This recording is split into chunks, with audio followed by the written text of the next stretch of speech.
ran hard. I'd say that they were physical. They tried to push piles, and I think it's a natural kind of progression for them to look to improve in a lot of technique areas and all that this week. So excited to see them take a step forward.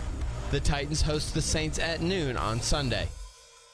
Gary Ashton here. Most people in Nashville know me as the don't sell without the intel and the guaranteed offer guy. But despite my accent, I'm also 100% guaranteed Nashville. I'm a guaranteed musician, a guaranteed dog lover, and you're also guaranteed to see me at every Titans and Preds game. Guaranteed offer means the Gary Ashton team with RE/MAX Advantage will sell your house for top dollar with no cleaning, staging, showings, or open houses, and give you up to 90 days to close. So there's plenty of time to find your next home. Guaranteed Nashville means my team lives here and loves it here. We've served Nashville for over 20 years, and we're passionate about helping the people we call neighbors and friends, which is why we've had a long-standing tradition of donating to the Vanderbilt Children's Hospital. If you're thinking about a guaranteed offer, get the only one that's guaranteed Nashville. Request a no-obligation offer by calling 615-301-1650 or go to GaryAshton.com today. Remember, Gary Ashton, guaranteed Nashville.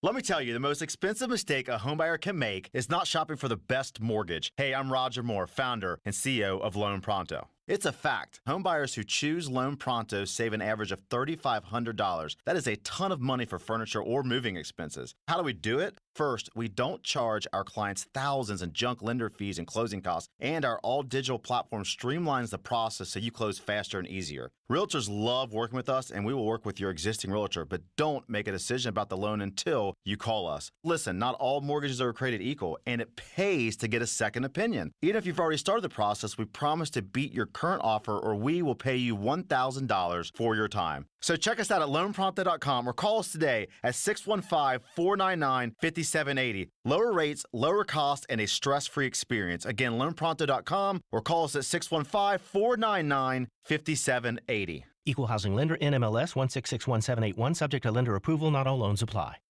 Want to have the most delicious Thanksgiving meal ever and not deal with the cleanup? Kitchen Notes in the Omni Nashville Hotel will have a family-style meal with a menu that makes your mouth water just thinking about it. Herb butter roasted Joyce Farms turkey breast with gravy, or sorghum glazed ham, smashed Yukon Gold potatoes, biscuits and sage dressing waffles, green bean casserole, and southern corn pudding. Make your Thanksgiving easy this year at Kitchen Notes in the Omni. Go to OpenTable.com and make your reservations now. Nashville's best sports talk, locally owned, home of our Nashville Predators. WPRT-FM Pegram, 97.5 Murfreesboro, WBUZ HD2 Laverne, online at thegamenashville.com. We are ESPN 102.5 The Game. Live from the Game Nashville studios, it's Stillman and Company. Delivered by TriStar Moving. TriStar Movers with 5-star service. With Jared Stillman. On Nashville's best sports talk, ESPN 102.5 The Game and the Game Nashville app. Stillman & Company is delivered by TriStar Moving, ESPN 102.5 The Game, streaming live on Twitter, Twitch, and YouTube. Thanks to the law offices of Amanda Gentry. Caroline Fenton is here today. Hello, Caroline. Hello, happy Thursday. Happy Thursday. Boy, Thursday's a tough one for me today. Ian, hello, how are you? What up, what up? I had a great time last night. Let me just say this. A great time last night at the CMA Awards. I'm glad you had fun. But it's the great times. Joe Rexroad told me one time, God, this must have been 3-4 years ago. And Joe said to me that the good times aren't as good once you turn 30. And I must have been like 28, 29, something like that. I turned 30 and it wasn't an issue. Then I turned 31. And ever since I turned 31, I'm 32 now. Anytime after the age of 31, I have felt everything. I have felt muscle pulls. Oh, no. I mean everything. But especially when you have a good time, like we had a good time last night at the CMA Awards, had a couple fireball shots. It is not the same at 32. I'm just telling you right now. Ian, back me up on this. I'm just telling you right now. I mean, I'm looking forward to that. Truly cannot wait. Because, I mean, even after I turned 21, I was like, man, can't do it like I used to. Oh, my God. Oh, my God. Yeah, you just wait. Just wait. Every year gets harder and harder. 24-year-old Caroline Fenton on that one. So every year does get harder and harder. Speaking of Joe, I was listening to Joe and Robbie today. I feel bad for Robbie sometimes. I really do. And not because I don't think they do a good job. I think they do a good I think they have a good show. I obviously listen to it all the time. I will say this. I mean, I was flipping around this morning, laying in bed because, again, the good times, they're tough to recover from the next day. And I'm laying in bed trying to flip around, trying to what I'm trying to watch this morning. And I'm like, you know what?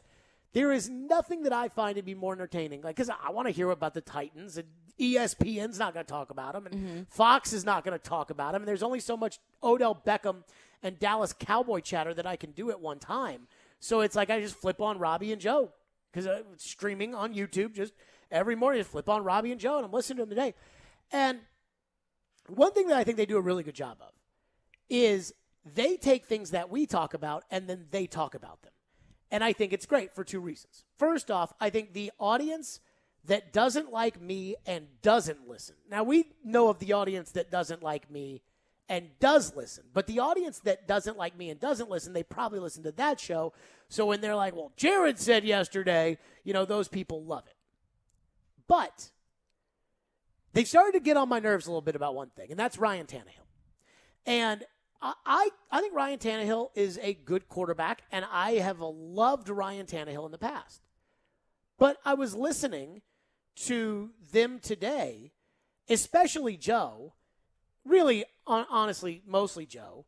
And I think back to Jared versus Joe yesterday when we discuss Ryan Tannehill, and they talk about the fact that the offensive line is not the same. And every time Joe talks about Tannehill and why Tannehill's not playing as well this year as he was last year or as well as he was the year before, it's almost like the offensive line is so bad you can't expect anything else from Tannehill. And I just don't buy that logic. And then Keyshawn, Max, and Jason Williams, J-Will, their morning show on ESPN Radio, they were talking about Tannehill, and Keyshawn Johnson gave Tannehill the label of game manager. Here's what he said. I think that's reality, but it's not a dirty word. If you can win a Super Bowl with an athletic guy who can move the chains, make good decisions, and be big on third down, and that's really what it's going to come down to for me, guys. Can Tannehill be big on third down when it counts most? If so, they can go on a run. It is certainly reality. There's no question about it. He is a good quarterback that could potentially win a Super Bowl if, in fact, Derrick Henry is healthy and gets back into the lineup. There's nothing wrong with being called a game manager. I think people look at it because when you say game manager versus some of the top 4 or 5 quarterbacks in the league, it looks like something degrading. So it's almost like, yeah, Tannehill's a game manager, but that's okay. And I'm thinking, have you guys watched this season? You know what game managers don't do? Throw interceptions. They don't turn the football over. That's managing the game. And I'm thinking to myself, I'm like, wow. You know what I've realized is everybody's opinion about Tannehill is all over the place. And I would just say this, and you guys can make it, Joe and Robbie and you and Ian and the Midday Show and the pom-pom waivers, like they can make it whatever they want to make it as to why Tannehill is not what he was last year and the year before. You want to call him a game manager? You heard Max Kellerman say, hey, be big on third down, move the chains, take care of the football. They didn't move the chains last week against the Rams. I mean, the one game that they watched, he didn't do any of those things. He ran with the football once on fourth down. That's what he did. And it was good enough to win when your defense gave you 14 points and spooked Matthew Stafford. But that's not what a game manager does. He didn't do. When they played the Chiefs, Tannehill was throwing the ball all over the yard. That's not what a game manager does. So the way that I would say it, and you can make it however you want. I have my theories. I think Arthur Smith not being here, I think there are certain things that he coached Tannehill to do that maximize the good in Tannehill and minimize the bad. And while I think Todd Downing's doing a good job calling plays, I don't think that he's putting Tannehill in those situations that Arthur Smith did that kept Tannehill from reverting to bad habits that look like they've reared their ugly head here. I also think not having Jonnu Smith has been a big issue for Ryan Tannehill. But you can make it whatever you want. Joe says it's the offensive line, that the offensive line stinks, and that's why. And I would say this. All I know is this year, Ryan Tannehill has been a game manager / liability at times. And last year and the year before that, he was a weapon. He was not a game manager last year. I mean, he was a dangerous quarterback. For whatever reason, he was dangerous. And it maybe didn't show up in the box score with 347 yards passing. But, I mean, the strikes he made the last 2 years were just lethal. You name me a throw that he's made in the last couple of weeks that were anything like the Khalif Raymond touchdown against the Ravens in the playoffs 2 years ago. Or the big throws to Anthony Ferkser in New England. Or the big comeback drive against Kansas City in 2019 where Tannehill took off on a third down, took the hit, then on the next play delivered it over the middle to Ferkser and then into the end zone to Adam Humphries. Remember the play last year against Jacksonville where Tannehill got absolutely drilled and put a ball right into the breadbasket of Adam Humphries, got up and said, and one. That guy was a weapon. That guy was a difference maker. That guy was a Pro Bowler 2 years ago and probably should have gone to the Pro Bowl last year. Tannehill is nowhere near the Pro Bowl this year. And I don't know what the reason for it is. Some people will say it's the line. Some people will say it's the receivers. Some people will now argue if this trend continues that Derrick Henry's not here, but I'm not sure that's very accurate because Tannehill, I believe, has kind of struggled without Derrick Henry, but he's not the same guy. He is not the same guy. He was not a game manager last year. Game managers don't go to the Pro Bowl. Alex Smith is a game manager. Tannehill was a really good quarterback. And I really believe this. At the end of the day, and we made excuses for Marcus for 3.5 years, 4 years. You know, some people, maybe even 5 years, made excuses for Mariota. At the end of the day, it's your career. You're the one who has to produce. Whether or not your offensive line isn't any good, whether or not your play caller isn't good, whether or not your head coach isn't good, whether or not it's your career. You threw the interception. Oh, the guy ran the wrong route. He cut in there. You're the one who gets the interception. Ryan Tannehill makes $30 million a season. So it, to me, is on him to get it figured out. Is the offensive coordinator change the issue? Is not having a tight end an issue? If that's the case, that you need everything around you to be perfect in order to succeed, then I don't need to pay you $30 million. I can go out and get somebody else to do that. But that's where I am right now on Tannehill, is right now, I think it would be a compliment to call him a game manager. That some of his decisions are a borderline liability. And last year, he was a weapon. So how do you get him back to being the weapon he once was? And I don't know who has the answer to that. But I keep hearing all the excuses that are being made. And you guys can make as many excuses as you want. You guys can contextualize it however and say, well, you know, those bad decisions against the Colts 2 weeks ago didn't matter because they won. You can do that all you'd like. The Jalen Ramsey interception was a terrible interception, but other than that, Tannehill didn't really do much on Sunday.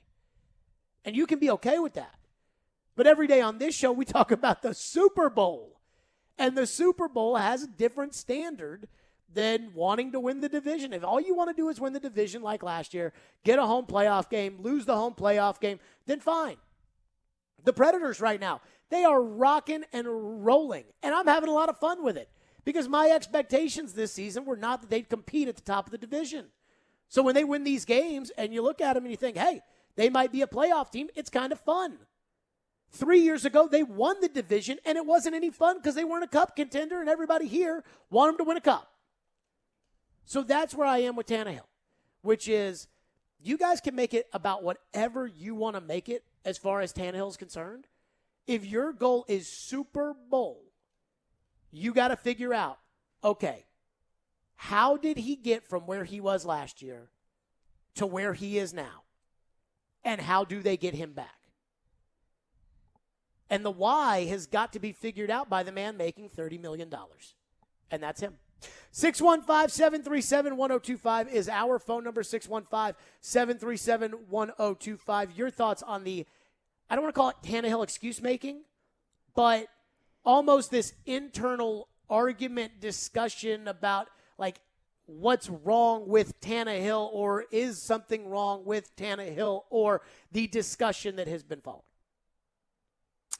I mean, I think calling Ryan Tannehill a game manager, I think, is fairly accurate because that's what he's been. And I don't like the fact that game manager has been labeled as like a bad word, because it's not. I don't think it is. I mean, what is Ryan Tannehill's greatest strength? Was being able to hold on to the football, smart decision making, and being able to kind of be the helm of this offense. Although he was like the messiah on third downs 2 years ago, and last year was really, really good. And because it comes from good decision making. I mean, I don't think that anyone would argue with you that Ryan Tannehill is a better quarterback than Patrick Mahomes or than Aaron Rodgers, but Tannehill's strengths lie in different areas than Aaron Rodgers, Tom Brady, Patrick Mahomes. So I think calling him a game manager is accurate, and I don't intend to be demeaning when I say that, because I don't think it's a bad thing. But I think the biggest criticism here from Ryan Tannehill is that his greatest strengths, making good decisions, being able to hold on to the football, being able to be the leader of this offense, we haven't seen that this year because he's turning the football over. And you can tell that he doesn't have as strong of a grasp on this offense as he had in the past, because he looks scared at some points in the game. So, I mean, I'm not here to make excuses for Ryan Tannehill. There are certain things that Ryan Tannehill that is really good. But the things that he traditionally has done so well, we haven't seen in full force this season. I mean, I just think you have to look in the mirror and say, okay, how were you this good at the things you did last year? And why are you not doing them this year? And we can say we can say whatever we want that can make us feel better about it. I just want open discussion and honest analysis. And I'm not saying Joe and Robbie aren't giving you that, because I think that Joe honestly believes that it's the offensive line. But you heard him on Jared versus Joe yesterday when he was like, this offensive line is nothing like it was. It's the same guys. And here's the thing that bothers me about the offensive line, right? So the offensive line, well, Nate Davis has been in and out of the offensive line, and Lawan's been in and out of the offensive line. And Lawan missed half of last year. The offensive line last year had its issues. Guess what? Derrick Henry ran for 2,000 yards behind that line. And guess what? Derrick was going to run for 2,000 yards behind this line. So it can't be, they're specifically bad in just pass protection, and they were amazing in pass protection 2 years ago when that just wasn't the case. And even if it is the line, then how do you fix it? You got to change. You got to adapt. 615-737-1025 is the phone number. Ryan Tannehill, game manager. Is he a game manager this year? Has he been managing the game well enough? I mean, I don't even, what is a game manager? I don't even know exactly what that means. I think it's, It's a buzzword. It's he's a game manager. What does that mean? He manages the game? He tries to keep you close. To me, when I think of a game-managing quarterback, I think of all these guys that won the championship at Alabama before, Tua and those guys started showing up there. The A.J. McCarrons just turn around, hand the ball off 35 times, and don't throw interceptions. The thing about Tannehill was he was throwing touchdowns. He was bringing you back in the fourth quarter, making great throws outside the numbers. I mean, he's made a lot of throws outside the numbers over the years. That's why people that are sitting there talking about that interception with Jalen Ramsey the other day, I'm like, that's a throw he's made. What? Why is that throw not being made? 615-737-1025. We will get to your phones on this. 615-737-1025. And through the lens of the Super Bowl, what more does Ryan Tannehill have to do? He was asked about that without Derrick Henry. We'll get to that coming up next. Stillman and Company right here. It's ESPN 1025 The Game. The NFL season. Oh, by the way, TD has just texted me and said, I'll tell you what game manager means when I come on. TD Power Hour in an hour. So we'll hear this from TD. The NFL season is flying by, and there is a big Week 10 Monday night matchup between the Rams and 49ers. FanDuel Sportsbook is about to make it even bigger because FanDuel is giving new customers 30-1 odds on either team to win. That means that you can win $150 on a $5 bet. This one feels pretty simple to me. Rams big on the 49ers. FanDuel Sportsbook is betting made simple, and they're always hooking you up with great offers. That's right. FanDuel is the number one rated sportsbook app in America. It's easy to use, and it's safe and secure. And when you win, you get paid in as little as 2 hours. If you're already a FanDuel Sportsbook user, FanDuel is hooking up all customers with $50 when you refer a friend. Plus, your friend will get $50 too. See for yourself why FanDuel is America's number one sportsbook app. Just sign up with the promo code JGM this week before the Rams take on the 49ers, and you can win $150 on a $5 bet. That's promo code JGM so they know that I sent you. 21 and older in President, Tennessee. New users only. $10 first deposit required. Must wager in a designated offer market. Max bonus $150. Bonus for Tennessee users fulfilled in site credit within 72 hours. Tennessee site credit expires 14 days after receipt. Restrictions apply. See full terms at sportsbook.fanduel.com. Gambling problem? Call the Tennessee Red Line 1-800-889-9789. Titans on 3. 1, 2, 3. Titans! Those guys played fantastic. It was fun to watch them play. The Titans are the NFL's hottest team. Big plays, big moments. It's just incredible. After consecutive wins against the Bills, Chiefs, Colts, and Rams. Man, were they good. Oh. It's unbelievable. You're home for the best Titans coverage. That is a team that is putting it all on the line. They stepped up big time. Is Nashville's best sports talk. ESPN. 102.5 The Game and the Game Nashville app. Hey Nashville, we think you deserve the very best driving experience, and now is the time for our Season of Change CPO event at Mercedes-Benz of Music City. When you purchase a certified pre-owned Mercedes-Benz, you're backed by the remaining new vehicle limited warranty. Once that expires, the certified pre-owned limited warranty goes into effect, providing an additional 12 months of coverage with unlimited miles. See all the perks and exceptional offers for your certified pre-owned vehicle from Mercedes-Benz of Music City, mbofmc.com. Here's exciting news from Genesis Diamonds, just in time for the holidays. We've just introduced our all-new luxury pre-owned Rolex collection, the largest and best selection of luxury pre-owned Rolex timepieces in Middle Tennessee. Hard to find, very sought-after timepieces. Over the past few months, we've scoured the country to find the best, most pristine, hard-to-get luxury pre-owned Rolexes, Submariners, Hulks, Batmans, Daytonas, Pepsis, and more. And next weekend, November 19th, 20th, and 21st, Genesis Diamonds is hosting our first ever exclusive luxury pre-owned Rolex event. Your chance to get the luxury pre-owned Rolex of your dreams with special financing. Imagine a pre-owned Air King for just $199 a month, or an extremely rare two-tone Daytona for less than $460 a month. Also for this event, our Rolex buyers are on site offering top dollar for your pre-owned Rolex. Come see Genesis' all-new selection of certified luxury pre-owned Rolex watches November 19th, 20th, and 21st. Genesis Diamonds, your new home for luxury pre-owned Rolexes. Hey, Darren McFarland here, and let me tell you about my friends at Curation CBD. If you're like me and have aches and pains all over your body and you've been searching for a solution, well, I've got it. It's Curation CBD. Curation means healing, and that right there says it all. Curation is locally and organically sourced CBD products right here from Middle Tennessee. From seed to final sell, Curation is passionate about providing quality products for everyday use for athletes and for pets too. Order yours now at CurationCompany.com. Curation CBD, curated for life. Paul Feinbaum here for the Southeast leader for cranes and equipment rental, CraneWorks. The CraneWorks team in Nashville, Birmingham, and Mobile is ready to make your next construction or maintenance project a big success. Give CraneWorks a call for your next lift, machinery moving, or rigging project. And don't forget, RentalWorks has a full line of rental equipment for jobs both big and small, and now offering qualified operators for all equipment, including aerial and earth-moving equipment. Call CraneWorks at 877-282-LIFT or visit them on the web at craneworks.com. Interact with Stillman and Company. Call or text the show at 615-737-1025. Driven by WilsonCountyHyundai.com. Losing Derek, maybe you have to kind of depend on the passing game a little bit more. Is there kind of a balance of knowing you have to kind of lean on that more and not maybe trying to force the issue? Yeah, I think that, obviously being able to throw the football is going to be key for us, the rest of the year, just like it would if Derek was here.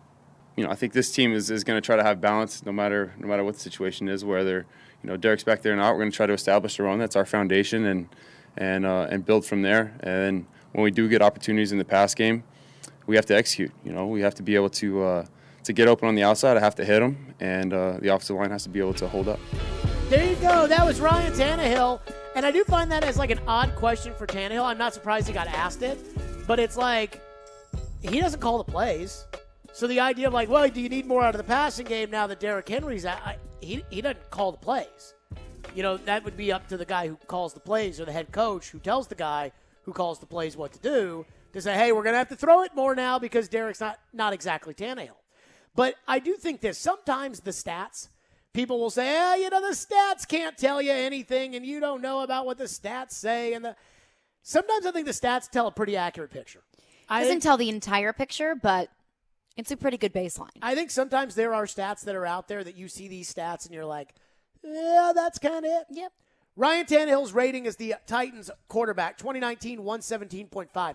His quarterback rating in the 2019 season when he took over for Mariota was like the best since Joe Montana or something ridiculous like that.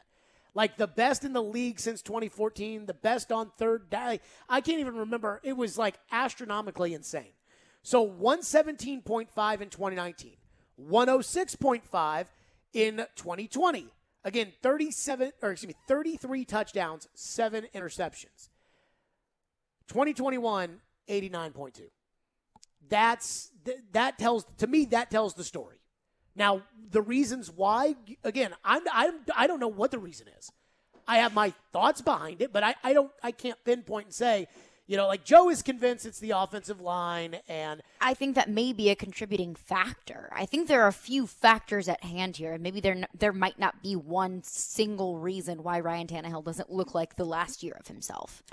I mean, I think that Arthur Smith not being the offensive coordinator anymore does play a role in this. And I don't want that to be a knock on Todd Downing. No, that's not a knock on Todd Downing at all. You say something like that, and it's like, old coordinator not here is an issue that's contributing to this, and people may interpret that as new coordinator bad. I don't think Downing is bad. I just think there are things, perhaps, that Arthur Smith was doing that Downing is not, that kind of protected Tannehill from himself. And then I think the second part of that, I still think the Jonnu Smith thing. I think the Jonnu Smith signing with the Patriots was bad for everybody, except for Jonnu's wallet. I think it was bad for Jonnu because they don't use him. I think it was bad for the Patriots because they're spending all this money on a tight end they don't throw to. And I think it was bad for the Titans because, gosh, I feel like they could use Jonnu Smith. And the chemistry between Jonnu Smith and Tannehill, I thought was pretty good. Let's go to your phones as promised. 615-737-1025. Phone line driven by WilsonCountyHyundai.com. Steven, kick us off today. Thank you for calling. Thank you for waiting. Go ahead, Steven. Hi. Go ahead, Steve. I want to start by saying game managers don't lead the league in game-winning drives over the last 2.5 seasons. I'll throw that out there. I do not think Tannehill's a game manager. Secondly, I hit on this the other day. I feel like the combination of the way the offensive line started this season really kind of got in Tannehill's head a little bit and made him panic, and I want to compare it kind of like Patrick Mahomes. He's not the same either, and he's been throwing a lot of kind of what are you doing, trying too hard picks. And then third, I'd say that, Jonnu Smith, no tight ends are doing really much of anything for him. And then, like I said, the revolving door with the wide receivers doesn't help. And then in the Jets game, it drove me nuts watching it. Kept getting sacked and pressure in his face immediately. But if you looked at the routes, they were really deep routes. And I'm seeing that a lot in a lot of these games where they're just running too deep of routes. I feel like Todd Downing's not adjusting earlier enough to help Tannehill. I really do feel like there's a correlation between Downing and Arthur Smith. I'm not saying Downing's doing a terrible job at being an OC. I just feel like he is not helping enough yet. So I appreciate your call, Steven. And that sounds, and this could be a fair defense. It sounds like it's not Tannehill's fault defense right there. Do we live in the it's not Tannehill's fault right now? I don't live there. I mean, there are a lot of changes that have surrounded Tannehill. But when you are a $30 million quarterback and you're a starting quarterback in the NFL, there are certain things that are going to be thrown at you and you're going to have challenges, but that is your job to overcome them. And I think Ryan Tannehill understands his role in this offense. And I'm not saying that Ryan Tannehill needs to be perfect. And I don't think anyone is expecting, Patrick Mahomes-esque numbers, Patrick Mahomes of 2019, 2020 from Ryan Tannehill. But part of the blame does fall on Ryan Tannehill's shoulders because nobody else is throwing those interceptions except him. I just don't understand, too, like the interceptions are not fluky interceptions. They are him throwing the ball where he should not throw them right to the guys. And there was that one that he threw the other night where Collinsworth was like, oh, my God, that guy should have picked it. I can't believe he didn't. And it's like, okay, why is the quarterback who threw 33 touchdowns and 6 interceptions, why is that happening this year? Like, what's the why?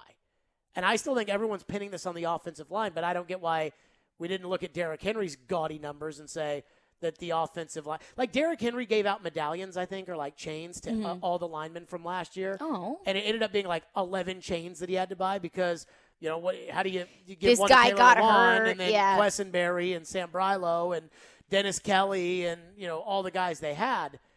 And I mean, I didn't feel like the line was special last year. And I didn't feel like the line was special this year. And Derrick just kept running and running and running and running. So I don't know why Derrick doesn't have problems when everything changes around him, but Tannehill apparently does. I don't know that. I can't understand. That's why the excuse making for me is hard because Derrick doesn't have to make the excuses, or Derrick didn't have to make the excuses. I mean, I do think this.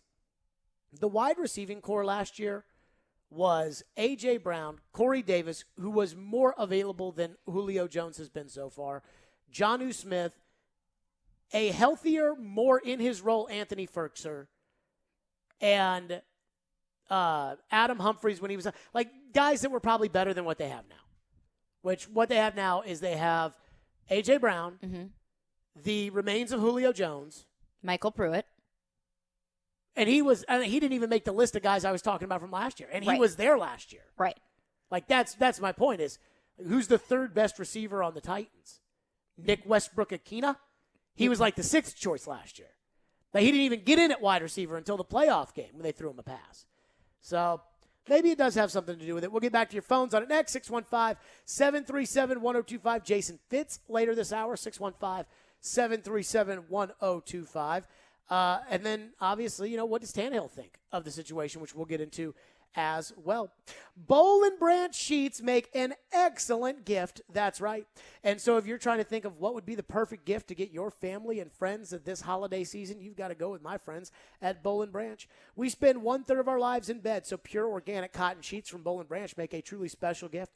They make the highest quality sheets by doing things the right way, not the easy way. And the gift everybody wants is a better night's sleep. Boll and Branch never disappoints with the highest quality sheets, blankets, pillows, and throws. Plus, their holiday packaging makes your gift look and feel special.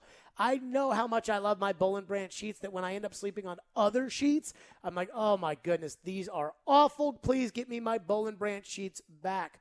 Boll and Branch holds themselves to the highest standards across the board, from sourcing pure organic cotton to putting workers' rights first. Buttery, soft, lightweight, made with 100% organic cotton weave that feels incredible in all seasons. Treat yourself and your loved ones to the new standard in bedding from Boll and Branch. Their gifts come wrapped and ready in the special holiday packaging. Order by December 19th for guaranteed delivery by Christmas. Get 20% off your first set of sheets with the promo code JARED, J-A-R-E-D, at bollandbranch.com. That's B-O-L-L and branch.com. Promo code JARED. See site for details. Exclusions may apply. Tonight.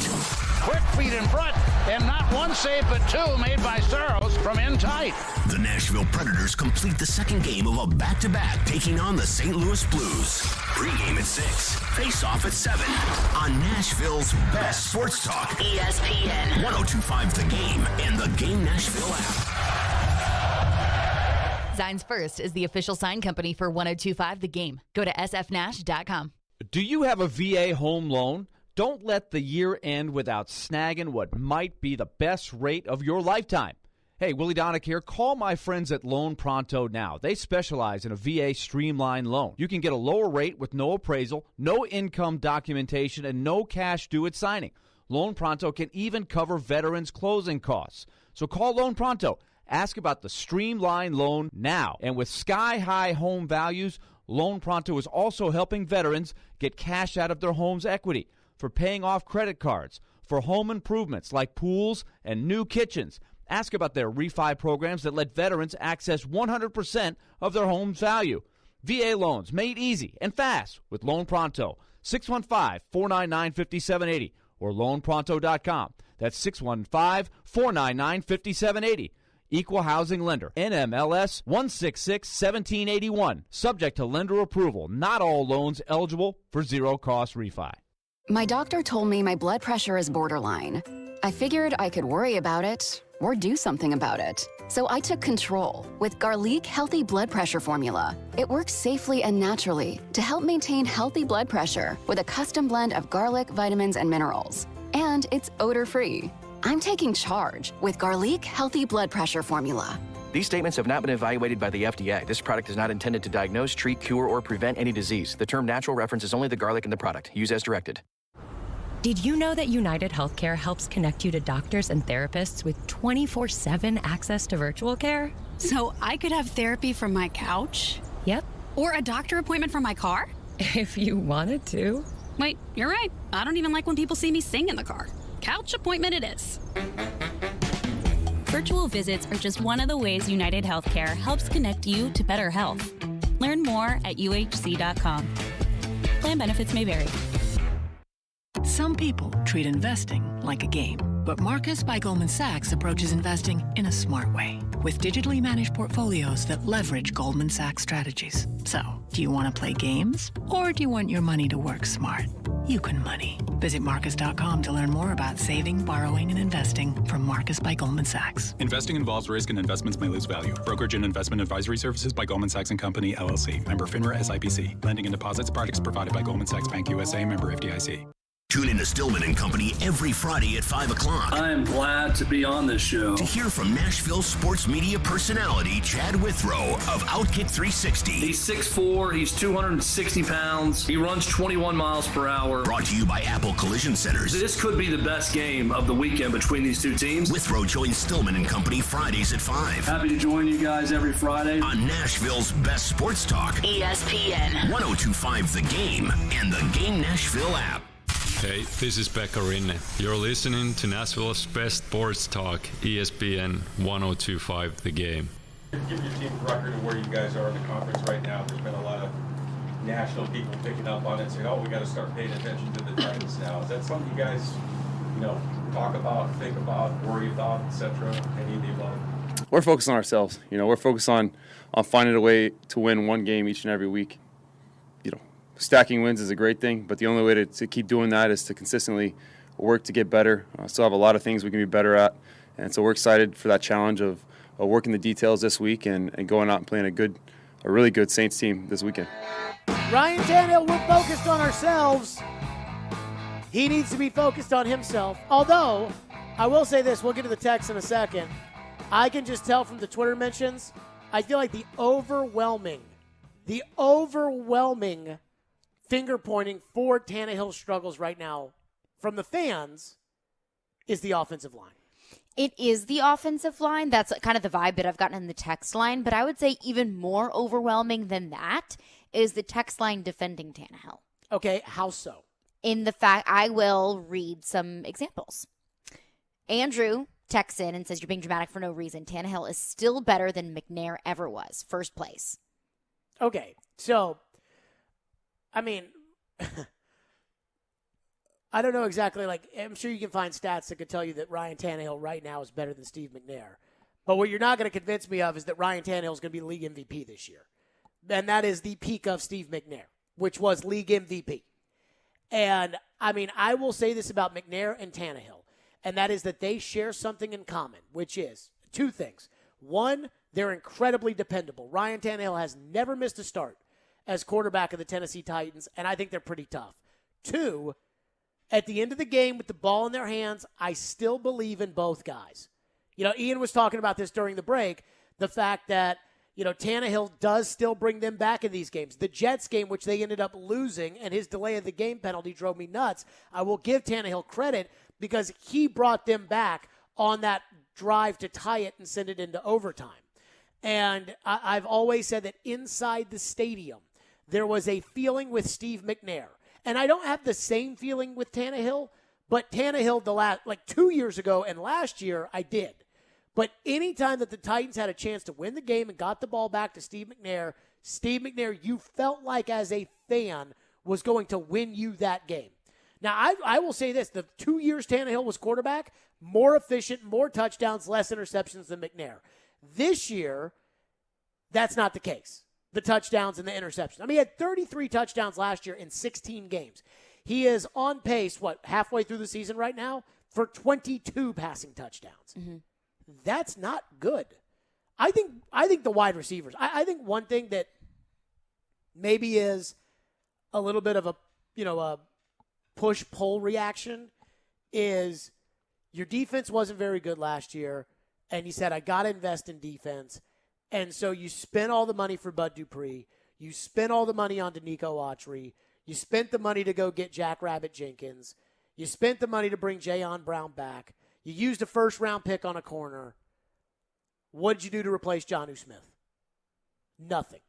So while I think it'd be easy for a fan to say, they didn't replace Jonnu Smith, what are they doing? Which I think is fair, because I think a starting tight end, better than the guys they have now, 1 year, $6 million or whatever for Jared Cook, probably could help this offense a lot. But I think the Titans went the route on purpose of, look, we're going to have to sacrifice some on offense in order to go spend the money on defense. And I think we can all agree that the money on Dupree and Autry was money well spent. And so I think there is a part of that does not get discussed in the narrative of who's out there catching the ball for Tannehill. It does feel like they've kind of, slashed away at that budget to add to the defensive budget, which they needed to because the defense was so bad. And I think, too, to the texter's point, it's okay to want more from your quarterback. And it's okay to criticize your quarterback or any player on your team, for that matter, when they aren't playing to the level where you expect them to. I don't listen to Kansas City Sports Talk Radio, but I can only imagine that they are ripping apart Patrick Mahomes at the seams. And there may be texters that say, but he won league MVP and he won a Super Bowl. That stuff is all true. And Patrick Mahomes' performance this season does not take away from that. But is anyone pleased with how Patrick Mahomes has been playing? So I cannot be convinced that they are. To the point of defending, I don't want to say going against my own take here, mm-hmm. but almost to the point of defending Tannehill by using your Mahomes analogy, I think the problem with Mahomes is he doesn't trust the line. And I don't know if the line's not good. I don't watch them enough to be able to decide that. But I don't think he trusts the line. And so I don't think he can play the way that he wants to play when he can't trust the line. It's like falling down backwards, right? Mm-hmm. Like if you were going to fall down backwards and you knew that I was standing there behind you with my hands behind you and you knew that I was going to catch you, the falling down backwards is different than if there's a chance that Jared might not catch me. True. And I think that's what Mahomes is going through, where he's trying to run around and do all of his things, but he doesn't trust that line. So instead of keeping his head down the field to look at his receivers, he's keeping his head at the rush and then trying to kind of adjust at the end. And I don't think he can do that. And it's a lack of trust with the line. And this is what we're talking about with Tannehill, the line. And the wide receivers in Kansas City, yes, they still have Tyreek Hill, but Sammy Watkins isn't there anymore. And remember who killed you in that AFC Championship game? It was Sammy Watkins. I do think that, there are more than just Mahomes was good, Mahomes is bad. Well, there's more to it, but I mean... And I feel like that kind of defends the Tannehill thing, which is it's more than Tannehill 33 touchdowns, 6 interceptions, Tannehill 11 and 8. Yes, there's a story behind it. There is a reason behind why Tannehill doesn't look like he has as of late. I meant by that analogy that it's okay to critique a quarterback, even though he's had a ton of success in the past.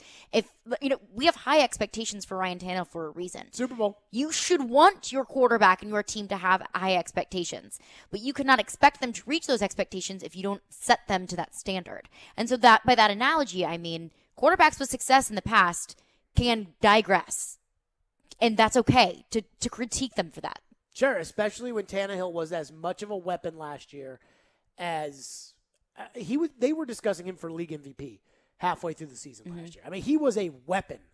And this year I look at Tannehill, I'm like, just one step behind. ESPN's power rankings are out, by the way. They Titans at number 2. Is that really fair? Jason Fitz joins us next, ESPN Radio. We'll ask Fitz what he thinks about that. That is coming up next. TD Power Hour, by the way, at 3 o'clock. So we are loaded plus crispy today, and we just have an absolutely fantastic show. Stillman & Company is delivered by TriStar Moving. You know how much I absolutely love my friends at TriStar Moving. I moved with them over a year ago, and I know why their motto is TriStar Movers with 5-star service. From the initial phone call to the final signature, moving was a breeze.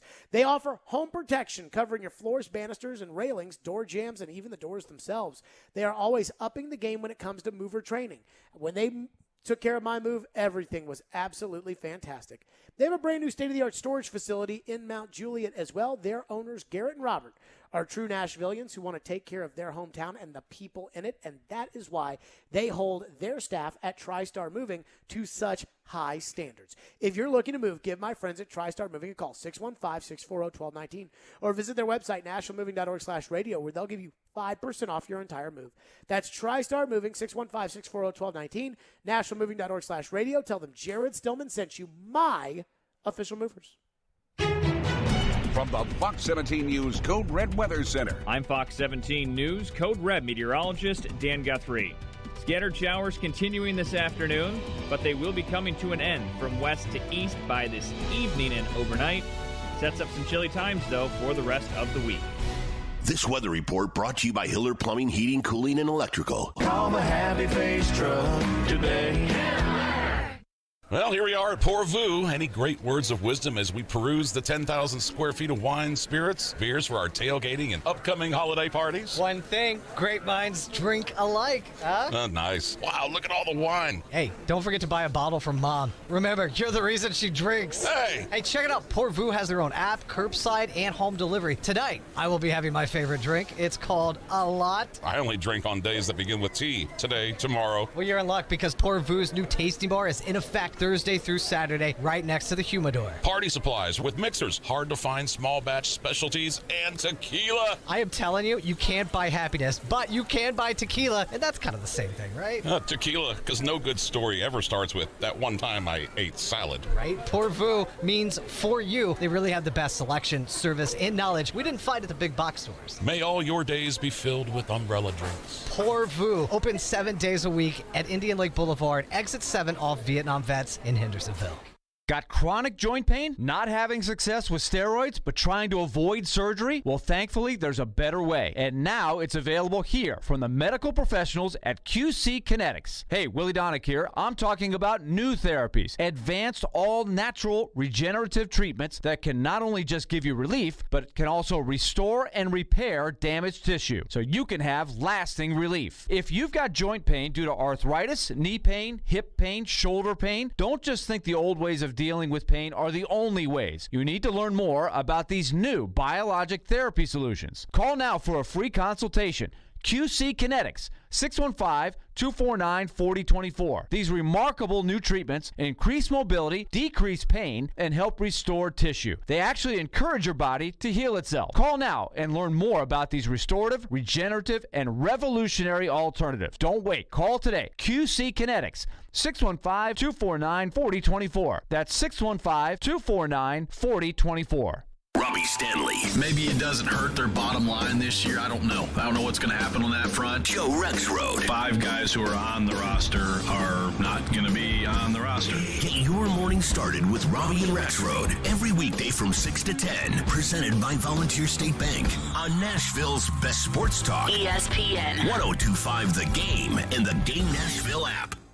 This is Stillman & Company. Delivered by TriStar Moving. Stillman & Company, we apparently have breaking news. Yes, from Adam Schefter, who just tweeted out that former Browns wide receiver Odell Beckham Jr. is finalizing a deal with the Rams. How much better does he make them? I honestly don't know. I mean, I thought they had pretty solid pass catchers already. I don't know what bringing in OBJ does for them. I do love this, though. The Rams, I mean, they are really trying to sell out. The Rams are becoming, like the Titans signed Adrian Peterson on the cheap because they needed someone to come in here, not because he's Adrian Peterson. But I do feel like the Rams have gotten a little caught up in that lately. Like Von Miller. I mean, I think Von Miller's good, but I don't think Von Miller's Von Miller. And they're trading 2 high draft picks for Von Miller? Mm-hmm. I don't know about all that. I mean, the Rams pass out draft picks like they're candy. I know, but at least like when you do it, get something good. Do it like right. Get a quarterback. Do it right. Like when they gave out those first-round picks to get rid of Goff and get Stafford, at least they got a good quarterback. It was a smart move. Let's go to Jason Fitz joins us now, ESPN Radio, brought to you by Blood Assurance. Give blood, give local, save lives. Fitzy, let's start with that news. Odell Beckham Jr., I'm sure it will be the number one topic on ESPN, probably on your show today. In fact, you guys may get fired if you don't spend enough time talking on OBJ today. What do you make of that for the Rams? Yeah, I just heard it as you broke it to me, and I think it's dumb. I mean, at the end of the day, like, if his problem was, as I've heard and talked to a couple of people in Cleveland, everybody says that he was unhappy because he needs to get work in bulk, right? Like he needs catches in bunches. He's not going to get that with the Rams. Their offense doesn't work that way. So if the principle is he wants to go somewhere and win, I guess definitely the Rams, I think, are a Super Bowl contender. But if you're looking at it from Odell Beckham Jr.'s standpoint, I still think that the bigger thing he needs to prove is that he can, A, stay healthy, and B, contribute at the highest possible level. He's not going to get enough touches to prove any of that with the Rams, which to me means in a few months he's going to be disgruntled and want to go somewhere else. So I don't really understand it. I thought he'd at least go somewhere where he'd have the opportunity to show he can still play, because that's the under-talked about question is he healthy enough and can he still make a difference? On that line, I saw the ESPN Power Rankings came out, Fitz. Arizona number 1, Tennessee number 2. Do you think that the Titans are the number 2 team in the NFL? How do you feel about that? Did they make a case on Sunday for the number 1 team? What did you make about where the Titans belong? Well, I think at the end of the day, part of this with the Cardinals, everybody talks about the lack of respect for the Titans in Nashville. Man, I think Cardinals fans are sitting there saying, hold my beer. Like, there was an actual topic the other day of, are there no great teams in the NFL? And I'm looking around, I'm like, I don't know. The Cardinals just beat somebody minus their starting quarterback and their best wide receiver, minus 5 starters in that game total. I mean, and they still went in and just absolutely just destroyed a division rival. Like, what else do we need from the Cardinals? I think the Cardinals have done everything at this point to show they're number 1. And the problem is people, and myself included, did not necessarily believe that Cliff Kingsbury's offense was going to translate the way it has this year. So everybody's looking for a reason not to be great. I think the Cardinals are the best team in the NFL. I think the Titans right now have proven they're the best team in the AFC, for sure. Are they the second best team in the NFL? They're probably close to it. I need to see. I think we all are looking at it, and this is not reactionary still. I mean, you know me well enough. Like, I like to see things in threes. So give me a 3-week sample size of what an offense looks like without Derrick Henry, and we'll have a better sense of what that offense is really like. But at the same time, I'm not taking anything away from the fact that they went in and absolutely just destroyed the team that I thought was the second best team in the NFL last week. Like, I mean, kudos to what they did. I just think that maybe, we should give it a little second before we worry about all of that with the Titans. The thing that gets me, Fitzy, is that I still think that the Titans should be ranked the 3rd best team in the league right now. I'd still put Green Bay ahead of them. I mean, Arizona should be ahead of them. They have a better record. They beat them head-to-head. I think Green Bay should be ahead of Tennessee because I'm not going to judge Green Bay off of Sunday's game against Kansas City. I mean, Green Bay, when it matters, if you have to play Green Bay, if you're the Titans, they will have Aaron Rodgers at quarterback when that happens, and it will be a different kind of game. And so I'd put Green Bay ahead of the Titans. The thing that gets me about the Titans right now is you brought up, you want to see the offense 2 more weeks without Derrick Henry before making a big judgment. I think that's fair. But I didn't think the offense was really all that impressive on Sunday night. I think the defense played out of their minds, and the offense hit on some opportunities. But I wasn't wowed by the Titan offense and Tannehill on Sunday. What did you think of the Derrick Henry-less offense? Yeah, no, I mean, what was it, 94 yards at the half? I mean, you're 1,000% right. I think what the offense did was they were opportunistic, and they took advantage of the defense, like you said, that played absolute lights out. At the end of the day, I think when I talk about the offense, though, in general, I think you still have, anytime a major player goes out or there's a major change, you have the opportunity for somebody to basically reinvent what they're going to be. So I think there were some question marks about what the Titans offense was even going to look like. You're 1,000% right, though. It didn't look like much without Derrick Henry, but it didn't need to when your defense is playing that well. And I mean, if anybody saw that coming, I would just have a hard time believing that anybody saw that kind of a defensive performance coming against that Rams team particularly. Even if you thought the Titans were going to win the game, that might be the most dominant defensive performance we've seen of the year. And I will say Rex Ryan pointed out the next day really smartly, even though Rex at times is still Rex. I think he pointed out smartly, Sean McVay might be one of the most stubborn coaches we've seen, because you're getting your butt kicked. At some point, you've got to adjust your protection. And the one thing the Rams refused to do was adjust their protection. So at the end of the day, the Titans defense is like, all right, we're going to win the matchups up front. You're not going to adjust. The Titans not only outplayed them defensively, they also outcoached them, because Sean McVay and that entire staff of wonder kids that we all love in L.A. did nothing to adjust to what the Titans were doing to them. Jason Fitz is our guest, presented by Blood Assurance. I don't think anybody ever cares when all is said and done who the number one team on November 10th was. But I do think the Titans' schedule, again, Saints, Patriots, Steelers, three teams with good head coaches and have been good over the years, but maybe not great right now. And then 49ers, Dolphins, Jags, and twice with the Texans feel like games the Titans should win. Feels like the number one seed with essentially a 2-game lead on Buffalo feels pretty good. Like the idea that the Titans are going to get that number one seed in the AFC. How important is that number one seed going to be? And do you trust the Titans' ability to get the number one seed given the schedule ahead of them? Number one seed this year is everything. And look, for anyone that hasn't paid attention to the playoff expansion, the way it works now, only the number one seed gets a bye. So the bye is life. I mean, you start talking about the opportunity to get guys healthy. We start talking about the conflicting reports at different times on whether or not Derrick Henry would ever be back. But above and beyond all of that, just the opportunity to get your guys a few days rest and get your guys some sort of opportunity to be healthy. Plus, we also added and I know this is wrong for me to say as an ESPN employee, but we added a Monday night game in week 1 of the NFL playoffs too. So now you're going to have the weirdest first weekend schedule you could possibly imagine of different teams playing. So I think the bye is more important than ever. Do I trust the Titans?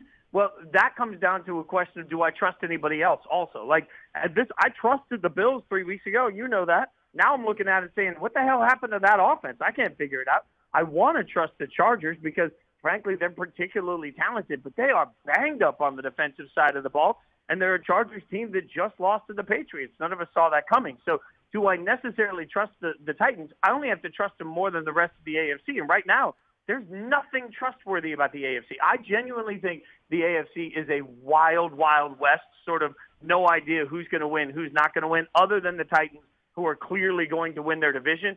Everything else at this point is different than we thought it was even 3 weeks ago. That's crazy. Like, we are seeing a one-of-a-kind year in the AFC this year, which is a blast to watch, but I think it's going to lead to the Titans having a real opportunity to have home field. If I told you today, Fitzy, that Derrick Henry will return for the playoffs, what would you say about the Titans' chances if they get that number one seed? They're the Super Bowl favorite for the AFC.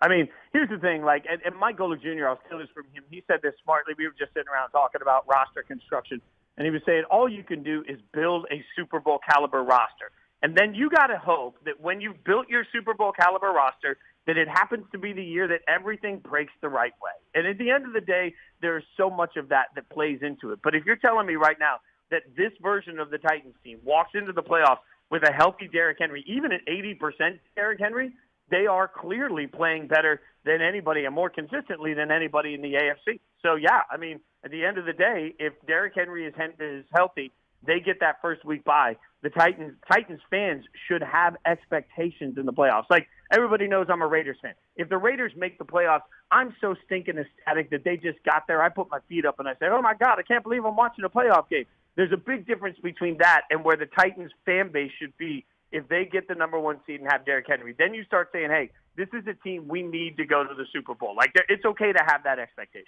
Jason Fitz, ESPN Radio, as always, brought to you by Blood Assurance. Give blood, give local, save lives. Fitzy, appreciate you. Missed you at the CMA Awards last night. I know that used to be a big thing for you back in the day, and hopefully we'll see you around here soon. Does that mean me and you next year? Like, maybe we go as a date, like Stillman and Fitz to the CMAs? Let's go. I'm trying to figure out why we're not hosting the red carpet show, you and I. That'd be sweet. I mean, I'm all in to make this happen. Like, I know people, you know people. Let's do this. Stillman and Fitz on the Fitz and Stillman. I think my name could finally go first in something. It's short. No.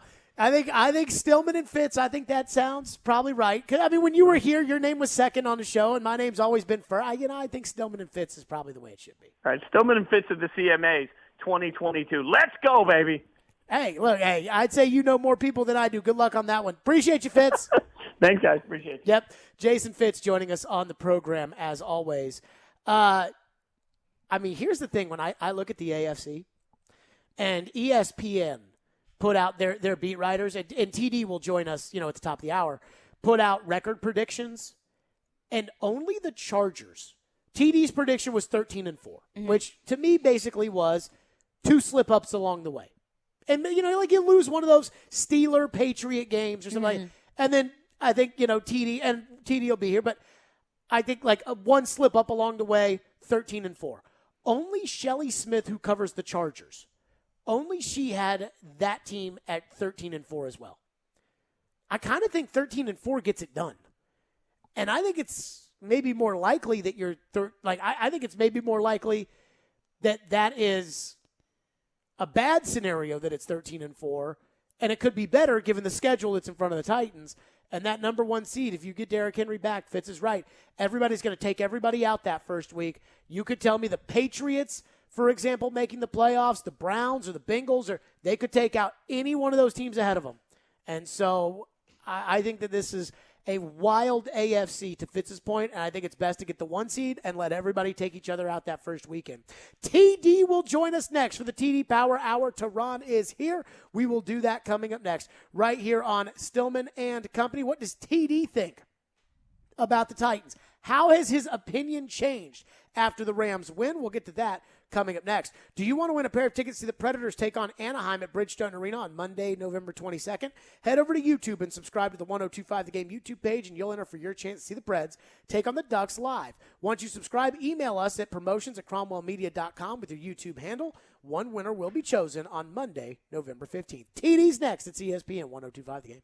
Keyshawn, J. Will, and Max. Weekday mornings from 5 to 9. Did you see the Tennessee Titans? He has all the weapons to make it happen. There's so much to pay attention to. Greeny from 9 to 11. Ryan Tannehill is the most disrespected player. Art and Hahn from 11 to 2. You never stop punching. They've got to learn how to close the deal. And the Paul Feinbaum Show afternoons from 2 to 6. Are these legitimate contenders to the party? Your exclusive home for ESPN Radio in the Music City. ESPN 94.9 and the Game Nashville app. ElectronicExpress.com. We make it happen.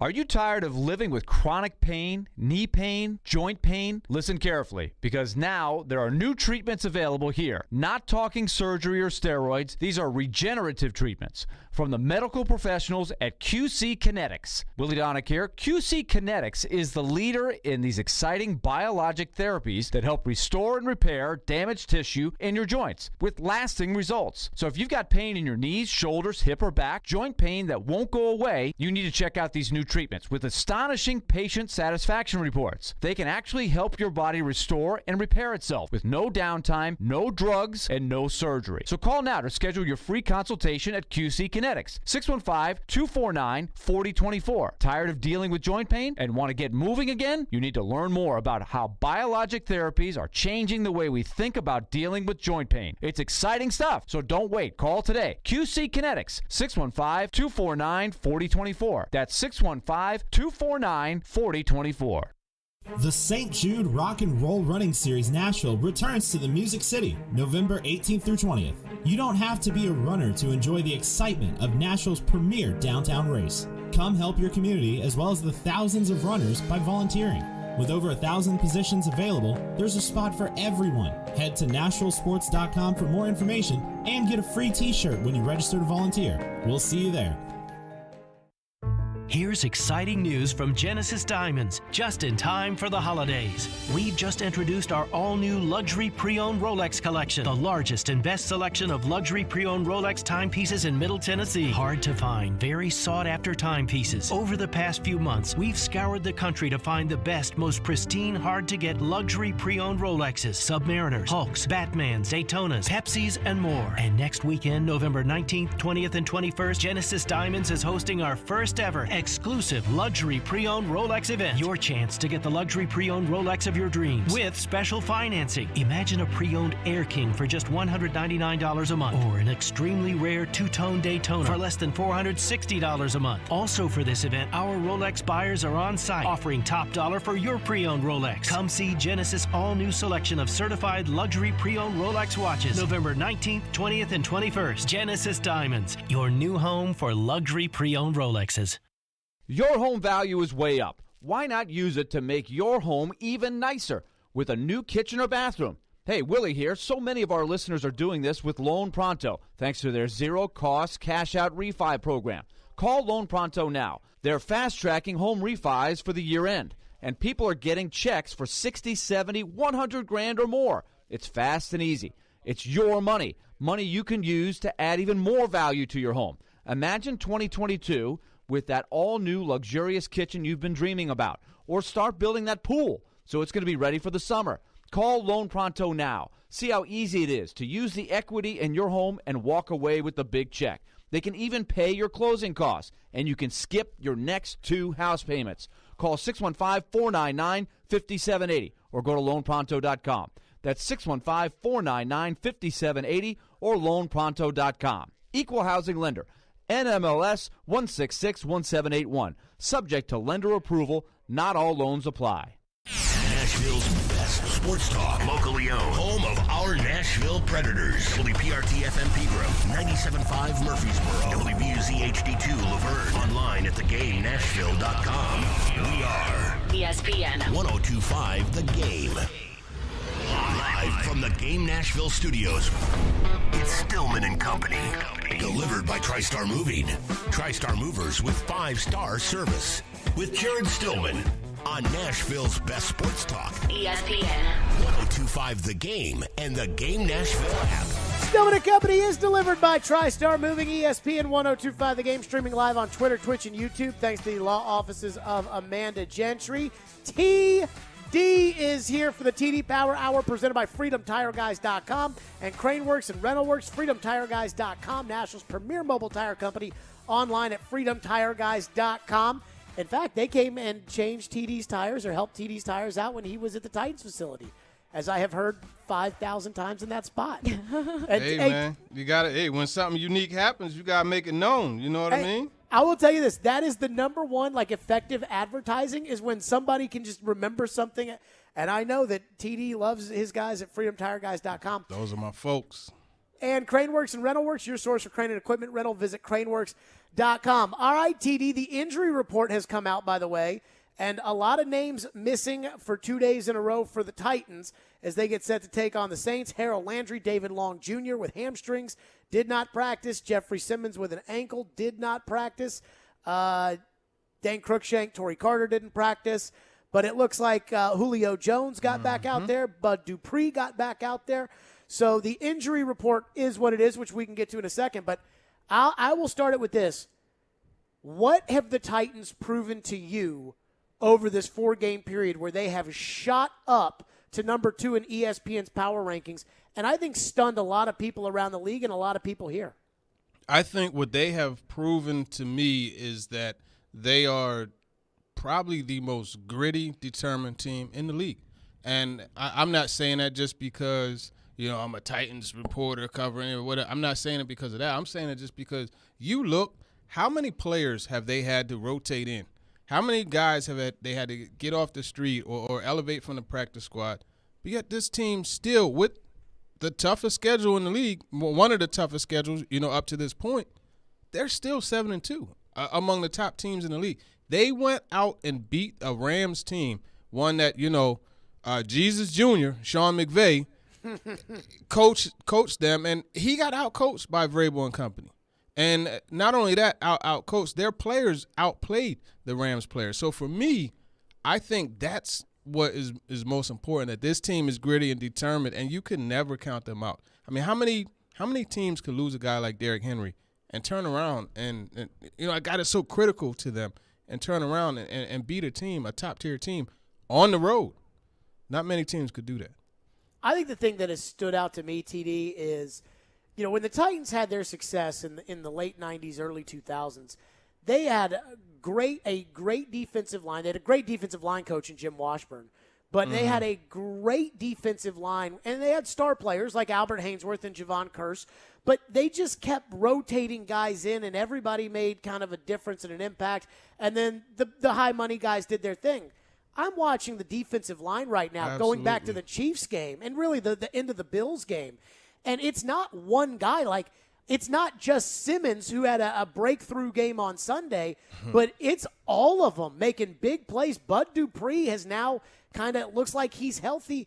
And I think if you've got a good line, you covered the Eagles in 2017. One of the things nobody talked about with that team was how good that defensive line was. Right. And they gave Tom Brady fits in that Super Bowl. You could pressure the quarterback with 4 and drop 7, it changes so much. And I asked Shane Bowen about that, and he said that there's so many different looks that you could give coverage-wise. And it's true. Like, you could do a whole lot of things, and you're not always stuck man defense. Even though the Titans, they use a lot of man defense. Actually, it's one of the highest percentages in the league, if I'm not mistaken. So you see that. But just when you have a front like that, and, I mean, now we could get into specifics. You know, initially when you asked me, I was just talking about overall what they've shown me. But 100%, that front, Jeffrey Simmons is he's a complete problem.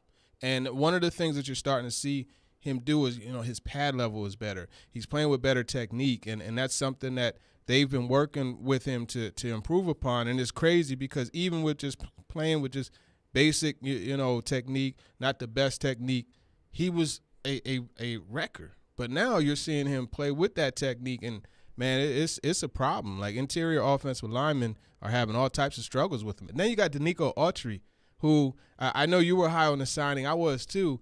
This has been low-key probably the best free agent signing that they've had since I've been here. I mean, it's the best one I could think of since 2018. So when you get a guy to come in and just help that front the way that he does, just influx that degree of physicality, that dog mindset, that killer mindset. You look at some of the rushers, even when he's not getting sacks, he's used as a guy that kind of crashes so someone else could loop inside and do the different things that are allowing other guys to get sacked. Simmons had a sack on the strength of Autry's effort against the Rams. And then obviously Harold Landry, right, becoming a closer, right? Like, he's, in my mind, gone from a middle reliever to a closer. Like, he's a guy you come in, like, he's closing the deal, getting to the quarterback.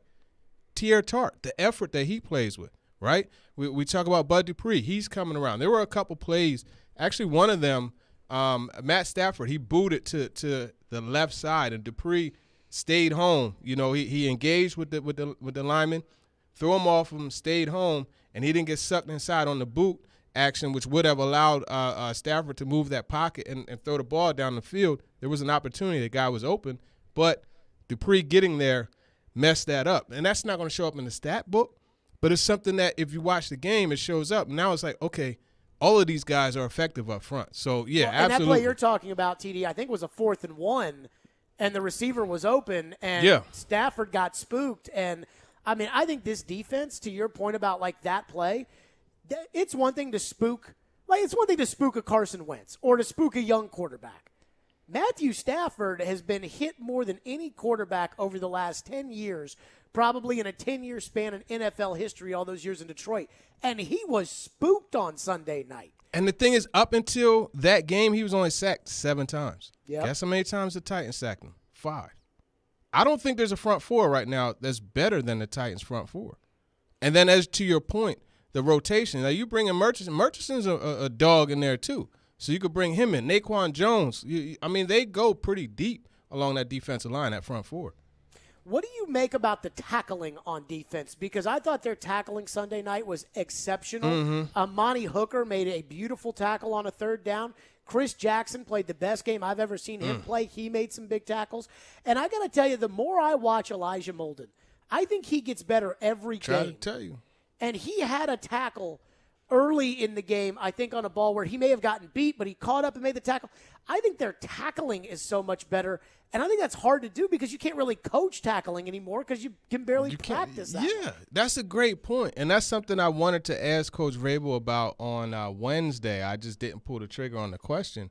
And you're right? I mean, you could roll out the tackling donuts and tackle them, but guess what? That thing's not going to stiff arm you. It's not going to give you that little whoop-whoop, that kind of move. It's not going to do those things. So, yeah, I mean, you could work on quotation marks tackling, but really, to me, what it comes down to is just that want-to, that desire, that willingness to make that tackle, that need, that thirst to make the tackle. And that's what you're seeing all these guys. Jayon Brown had a very nice tackle in a hole. You know, he blew up the back. So these guys, it's just kind of like just spreading to everyone. And it's crazy that the tackling is so good now because remember 3-4 weeks ago that it was hot trash.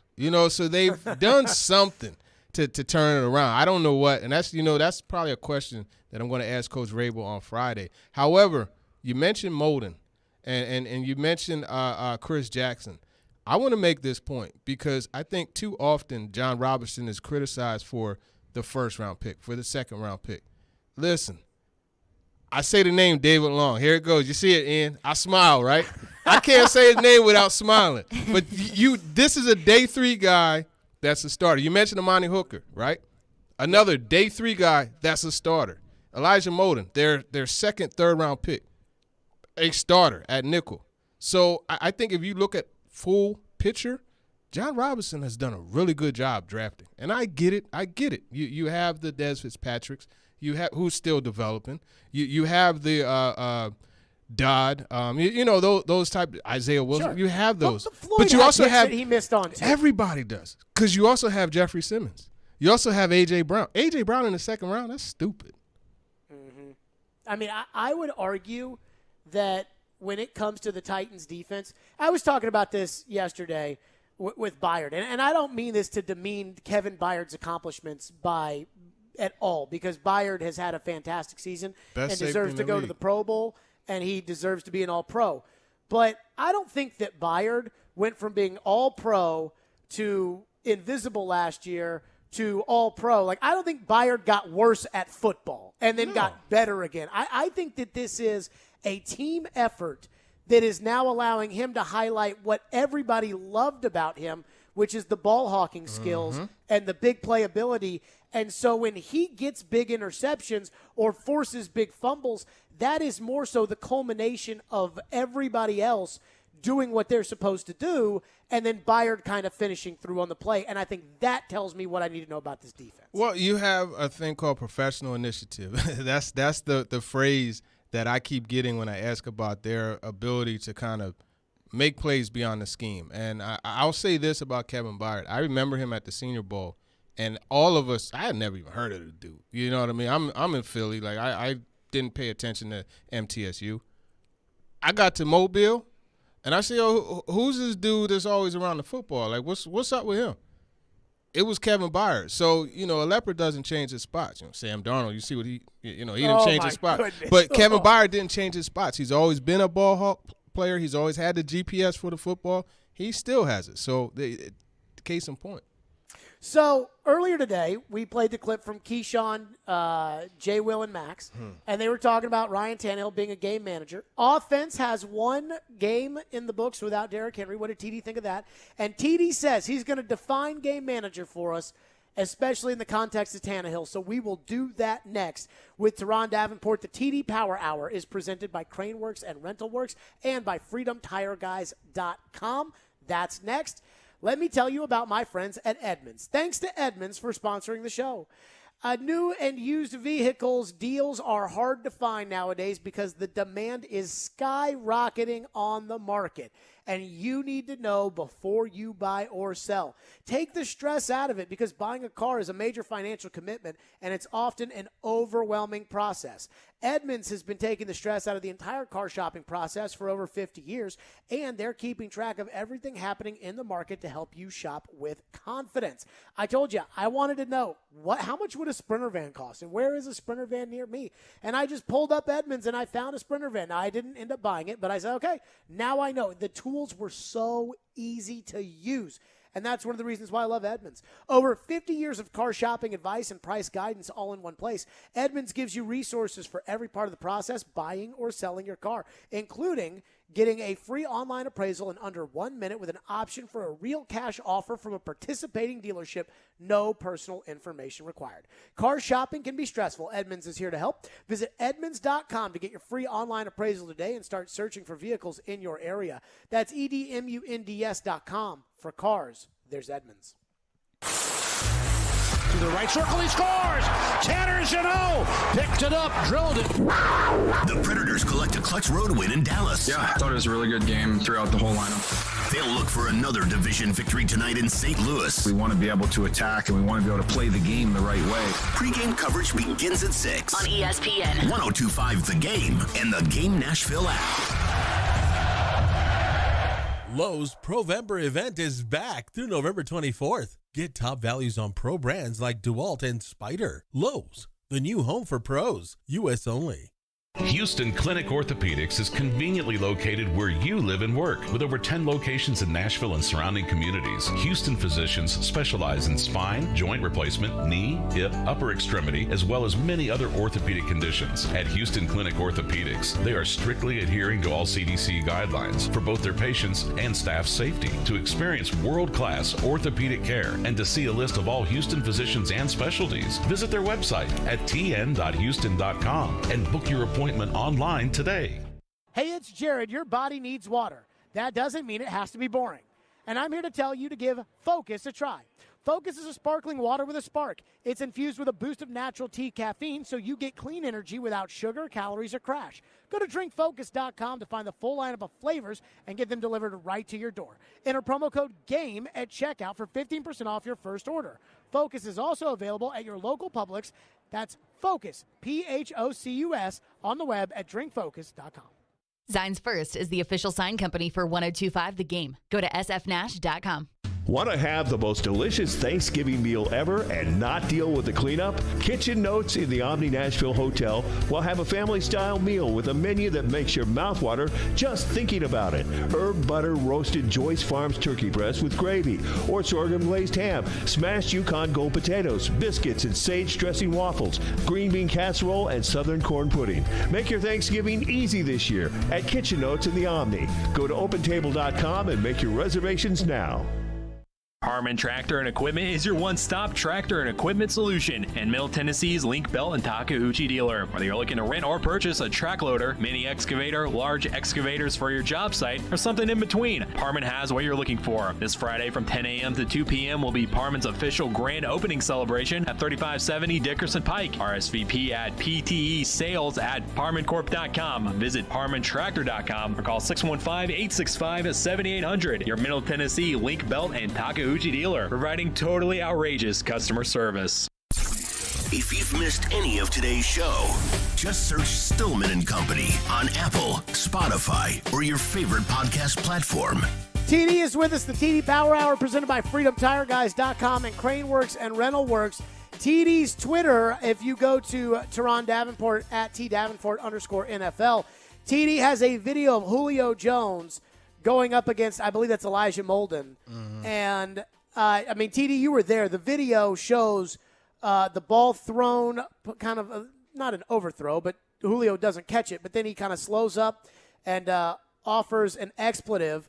TD, you wrote that you weren't sure if he tweaked anything on the rep, but he wasn't happy and walked over to a trainer towards the end of the open portion of practice. Mm-hmm. What did you make of that today? Yeah, so Elijah Molden was in front of him, but it's just kind of simulating a little bit of, work off of the release. He wasn't actually covering him throughout the route. But if you look at the video, you'll see as he plants and drives off that foot at the top of his break, he kind of, I'm not going to say buckles, but like there's just like it's not smooth, right? And then he stands straight up. And that's not really the technique that you're taught to use. So it tells me that right there in that point, that's when he kind of strains something. That's what it seems to me. And if you actually go through that motion, right, like you run straight, you plant on your foot, and then you turn to run out, like towards the sideline, you'll feel how that stresses your hamstring, like how you use that. Your hamstring is, in essence, like a gas pedal, right? Mm-hmm. So that is the thing that puzzled me about that. Now, after the rep, I mean, you hear him, yell the curse word, and then he goes back over there and talks to a trainer. He didn't take another rep after that, and he didn't even get back in line, and he walked very slowly over to the trainer behind where those guys were huddled up. So I think it is something to obviously monitor, especially now considering that he appeared on the injury report as limited with a hamstring. He wasn't on the injury report yesterday. So obviously, something happened there. Whether or not he plays or not, I think is going to be, really determined by what we see tomorrow. as far as him being on the field or not being on the field, and that could be an issue, because Josh Reynolds is gone, and Nick Westbrook and Kenny, Marcus Johnson, these are guys that are going to be asked to step up in that case. I was thinking about this Sunday night with the hamstring in mind, which was it feels like Julio on Sunday did a really good job of playing kind of a possession receiver role. Mm-hmm. Because you could tell 4 receptions. They were scared to death of Aaron Donald, and I think we all know why. And Aaron Donald, I thought Aaron Donald was amazing. He's always amazing. But I thought Aaron Donald was always in the backfield the other night, and so the Titans wanted the ball out quickly. But it wasn't like they were trying to get the ball to Julio like the deep ball against the Seahawks. They weren't trying that. Mm-hmm. It was kind of the short stuff to Julio. And I thought he played the game well given the circumstances. And I was wondering if this season that may be what Julio is kind of limited to, is more of a short yardage possession receiver than the explosive down the field Julio Jones that he's been in the past because of the hamstring and how long it'll take for that to get back to 100%. Yeah, he's not the Julio Jones that everyone expects him to be right now just because of the hamstring. And here's the thing, right? Because everyone says he's fragile and he's injury prone. Listen, man, and Jared, you've seen him firsthand, and I believe I said this to you at one of the practices, but if you watch the way he runs, the way he plants, the way he cuts, it's so violent. So it's not a matter of him being fragile as much as it is how much force and torque he puts on his joints and his ligaments and everything. When this dude, it's a different sound when he's running a route than it is when other guys are running a route. And it reminds me a lot of the situation with Derrick Rose, where when he first got to the NBA, the dude had springs in his feet. You know what I mean?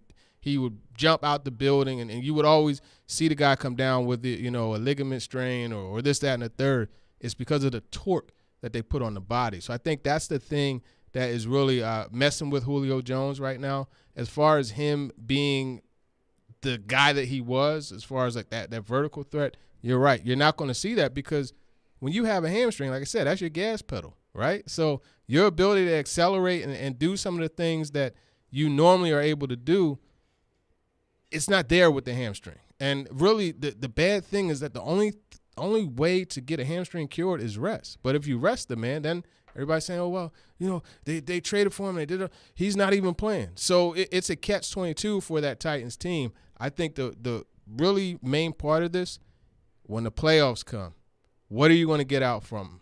That, I think, is really the big part, the big picture thought, and what will actually be the prize or the punishment.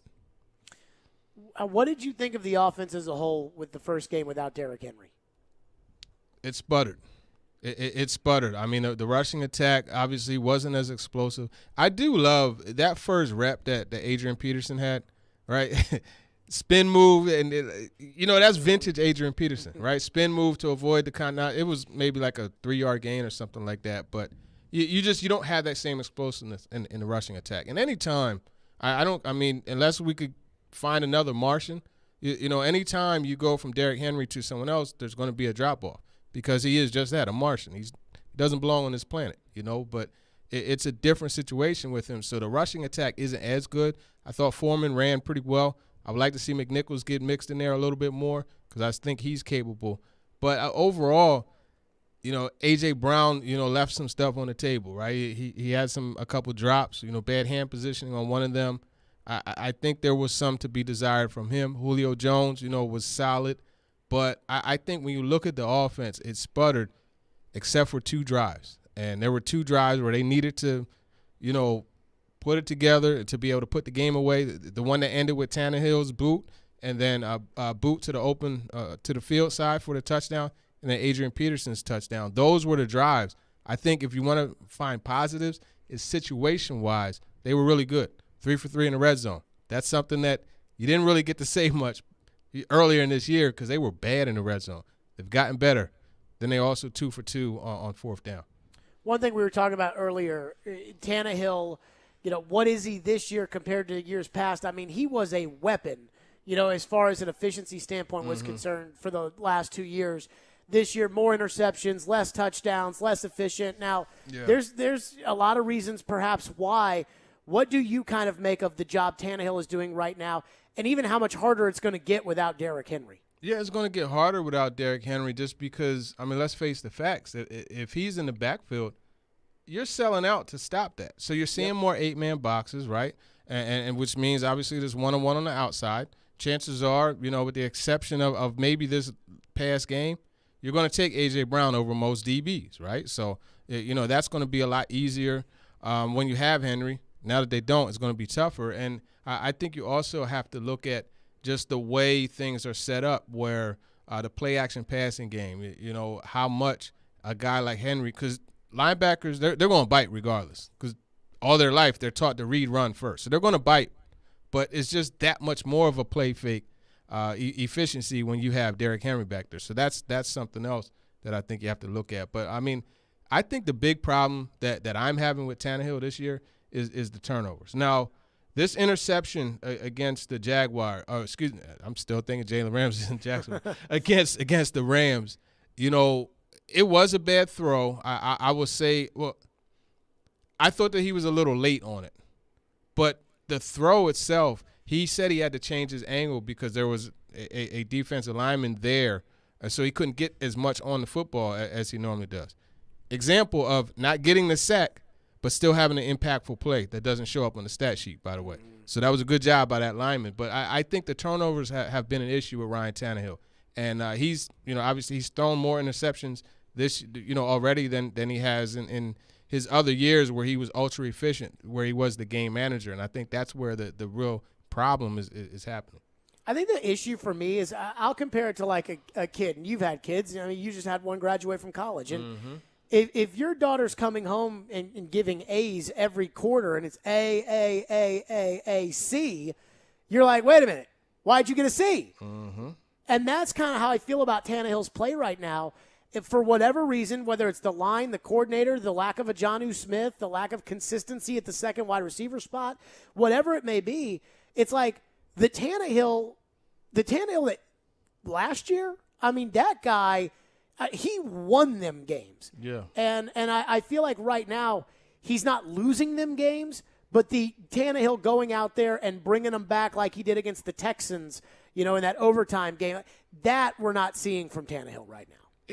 I don't think you're seeing it as much on that grand scale, but he's still doing the necessary things for them to win games, right? And, I mean, he's putting together these game-winning drives where obviously it's not just him, you know what I mean? So we're not going to act like that. But, he's the guy that's at quarterback for more game-winning drives than pretty much everyone else over the last couple of years, even, dating back to 2019. So there is something to be said about that. I personally feel that he is a game manager, and I felt that way throughout the time that he's been a quarterback. Now, for the Titans. Now, a lot of people, when you mention the game manager part of it, they frown and they act like you're saying something negative.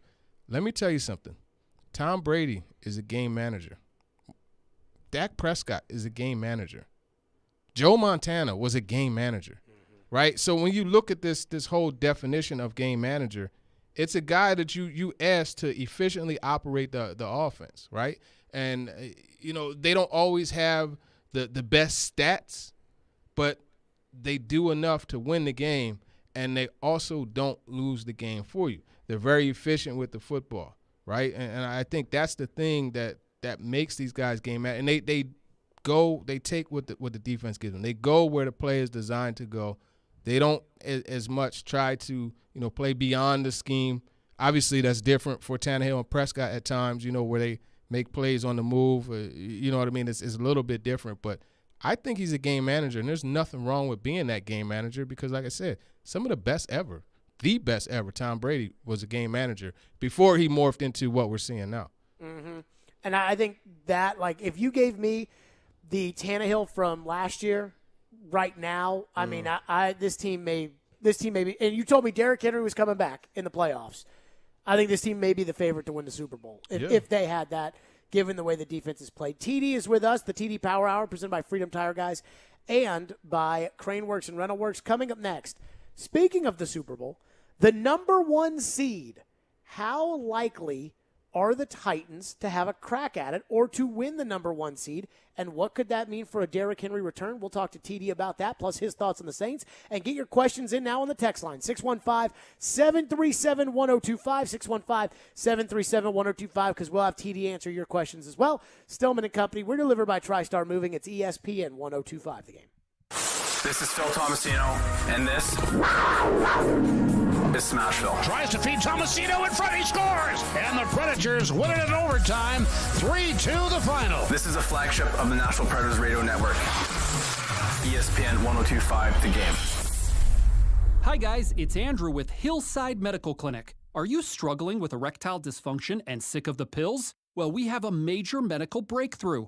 The Wave technology at Hillside Medical Clinic was tested by Cambridge University and the Cleveland Clinic, and the results are in. It's proven to increase blood flow by repairing blood vessels. No pills and no side effects. If you're ready to put a stop to your ED by treating the root cause, call us now. And not only will the assessment and blood flow ultrasound be free, we'll also include something unique that produces powerful results in the bedroom. I don't think I've ever seen it fail. This is a $600 value, free to those that call in the next 2 minutes. 615-576-5000. That's 615-576-5000. Guys, put a stop to your erectile dysfunction and get your love life back.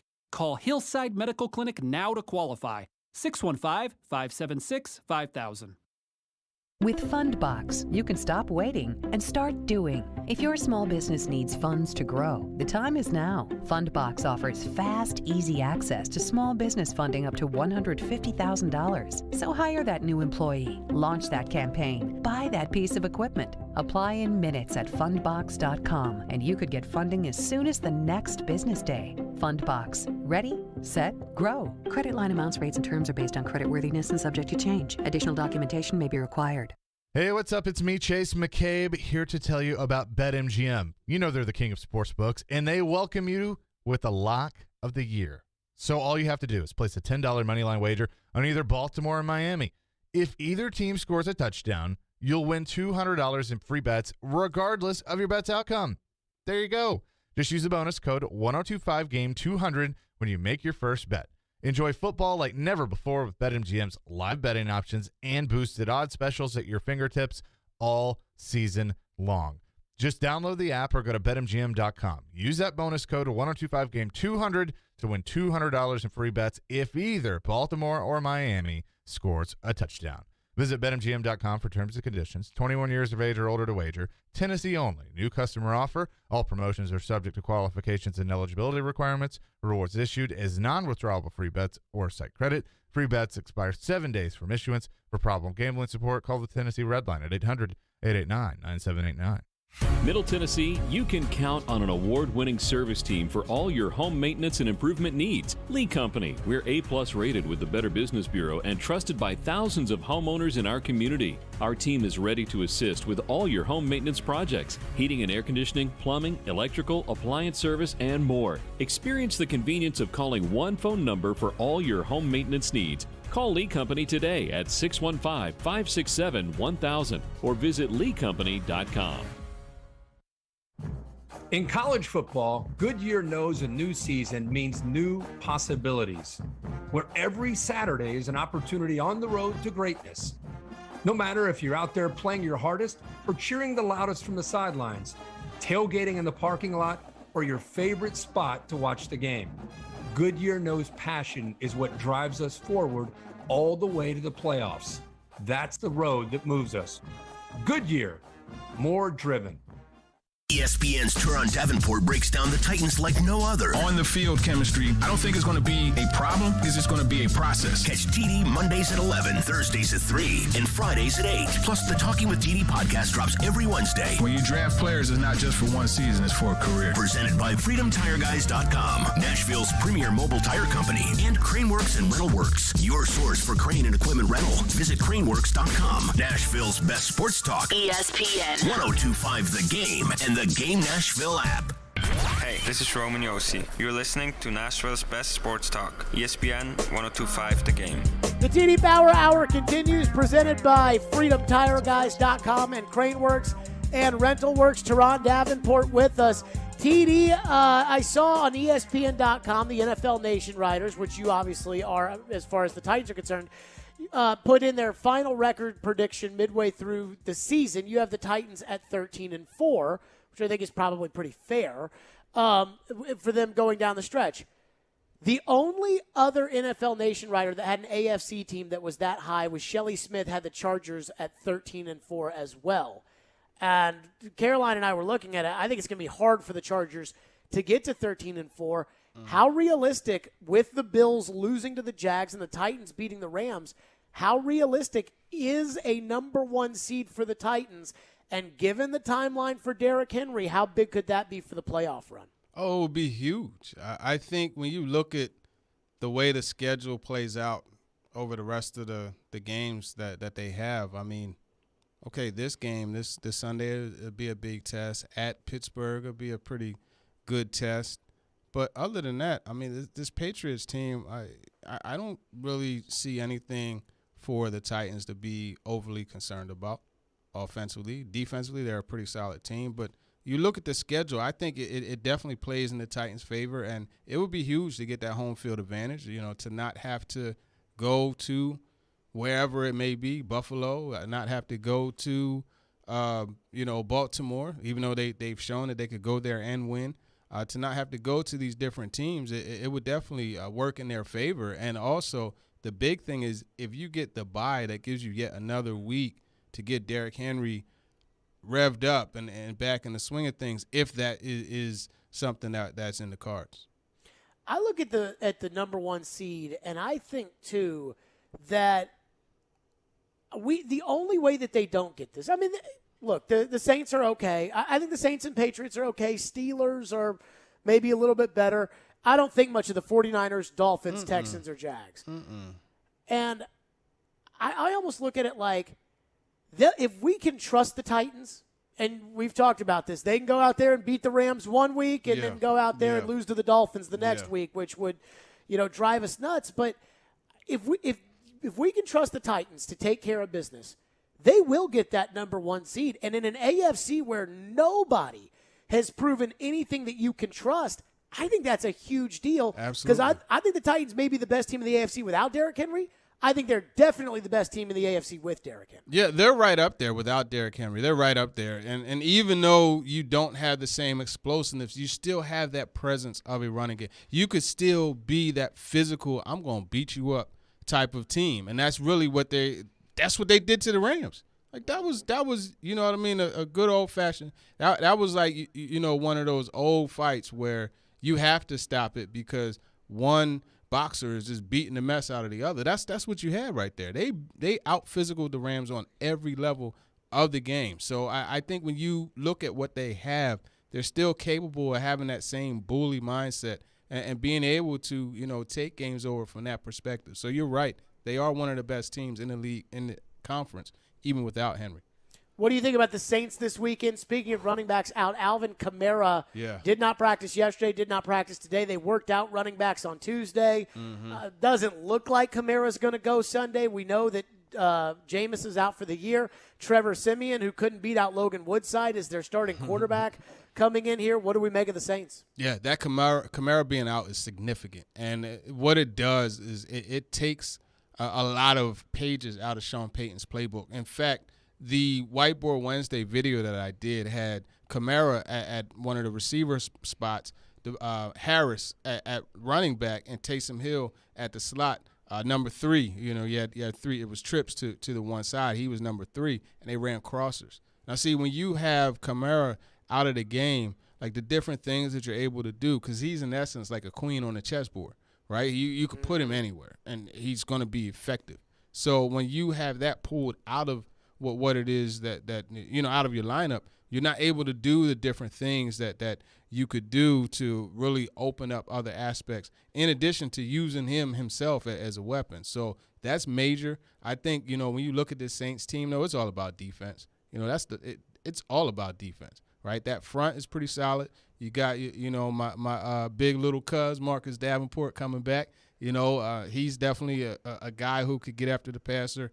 David Onyemata, he's off suspension and he's playing well. Hayward, or Cam Jordan. I always get the two mixed up. Cam Jordan is an outstanding player. So I think, they're solid on all three levels. Malcolm Jenkins still has something to him. Demario Davis is probably one of the most underrated players in the league. He is a dog. And he does everything. So they're a physical team. They're tops in run defense, allowing 73 yards per game. This team, that's what carries them. So it's going to be interesting watching this matchup because I believe that's what the Titans are becoming. The defense is going to have to carry them. So it's, kind of strength on strength. What do you think of Simeon in that offense, especially if Kamara's not out there? Yeah, there's a lot to be. Here's the thing that you really have to like if Kamara's not out there. What really do you have to be concerned about? There aren't any guys where you say, we got to stop him. You know what I mean? Kamara is the guy. Not Taysom Hill, the gadgets. Oh, yeah, it's pretty cool. Yeah, it's just that. It's pretty cool. But, it's not something where you say, okay, you know what? We got to focus in on this and stop that. And I don't ever think they win games because of Taysom Hill. No, I don't think so. And it was cool and sexy, right? Them getting him the ball in different ways and all that stuff. But that kind of thing is just it has its shelf life. And I think it's hit that point where it's okay, yeah, it's not really going to lead to a win. Yeah, you know what I mean? So there really aren't any guys that you have to really factor in. And I'm granted, these guys they're in the league, so they got talent. You still have to be concerned about them, but you don't have any game plan changing guys if Kamara is not in the game. TD is with us for the TD Power Hour. Time to get your questions in. 615-737-1025. We're right to those next for TD and the people. Let me tell you about FanDuel Sportsbook app. That's my official sportsbook app. Week 10 starts tonight. And FanDuel Sportsbook wants you to get the most out of every play. That's why they're giving everybody a $10 risk-free bet every week. Thursday night is a great opportunity to give it a try. All you have to do is bet a same-game parlay with 3 legs or more, and if your bet doesn't win, FanDuel will pay you back up to $10. Ravens, Dolphins tonight. I'd say over Ravens, over Lamar Jackson passing yards, over Lamar Jackson rushing yards. I just load up on Lamar Jackson today for a Ravens-Dolphins game. FanDuel Sportsbook has fast payouts. Get your winnings in as little as 2 hours. It's easy to use, safe and secure, and it's America's #1 sportsbook app. There's no feeling like nailing a same-game parlay, so lock in your bet today on the FanDuel Sportsbook app and get up to $10 back if your bet doesn't win. New to FanDuel, sign up with the promo code JGM to also receive 30-1 enhanced odds on either team to win during the Monday night matchup between the Rams and 49ers. Win $150 on a $5 bet. That's promo code JGM so they know that I sent you. 21 and older and present in Tennessee. Refund issued as non-withdrawable site credit that expires in 7 days. Max refund $10. Restrictions apply. See terms at sportsbook.fanduel.com. Same game parlay available for multiple sports in all states on mobile and web. Gambling problem? Call the Tennessee Red Line 1-800-889-9789. From the Fox 17 News Code Red Weather Center. I'm Fox 17 News Code Red meteorologist Dan Guthrie. Scattered showers continuing this afternoon, but they will be coming to an end from west to east by this evening and overnight. Sets up some chilly times, though, for the rest of the week. This weather report brought to you by Hiller Plumbing, Heating, Cooling, and Electrical. Call the Happy Face Truck today. If you're hiring, you need Indeed. Indeed helps you attract, screen, and interview quality candidates all in one place. Visit Indeed.com/credit. Lift it, load it, grade it, grind it, move it, haul it, rig it, dig it, Craneworks, Rentalworks, yeah! The big dog's got it. Craneworks is ready to help lift Nashville. As the Southeast's most trusted name in crane and equipment rental for over 30 years, Craneworks offers certified operators to make sure the job is done right. Rentalworks is a diverse fleet of equipment to assist in any project, big or small. From forklifts to carry deck cranes, they have it all. When it's time for your next lift, machinery moving, or rigging project, call Craneworks. Visit craneworks.com. Zines First is the official sign company for 1025 The Game. Go to sfnash.com. In college football, Goodyear knows a new season means new possibilities, where every Saturday is an opportunity on the road to greatness. No matter if you're out there playing your hardest or cheering the loudest from the sidelines, tailgating in the parking lot, or your favorite spot to watch the game, Goodyear knows passion is what drives us forward all the way to the playoffs. That's the road that moves us. Goodyear, more driven. 5G is here, but the big carriers want you to sign a pricey long-term contract to get in on the action. Well, no more, because Straight Talk Wireless has rolled out 5G coverage nationwide, with plans starting at just $35 a month with no contract. And get a Samsung Galaxy A32 5G for only $299, all on America's best networks. 5G coverage, 5G phones, less money. Straight Talk Wireless, no contract, no compromise. 5G capable device required, actual availability, coverage, and speed may vary. Darren McFarland. He's cool. He's got a personality, and they make fun of him. Willie Donick. Would this be a fun guy to come to work and hang around with all day? Chase McCabe. They're just like, hey, we need you to play yourself. Darren, Donick, and Chase have you covered weekdays from 10 to 2. Presented by Curacion CBD on Nashville's best sports talk. ESPN 1025 The Game and the Game Nashville app. You're listening to Stillman and Company, delivered by TriStar Moving. TD is with us for the TD Power Hour, presented by Freedom Tire Guys and Crane Works and Rental Works. These are your questions for TD, so let's get right to them.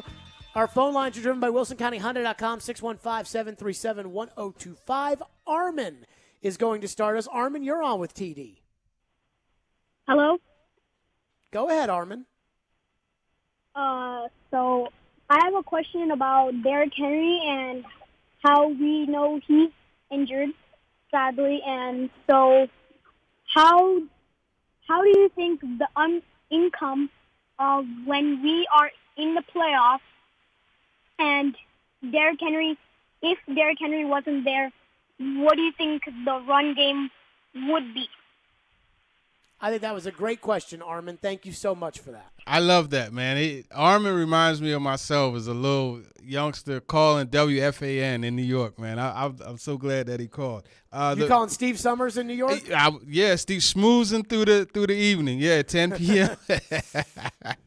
But yeah, man, I think the rushing attack is obviously different without Derrick Henry. When you look at what the Titans like to do, they are run heavy, right? That's the foundation. So I still feel even without Henry, when you have this trio, Adrian Peterson, Deontay Foreman, and Jeremy McNichols, they'll still run the football. It's just not going to be as explosive. And what you're going to see over time, roles are going to become defined. We already know that Jeremy McNichols is a third down back.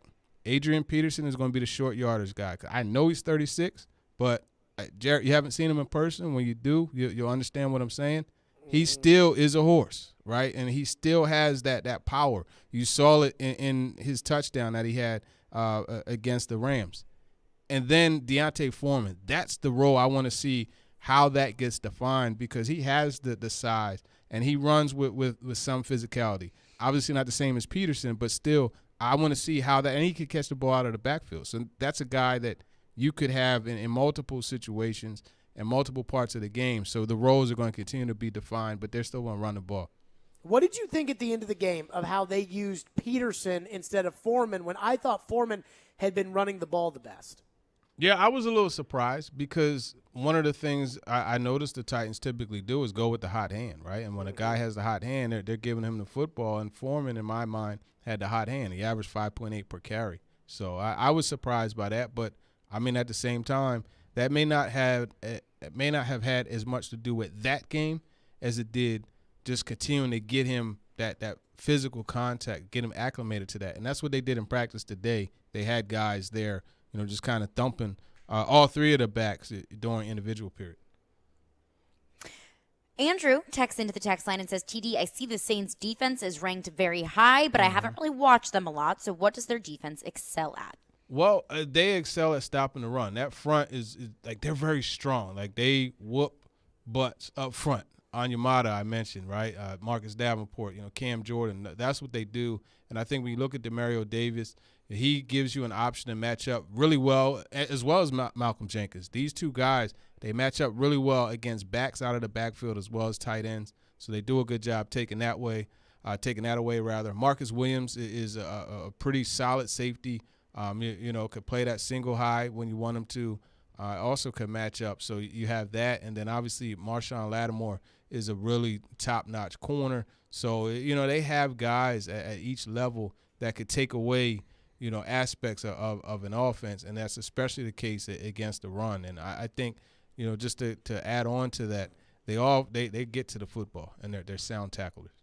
I think it would be fair to say they have a playoff team defense Mm-hmm. with Trevor Siemian trying to be Drew Brees. Yeah, they can't be that Ravens team that won with Trent Dilfer. They can't be that team. No, Simeon's already tried that. It was called the Broncos when they won the Super Bowl and Peyton retired. Yeah. And we saw how that worked. They lost to Mariota and the Titans. Another texter texts in and asks TD, do you think Jim Schwartz is heavily involved with the success of the defense? I think he is involved with the success of the defense. I asked both Mike Vrabel and Shane Bowen about that, and they said that he's involved. I asked specifically about, and I joked, I called it a wide 11 because he was lined up, Harold Landry was lined up down there as a slot corner, you know what I mean? But you're seeing more wide alignments. I know for a fact that's a Jim Schwartz influence. I know from watching the Eagles, when he was at D.C., they used to do that with Derek Barnett and some of the other guys so much. So that for sure. I think this influx of that NASCAR package, right?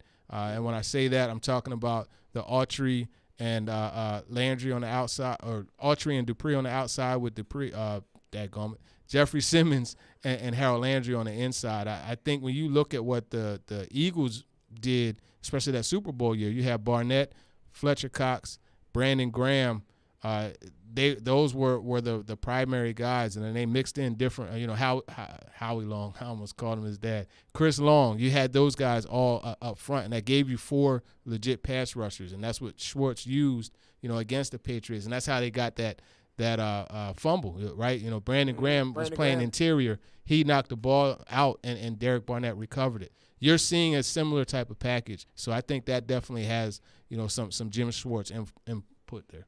It's funny because we were talking on Monday. I'm like, this looks like the old Titans defensive lines, and it's like, well, maybe Schwartz has something to do with if that. the shoe fits. Another texter texts in, while we're on the topic of the defense, texter asks, how big of an impact would David Long Jr. being out for this game make on the defense? Sheesh. About to turn that smile upside down. David Long Jr. That's smile. the one time I hear his name and I don't smile, man. But no, that would be huge. And I think just you look at the Rams game, right? Jeffrey Simmons got the pressure. Who was Johnny on the spot around the football? David Long. So I think it will hurt them tremendously. Now, one thing that will kind of offset it is if Kamara is out of the game, right? Because David Long is probably their best option to match up against him.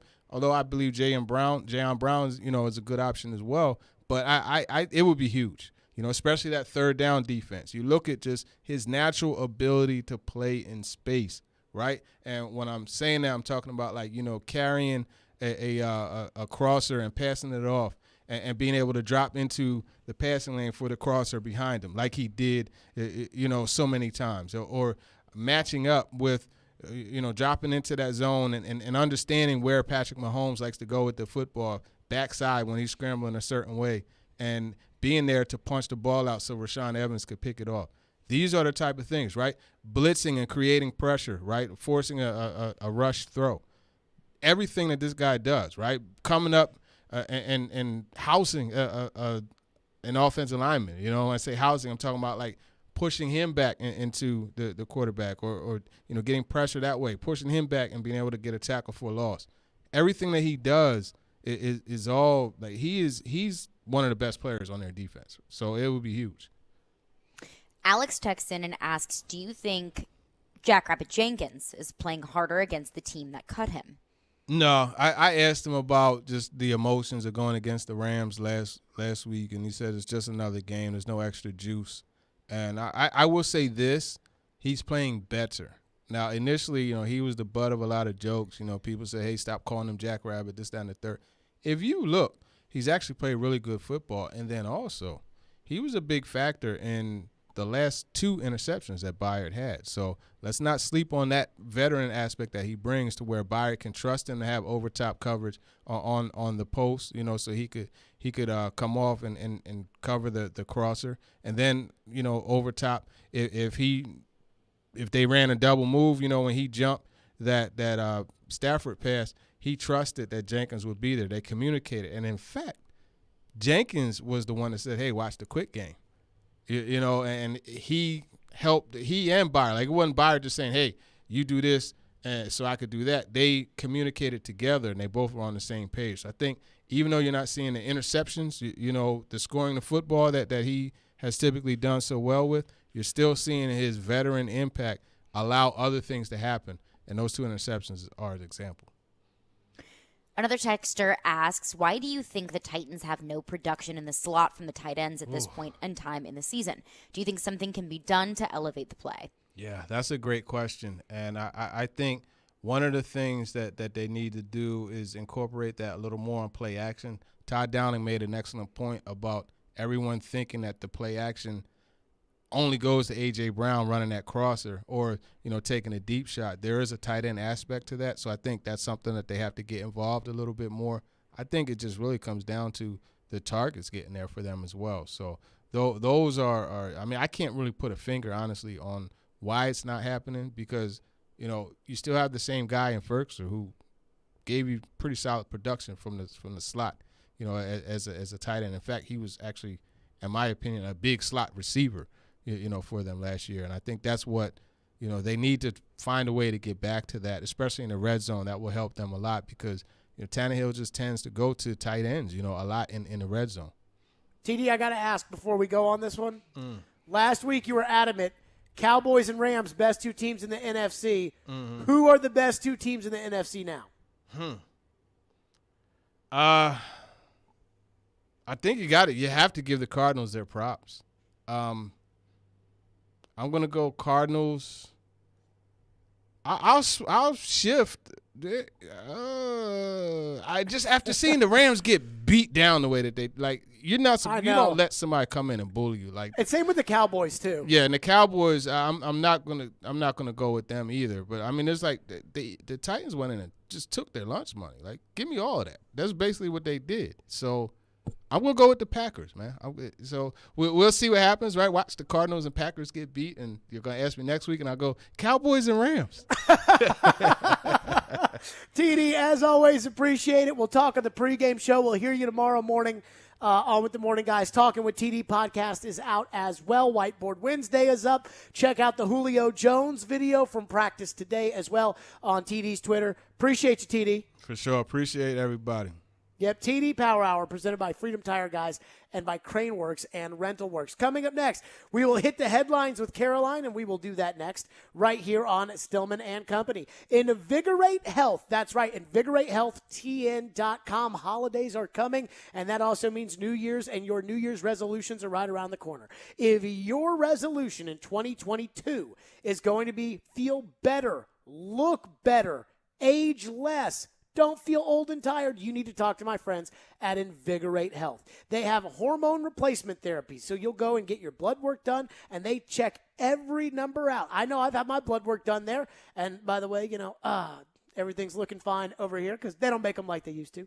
But they've got everything for you at Invigorate Health. It's a great place to go out in Mount Juliet. They will take great care of you, and they've got the new FDA-approved weight loss drug, semaglutide. Now, it has been prescribed for years by doctors as a drug for diabetes. I have talked to multiple doctors before talking to you all about the fact that it is safe, and all of those doctors say it is safe and effective, as does this month's edition of Men's Health Magazine. So if you're looking to lose those stubborn pounds, semaglutide, Invigorate Health has it online at InvigorateHealthTN.com. Get your levels checked. Start feeling the way you want to again. Invigorate Health. Take us wherever you may go. There are 2 guys on my untouchable list. Tune us in anywhere, anytime. Every team's got those. That's my point. Just search the game Nashville in your app store and download today. And keep it locked on Nashville's best sports talk. ESPN 102.5 The Game. ElectronicExpress.com. We make it happen. Family Leisure's Ultimate Game Room Sale is back. Huge discounts up to 50% off on all kinds of game room furniture and accessories. Slate pool tables from Brunswick and Legacy pool tables. Prices starting as low as $14.99 installed. Perfect for Christmas. Family Leisure has huge savings on massage chairs. Full body massage chairs starting at only $9.99. 4D massage chair more than half off at $29.99. Family Leisure guarantees to beat anyone's advertised home theater seating prices. Shuffleboards, foosball, and air hockey tables on sale as well. That's Family Leisure at both locations, Franklin and Antioch. More than 80% of hospitals and other healthcare employers are now looking to hire nurses holding a bachelor's degree. That's why Aspen University's 3-year accelerated and accredited BSN pre-licensure program is now enrolling with no wait list. Tuition and fees are less than $50,000, and transfer credits are accepted. Want to learn more? Just text STEP to 323232 right now. Most courses are online, and you'll complete your clinicals within our collaborative network of healthcare providers. Plus, if you need more flexibility, we offer a nights and weekends program. Text STEP to 323232 right now. All clinical simulations and labs are delivered in person while following CDC guidelines for social distancing and masks. If you've thought about becoming a registered nurse, the time is now. Text STEP to 323232 to learn more today. Text the word STEP to 323232 right now. Text STEP to 323232. Total cost of the degree program will vary depending on the courses taken, transfer credits awarded, and fees incurred. Employment statistics are from the AACN Research Brief, published in December 2020. Texting privacy policy and terms and conditions posted at textplan.us. Message and data rates may apply. Your home value is way up. Why not use it to make your home even nicer with a new kitchen or bathroom? Hey, Willie here. So many of our listeners are doing this with Loan Pronto, thanks to their zero-cost cash-out refi program. Call Loan Pronto now. They're fast-tracking home refis for the year-end, and people are getting checks for $60, $70, $100 grand or more. It's fast and easy. It's your money, money you can use to add even more value to your home. Imagine 2022 with that all-new luxurious kitchen you've been dreaming about, or start building that pool so it's going to be ready for the summer. Call Loan Pronto now. See how easy it is to use the equity in your home and walk away with the big check. They can even pay your closing costs, and you can skip your next 2 house payments. Call 615-499-5780 or go to loanpronto.com. That's 615-499-5780 or loanpronto.com. Equal housing lender. NMLS 1661781. Subject to lender approval. Not all loans apply. Nashville's best sports talk. Locally owned. Home of our Nashville Predators. WPRT-FM Pegram. 97.5 Murfreesboro. WBUZ HD2 Laverne. Online at thegamenashville.com. We are ESPN 102.5 The Game. Live from the Game Nashville studios, it's Stillman and Company. Delivered by TriStar Moving. TriStar Movers with 5-star service.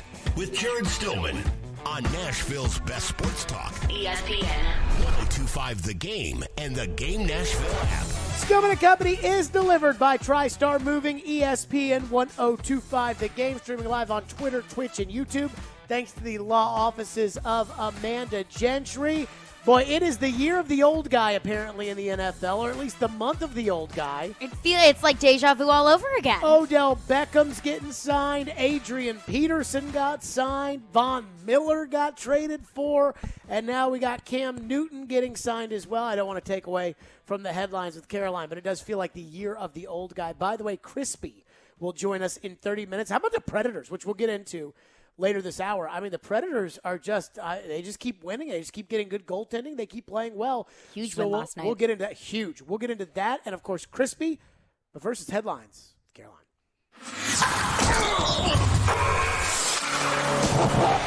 We're spanning the sports world. It's Headlines with Caroline on Stillman and Company. Right here on Nashville's best sports talk. ESPN 102.5 The Game and the Game Nashville app.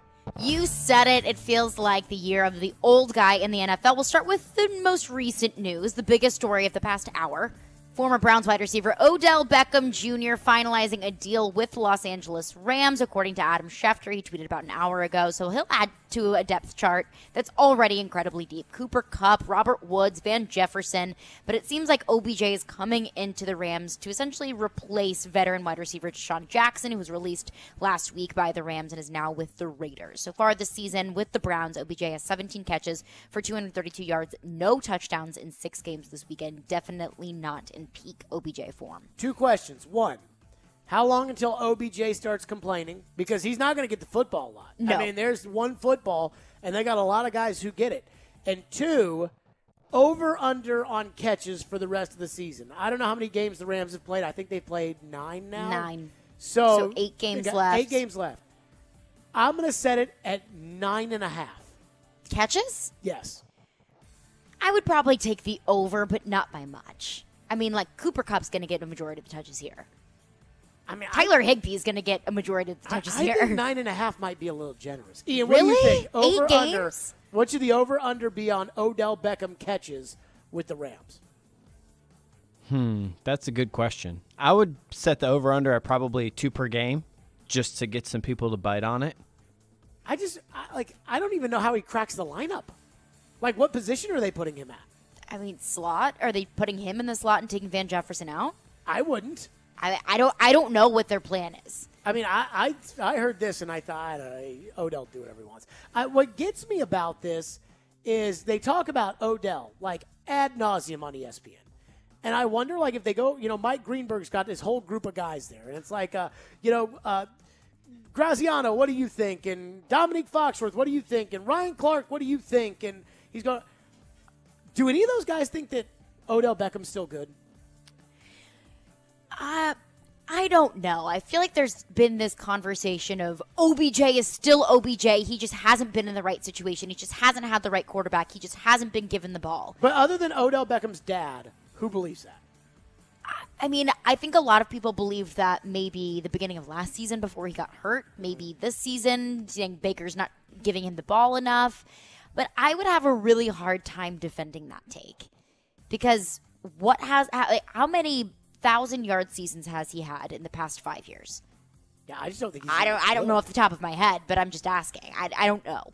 And I don't really know if going to Cleveland was a setback for him, and then he's getting right on the right track with LA. I don't think so, but I don't really think that this is going to be a monumental move for the Rams. I don't think that they were an Odell Beckham Jr. away from winning the Super Bowl. If Jerry Jones and Jimmy Haslam in Cleveland had a baby, it would be who's ever pulling the trigger for the Rams right now. Like I want him, and they go out and get him. So knock yourself out. What's next? Another big move that happened today.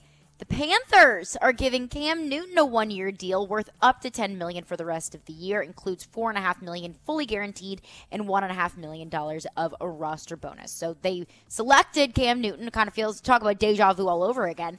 The Panthers selected Cam Newton with the first overall pick in the 2011 draft. Released him after the 2019 season after he'd struggled for several years with injuries. But now he's back in Carolina with a 4-5 Panthers team with a Sam Darnold with a shoulder injury. So, who made this decision? I have no idea. I saw this news and I was like, nope. Like, let me double check to see if this is like Barry McCockner. This David Tepper, the guy who owns the Panthers, he must be one of these kooks like Jerry Jones. I mean, I say this from what I had heard about Tepper, I think he owns some other pro sports teams like soccer or something, and I think that he's like a really successful businessman. But I don't understand this. One, Cam can't play. Two, why are they giving him all the money? Like, who are they bidding against? Like, veteran minimum or no? They don't need Cam Newton. Like, I don't understand what you're not winning more games with Cam Newton. I don't get it. And then the third thing that I guess bothers me about this is I guess they've given up on Darnold, but if you haven't given up on Darnold, or even if you have, is it a good idea to bring in a guy who's a fan favorite, who's not good anymore, to come in here and take reps while Darnold's out? And then when Darnold comes back, it's like, oh, well, we'd rather lose with the fan favorite than lose with you because we don't care about you, but we've always liked it. Like, yeah, if I'm Sam Darnold, I'm like, what the heck? Like, if the Titans had brought in Steve McNair when they moved on from, say they got rid of Kerry Collins and they had Vince Young, and they brought back Steve McNair, that would have been an issue. Like, I don't know what Carolina's thinking. I mean, there are zero redeeming qualities in Cam Newton at this point in his career. And I guess unless Tepper's like, hey, maybe it'll sell some more tickets. And if that's the case, that's pathetic because this is the NFL. What's next? Bill Barnwell ranked his top 5 NFL MVP candidates where it stands now, as well as some quarterbacks outside of his top 5, non-quarterbacks who are a long shot but could still be considered for MVP. He ranks his potential MVP candidates as follows. At number 5, Aaron Rodgers. 4, Lamar Jackson. 3, Tom Brady. 2, Kyler Murray. 1, Matthew Stafford. However, he did mention 2 Titans in the article as a non-quarterback long shot. Derrick Henry. He says Derrick Henry's injury will likely take him out of the race, but as ridiculous as his season was through for his first 6 weeks, so much of it revolved around a historic amount of volume. And he also mentioned Ryan Tannehill as a quarterback outside of the top 5 who could eventually become an NFL MVP candidate. Says Ryan Tannehill might start getting more attention if the Titans continue their impressive winning streak, but can't necessarily make a strong case for him here. He was a super efficient quarterback in 2019 and 2020, but Bill Barnwell says he's at a league average 7.5 yards per attempt this season and has thrown 8 interceptions. His passing volume continues to be below average, just over 32 pass attempts. Tannehill is extremely underrated and valuable as a runner, but the offense might change in the weeks to come, but doesn't think that he necessarily has an MVP resume right now. Yeah, Tannehill's no shot. What gets me, though, is had Derrick Henry not gotten hurt, and maybe the workload's why he got hurt, I don't know. Had Derrick Henry not gotten hurt, it feels, given the way the season is progressing, Derrick probably runs for 2,000, and he probably is the league MVP. And I would say league MVP almost by default. Aaron Rodgers is not going to win the award. No. Like the Peter Kings of the world who can't get over the fact that Aaron lied about not being vaccinated, they will never vote for that guy. So he's out. Kyler Murray's out because he didn't play well in the one nationally televised game that we all watched, and so he's out. Lamar I don't Jackson, think he's out. Oh, he's out. I don't think so. I think he is out. They just won by 30 without him. I understand that it's a nationally televised game, but one loss. When you don't play well on national TV, that is the end for you when you are not the Dallas Cowboys. I don't buy it completely. That's how it works. Like, I think people were skeptical that Kyler was the reason why Arizona was succeeding. Then they flipped on the TV to watch Kyler play one game. He didn't play very well. Then he gets hurt, doesn't play the next game, and then they win by 25, whatever. I mean, I get it, but I think Kyler may win it by default because it doesn't feel like there's anybody big out there to win it. Matthew Stafford. How did he play on national TV last week? Not so great. So I think that, right now, if Derrick Henry stayed healthy and run for 2,000 yards or won a third straight rushing title or whatever, I think there's a legitimate chance Derrick Henry would have won the MVP this year just because there isn't one quarterback that has separated themselves from the pack. I guess right now, if I had to pick one, if I had to pick an MVP of the league today, I was a little surprised Dak wasn't in Bill Barnwell's top 5. I'd probably take Derrick Henry? Right now. Now, it's going to change because the rest of the season he's not going to play. But for where we are at this point in the season, I think I'd take Henry. Because there's not one team that you look at that, man, this guy has elevated his team from what nobody thought they'd be other than Derrick. Lamar? I mean, they're kind of what we thought they'd be. Yeah. And yes. Expectations are everything, especially for the MVP award. Yes. What's next? A little bit of college football news. Jim Mora has a new title. First of all, I saw this. I'm like, Jim Mora Sr. or Jim Mora Jr. But obviously it's Jim Mora Jr. I guess now Jim Mora Sr. is so old that we just assume kind he's of not. imply that it's Right. Jim Mora Jr. But Jim Mora Jr., let me clarify that, has a new title. He will join UConn as their new head football coach. So Mora and UConn have agreed to a 5-year contract to make $1.5 million in the first season and could earn another $200,000 in annual performance incentives. So he's 59 years old. Last coached in 2017. His final season at UCLA went 46-30 with UCLA before being fired in November of 2017. But he's heading up north. That's embarrassing. Head coach of the Huskies. That's embarrassing. Let's go Huskies, baby. That's embarrassing for Jim Mora. That program is such crap. That was another news drop that I saw. I looked at and I was like, ear, let me clear my eyes a little bit. Maybe make sure that's the right thing that I read. That job it was is a weird day of beneath- news today. That job is so beneath Jim Mora Jr. That program is a pile of crap. Oh, my goodness. That shows you can't get a job. He turned down Texas like a decade ago. They offered him a boatload of money. And he turned him down, and now here he is. Because he knew there was something better at the other end. Oh, and yeah. it was UConn. Connecticut, an independent Stores, Connecticut. What a dumpster. It's beautiful this time of year. That football program is it's bad. Oh, it's awful. Headlines with Caroline. Coming up next, the Predators get it done again last night. Are they starting to prove something that maybe we didn't believe at the beginning of the season? We'll get to that coming up next. Go to theGameNashville.com/deals to check out Nashville's best deals. The deal this week is a $30 gift card for only $15 to the Beanbag Coffee and Tea Shop. Your favorite community coffee and tea shop offering a variety of coffee flavors and shine-worthy teas. The Beanbag is a great place to have a meeting while sipping on a cup of hot or cold coffee or tea. Enjoy a delicious breakfast sandwich, cheddar, broccoli soup, turkey sandwiches, and more. Get your deal now at theGameNashville.com/deals. Titans on 3. 1, 2, 3. Titans! Those guys played fantastic. It was fun to watch them play. The Titans are the NFL's hottest team. Big plays, big moments. It's just incredible. After consecutive wins against the Bills, Chiefs, Colts, and Rams. Man, were they good. Oh, it's unbelievable. You're home for the best Titans coverage. That is a team that is putting it all on the line. They stepped up big time. Is Nashville's best sports talk. ESPN. 102.5 The Game and the Game Nashville app. Some people think fall is the best time of the year. It may also be a great time to consider getting vaccinated against COVID-19. Brought to you by BioNTech and Pfizer. Now's the time to get a great deal on Kubota construction equipment, featuring durable Kubota engines, more comfort, more productivity, more get it done right. The Kubota construction lineup shows up ready to work every day.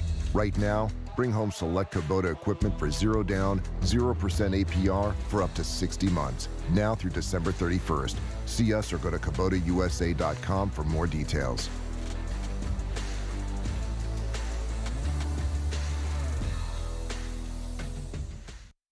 Christmas shopping starts now at Electronic Express. Get huge savings on the hottest gifts with up to 50% off in every department. 4K TVs, computers and gaming, smart home, housewares, and more. That's not all. Get up to 50% off all your appliance needs in stock and ready to deliver. Plus, buy now, pay later with up to 36 months free financing. We've got what you need this Christmas at Electronic Express. We make it happen.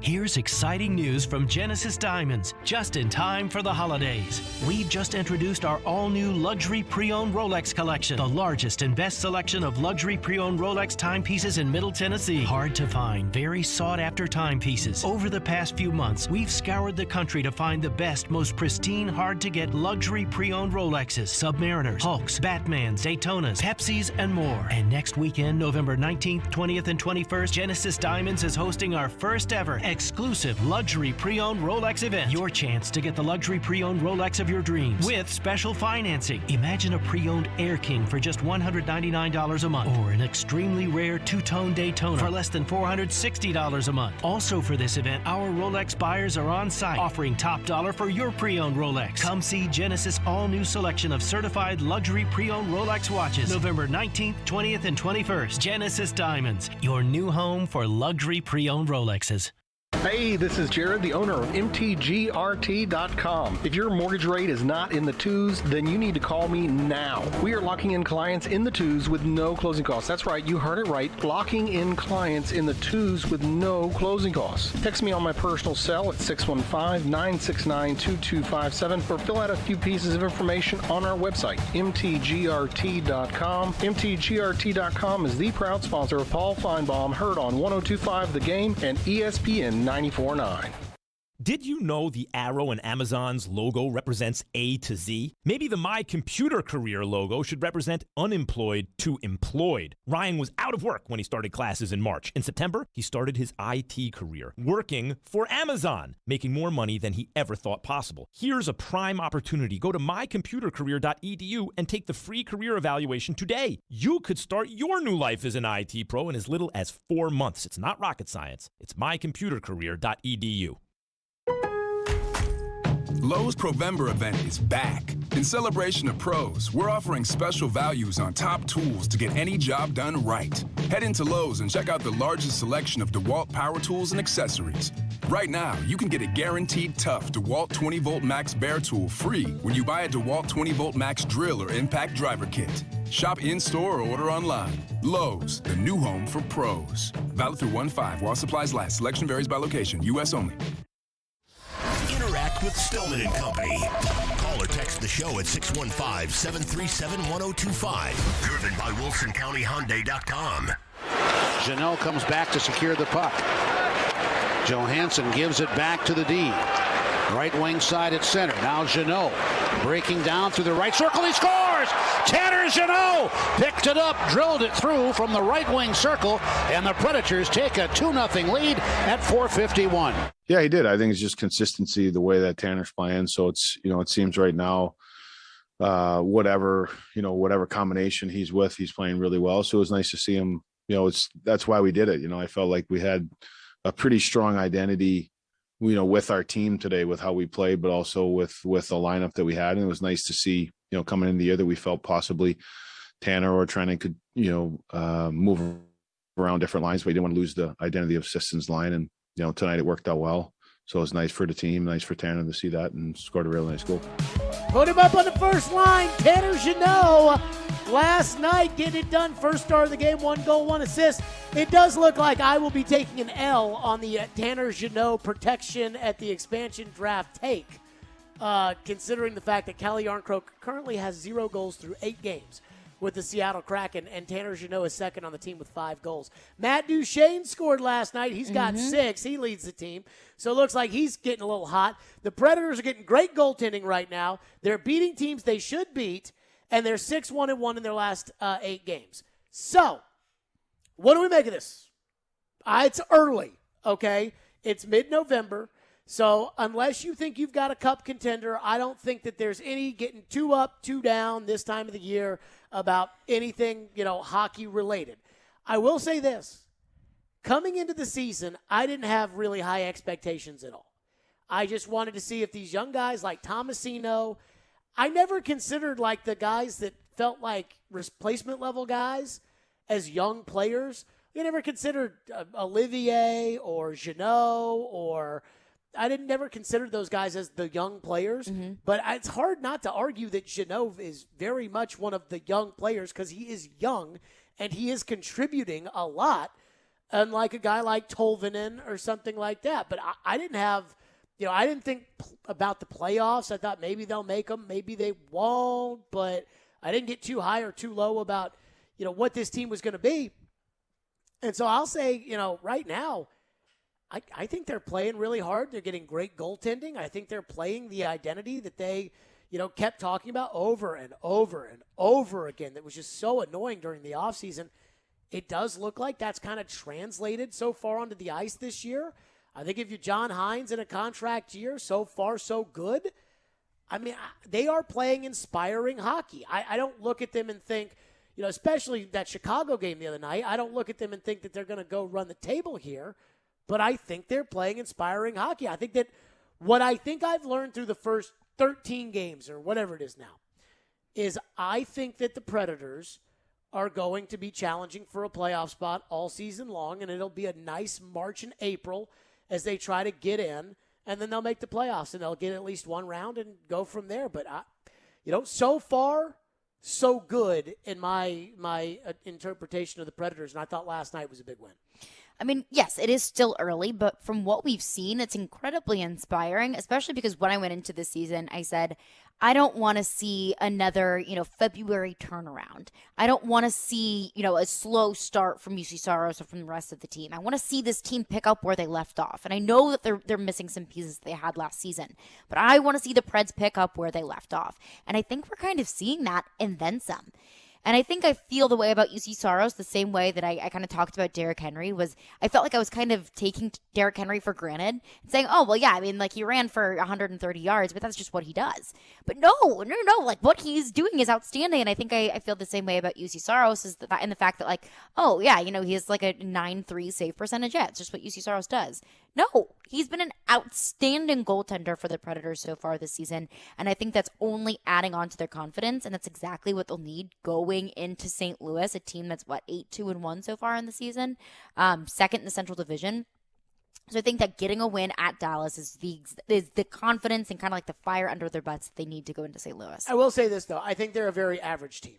Like I know that they're hot right now and they're winning games, and I do think that they've proven that there will be a chase to the playoffs at the end of this year. And if the young players, and I'm talking about the young, high-skill upside guys, Tolvanen, Tomasino, if those guys get rolling, the Asanafiev kid or whatever at Milwaukee, if they bring him up, though, do Preds prospects on your own time.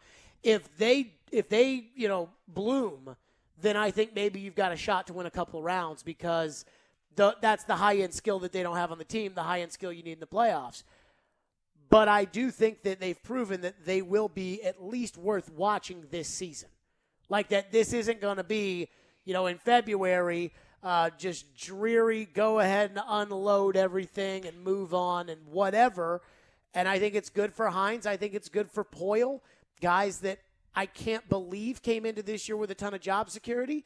I think it's probably good for them. Now, again, I think they're incredibly average. They're 7-5-1 on the season. Their goal differential is +1. So, to give you an example, Arizona might be the worst team I've ever seen play in professional hockey. They're -33 in goal differential. They're in last place. Oh, boy. The Blackhawks are -19. Oof. The Punch and Judy Avs are behind Dallas in the standings by a point, but that's only because they've got 2 games in hand. They're -6. Dallas is -12. So all the teams below you in the league, in terms of goal differential, or in the division, are all significantly below that. St. Louis is +13. Ooh. Now, Minnesota's +4, and I think Minnesota's got a great coach. So maybe this, I think, goes to show you when your goal differential is 1, that your goalie is probably carrying you through a lot of this. And that's what's happening here. Mm-hmm. So I don't think I'm surprised the goalie is doing this. I certainly didn't count on him to do it every night right out of the gate. But so far, so good. I mean, they're a gritty team. Like, they're fun to watch. They are, and they will be worth watching this season, like for the duration of the season. But other than that, I'm not going to get too high or too low on the team either. Though I do think I can see this winter, I can see a lot of cold takers on the Tanner Jeannot front coming at me because I'll own up to it. He's played great. I mean, he's been great. But I think that a lot of people were puzzled by that decision. A lot of people were questioning, okay, what are we doing here with Tanner Jeannot? Clearly, we've been proven wrong so far in the season. But I think, a huge difference here are the contributions from Ryan Johansson and Matt Duchene. Contributions that I didn't necessarily expect. They both scored last night. I think I saw Adam Vingan had a mailbag, and he was asked if Duchene's turned the corner, and he was like, give me another month of this, and then I'll say he's turned the corner. Right, because I like what I'm seeing so far, but I'm not putting any sort of label on it this early in the season. Crispy will join us next. What does he think of the way the Predators are playing? I'm going to guess he thinks it's probably pretty good. We'll get Crispy's thoughts on that. What does he think of the red-hot start?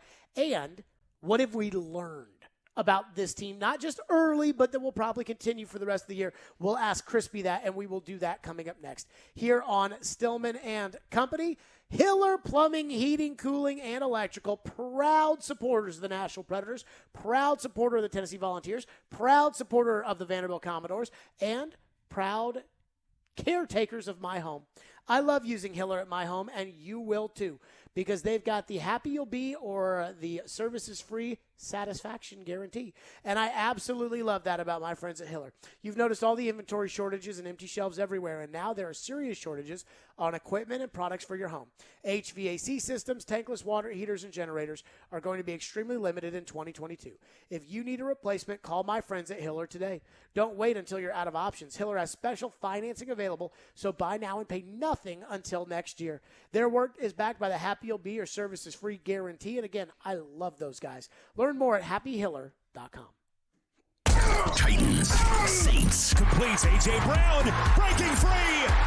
Brown is in.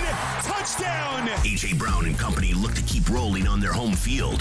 Tune in Sunday at 9:30 for NFL pregame with Jared Stillman, Chris Sanders, and Mark Howard. Live from Rock Bottom Restaurant and Brewery on Broadway. We are Nashville's best sports talk. ESPN 102.5 The Game and the Game Nashville app. It's back. Family Leisure's Ultimate Game Room Sale is back. Okay, so what's that mean? That means huge discounts. Up to 50% off on all kinds of game room furniture and accessories. Like what? Up to 50% off on slate pool tables from Brunswick and Legacy Billiards. Prices start as low as $14.99 installed. Plus the matching bars and game tables. Even poker tables to complete our game room are on sale as well. The guaranteed largest selection and lowest prices in the Mid-South. Wow, perfect for Christmas. Family Leisure is also featuring huge savings on massage chairs and home theater seating. Full body massage chairs starting at only $9.99. And the top of the line 40 massage chair is more than half off at $29.99. What about the theater seating? Family Leisure guarantees to be half off anyone's home theater seating. 3-piece recliner sets start at only $9.99. Full power recline real leather seats are only $19.99. That's great. And they have stand-up and desktop arcade games with over 600 games, shuffleboards, foosball, and air hockey tables. It really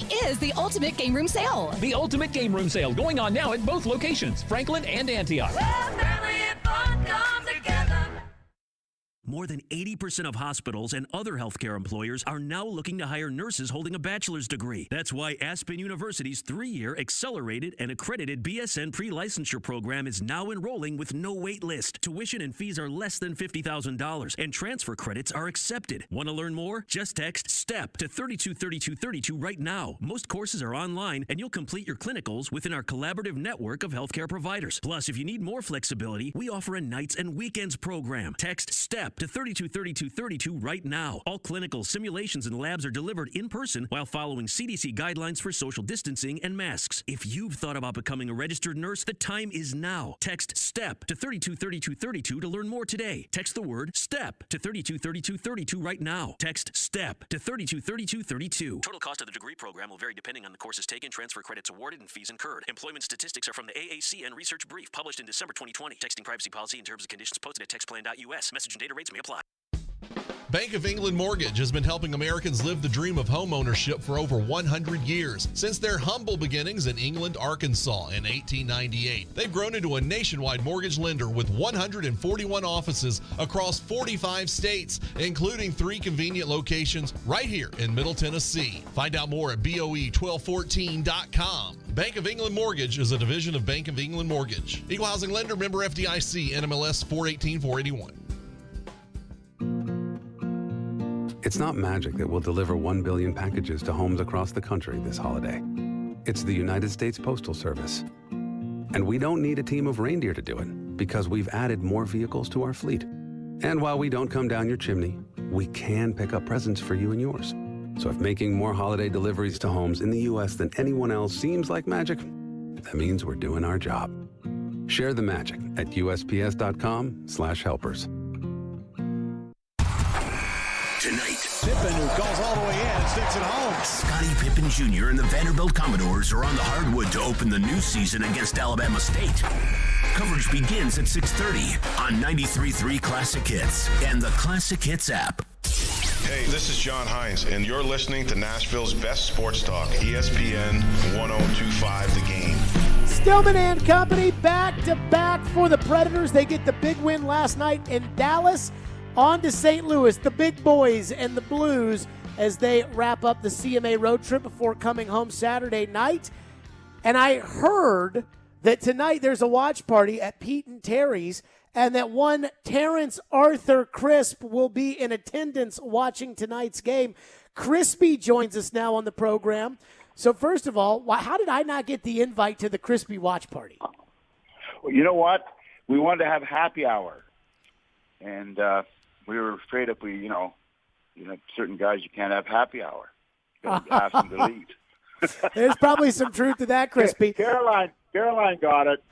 I got you, Crispy. I got you. Thanks, Caroline. Crispy, let's start with this one.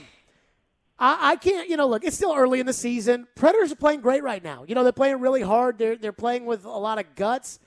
I think the one thing that they've proven to me is that they will matter this season. Like that this will not be a lost season. This will not be probably unload everything at the trade deadline, bottom of the barrel, like what Chicago's going through right now. This team is going to be competing for a playoff spot all year, and I think a lot of them are going to be like the games that we have seen, which is you're going to have to get good goaltending, which they're getting, and you're going to have to play really gritty hockey, and that's what it feels like the Predators have done, now through the first month of the season, Crispy. They're starting to kick it in. I totally agree with you. And it's no secret, and you've talked about it on your show, and the other ones have too, that the big secret was, Pecorine is retiring, and he's not going to be there, and Saros has proven he can play, but can he handle it? Can he take the long stretch, the long run? Well, I think so far this season, I know so far this season that Saros has more than removed all doubts and all doubters from what he's quite capable of doing in the nets. I like the way that they're playing, but I am still a little upset, and I have to be honest about this, at our defense corps. Because Saros has made unbelievable. I mean, I watched some games where he's made 3 breakaway saves in the first 4 minutes of the game. In the last 6 minutes, he's made 18 point-blank saves. And I love it, and he's doing it. He's winning. But my question in that theory is right now, I'd like to see our defense corps shore up a little better in front of him. I mean, he's making these unbelievable saves, and that begs the question, why are the other teams getting these unbelievable chances? So I love the points. I love the wins. The guys are coming together. I like what I see in our young guys. Duchesne is now grounding into style, and then Joey playing the style we know they're capable of, the way they can play. We're seeing that come to effect. You see young Tomasino has 3 goals. And then, no matter where they put this guy, it's effective. Whatever line he's on is effective. Whoever he's playing with. I mean, that goal last night between he and Joey was just classic. Tic-tac-toe, give and go, get it back. Those are the signs you're seeing. On the other side of the coin, I'd like to see a few more forwards step up and start scoring some goals.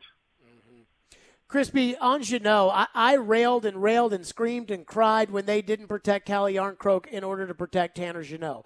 I thought it was one of the dumber things that I've ever seen. And they said, hey, we really believe in Tanner Jeannot as a young piece of this team, which made no sense to me because he was never considered a top prospect. He was never a guy that they really considered for a part of this team until they had so many injuries last year.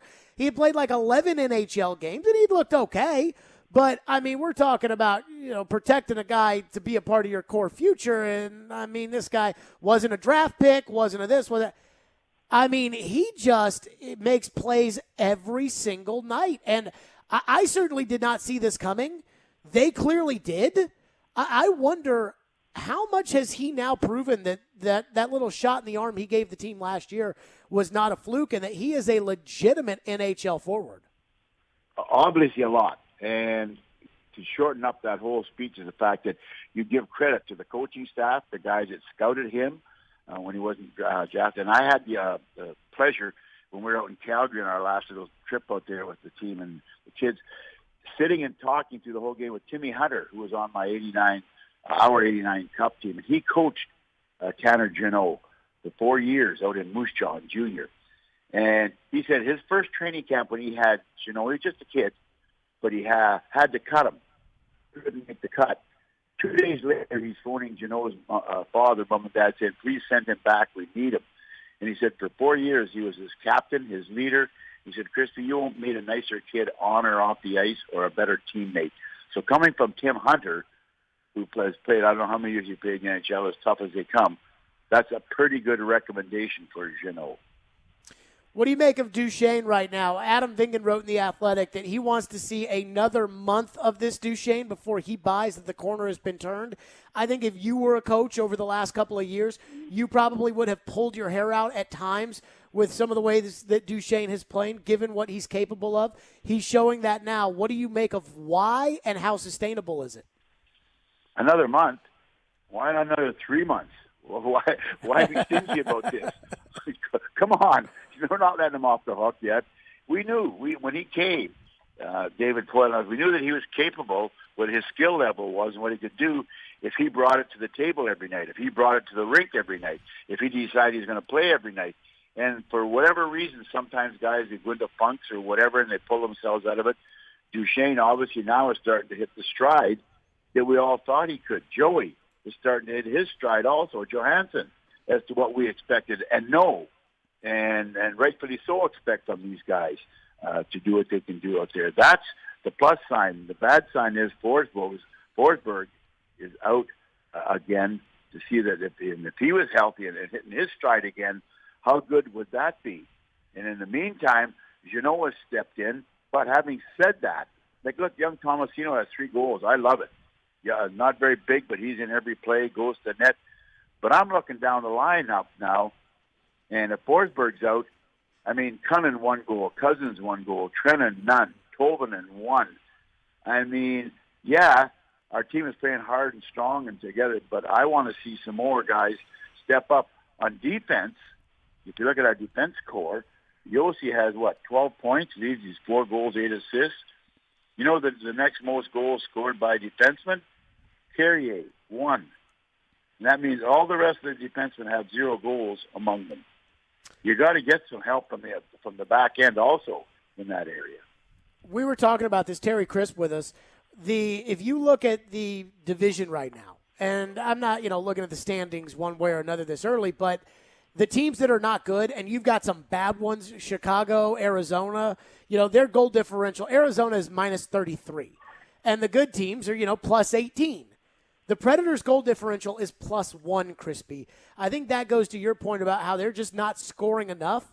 How sustainable is what Saros is doing? Like, if you were coaching this team, how much could you bank on your goalie being this good for the whole season, knowing that, the law of averages is going to have to play a role at some point?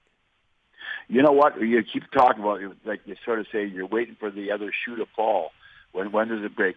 And as we all know, he's going to have some rough games some nights. But I would say that he can continue this all year if he starts to get some better protection from his defense corner. I'm not letting up on this because I've been watching all the games, clearly looking how we're winning them and what's going on. And I totally, I want to take the defense corps to the woodshed and have a talk with them, because it takes you 1 second to put your head in a swivel, half a second to check the front of the net. That's the most dangerous spot in the area, and quit leaving it unprotected and expecting Saros to stop point-blank chance after chance. So to me, right now, our defense corps have got to realize, you know what, the most dangerous area in this whole building is the front of the nets, and do a better job in front of the net. And the one thing I do like now, Benning has come back in, and he's healthy and playing. And nobody talks very often about Benning. But to me right now, he's one of our better defensive defensemen. You watch in the corner along the boards, yeah, he's not a big guy, but he's willing to go body to body, head to head, check for check. And not very often do you see a guy that he goes into the boards with in the corner in our zone, come out and get to the net ahead of him. He's doing what you're asking of a defenseman. I'd like to see some other guys follow that route. Terry Crisp, as always. Crispy, we appreciate it. Join Crispy at Pete and Terry's tonight. The first 5 tables will get a free appetizer and 20% off parking with Premier Parking. You can go to nationalpredators.com/watch party for more information. 6 o'clock, Pete and Terry's Tavern at Bridgestone Arena. It's only fitting that you would go to your own tavern, Crispy. Listen, I'm looking forward to it. I always love the interaction with fans, and I always love it. Say, yeah, ask me any question you want. And it's great what they ask, and then I have to go and plead the fifth. Every time. Every time. I will never forget. Sometimes I plead the fourth. I will never forget in the Arizona Bubble series when you were on the show and we were talking. I said, Crispy, who should start in goal game 4, Saros, or would you make the change to Rene?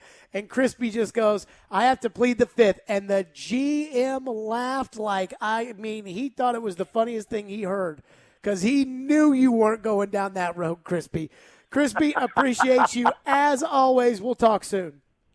Hey, thanks, guys. Caroline, take care. Have a good one, Crispy. See you, Crispy. Terry Crisp joining us on the program. Again, the watch party tonight, 6 o'clock at Bridgestone Arena. So Crispy seems mad at the defense corps.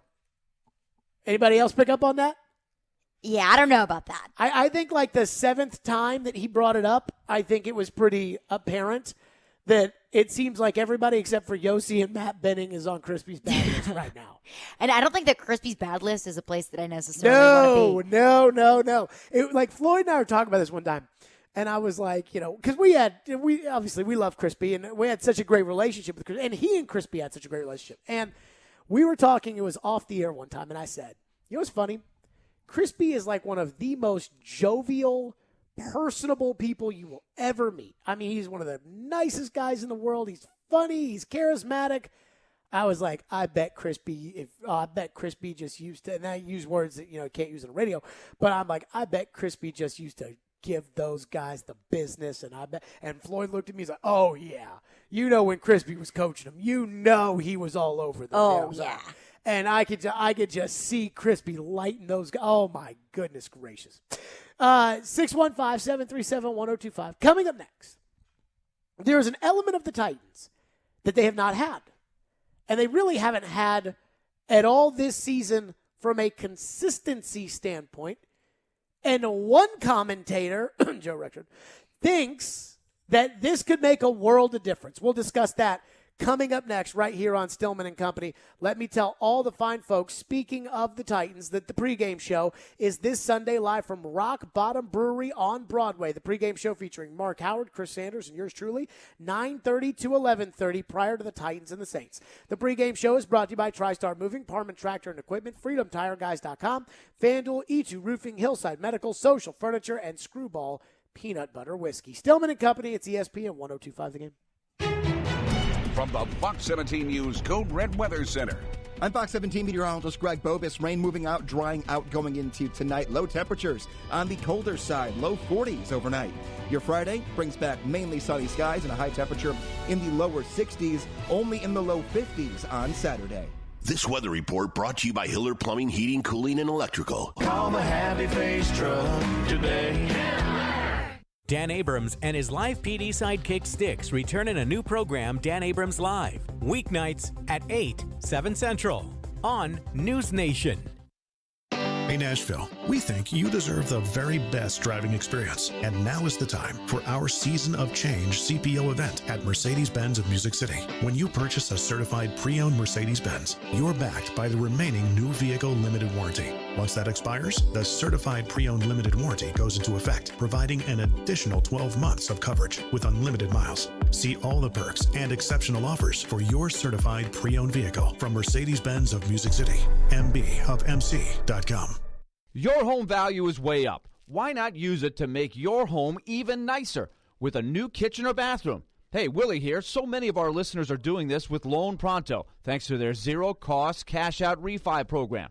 Call Loan Pronto now. They're fast-tracking home refis for the year-end, and people are getting checks for 60, 70, 100 grand or more. It's fast and easy. It's your money, money you can use to add even more value to your home. Imagine 2022 with that all-new luxurious kitchen you've been dreaming about, or start building that pool so it's going to be ready for the summer. Call Loan Pronto now. See how easy it is to use the equity in your home and walk away with the big check. They can even pay your closing costs, and you can skip your next 2 house payments. Call 615-499-5780 or go to loanpronto.com. That's 615-499-5780 or loanpronto.com. Equal housing lender. NMLS 1661781. Subject to lender approval. Not all loans apply. Here's exciting news from Genesis Diamonds, just in time for the holidays. We've just introduced our all-new luxury pre-owned Rolex collection, the largest and best selection of luxury pre-owned Rolex timepieces in Middle Tennessee. Hard to find, very sought-after timepieces. Over the past few months, we've scoured the country to find the best, most pristine, hard-to-get luxury pre-owned Rolexes, Submariners, Hulks, Batmans, Daytonas, Pepsis, and more. And next weekend, November 19th, 20th, and 21st, Genesis Diamonds is hosting our first ever exclusive luxury pre-owned Rolex event. Your chance to get the luxury pre-owned Rolex of your dreams with special financing. Imagine a pre-owned Air King for just $199 a month, or an extremely rare two-tone Daytona for less than $460 a month. Also for this event, our Rolex buyers are on site offering top dollar for your pre-owned Rolex. Come see Genesis all-new selection of certified luxury pre-owned Rolex watches November 19th, 20th, and 21st. Genesis Diamonds, your new home for luxury pre-owned Rolexes. Mr. Clean, Mr. Clean. So a friend told me about Mr. Clean Magic Eraser, and his exact words were, "It changed my life." I used to spend a ridiculous amount of time trying to remove tomato sauce from inside our microwave and soap scum off the bathtub. It's like seriously magic, and my secret weapon for cleaning the kitchen, bathroom, doors, and walls, and even keeping my sneakers clean. Mr. Clean Magic Eraser. Greatest invention ever. Mr. Clean, Mr. Clean, Mr. Clean. Mr. Clean Magic Eraser, the unicorn of cleaning. Robbie Stanley. That size and that speed just doesn't grow on trees. That could be something that you could really turn into. Joe Rexrode. Just hold out and somebody will call in the bad signal. Get your morning started with Robbie and Rexrode every weekday from 6 to 10. Presented by Volunteer State Bank on Nashville's best sports talk. ESPN 1025 The Game and the Game Nashville app. This is Stillman and Company, delivered by TriStar Moving. Tune into the NFL Game of the Week on 1025 The Game, brought to you by Red Spirits and Wine in Bellevue. The Game of the Week this Sunday, Minnesota Vikings and the LA Chargers kick off at 3:05. So I'm listening to the morning show, and Joe Rexrode is just overly repetitive about this, like, dream that Taylor Lewan is going to get back in the lineup, be healthy as ever, and be a dominant left tackle. Now, I think the die is cast as far as Taylor Lewan is concerned, because I believe that Taylor Lewan is the starting left tackle of the Titans for as many games as he can play the rest of the way. And then as soon as the season is over and the new league year starts, Taylor Lewan will be released, and the Titans will have to go out and get another left tackle. To me, I think it's done. I think that they wanted to give Lewan a chance to go back to being a Pro Bowl left tackle. He can't stay on the field. So it's done. It's over. Now, he may play the rest of the year, and he might play okay, but the dominant Taylor Lewan that went to the Pro Bowls, he's gone. And he's not coming back. And Joe Rexrode every morning just talks about how important it is for the Titans to get Taylor Lewan back. Here is some of Joe's bloviating this morning about Taylor Lewan. Look, there's a lot of fair criticism of Taylor Lewan, and I mean, there's whatever you think about the whole thing with the PED. Regardless, he made a huge mistake there. Going rogue and taking stuff that wasn't totally approved by the Titans doctors. I mean, he screwed that up big time, and he lost 4 games, and that was a big factor in why that offensive line was so bad early in that season. Right? That was part of why Mariota lost his job. But the second half of that year, that was 2 years ago. So 2 years ago, that offensive line, I'd put the entire performance of that offensive line, once they got going, once Nate Davis figured it out, with Jack Conklin, with Lewan, that was a huge part. Derrick Henry, incredible performances, dominant, great, all that stuff. The offensive line was a massive part of that, and Taylor Lewan was the centerpiece of the offensive line. So that's 2 years ago. So that's January of 20. That's less than 2 years ago. And then he picked it up last year and was great, and he got hurt.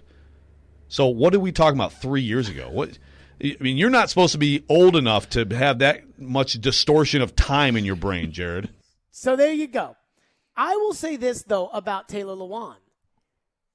When's the last time he played like a dominant left tackle?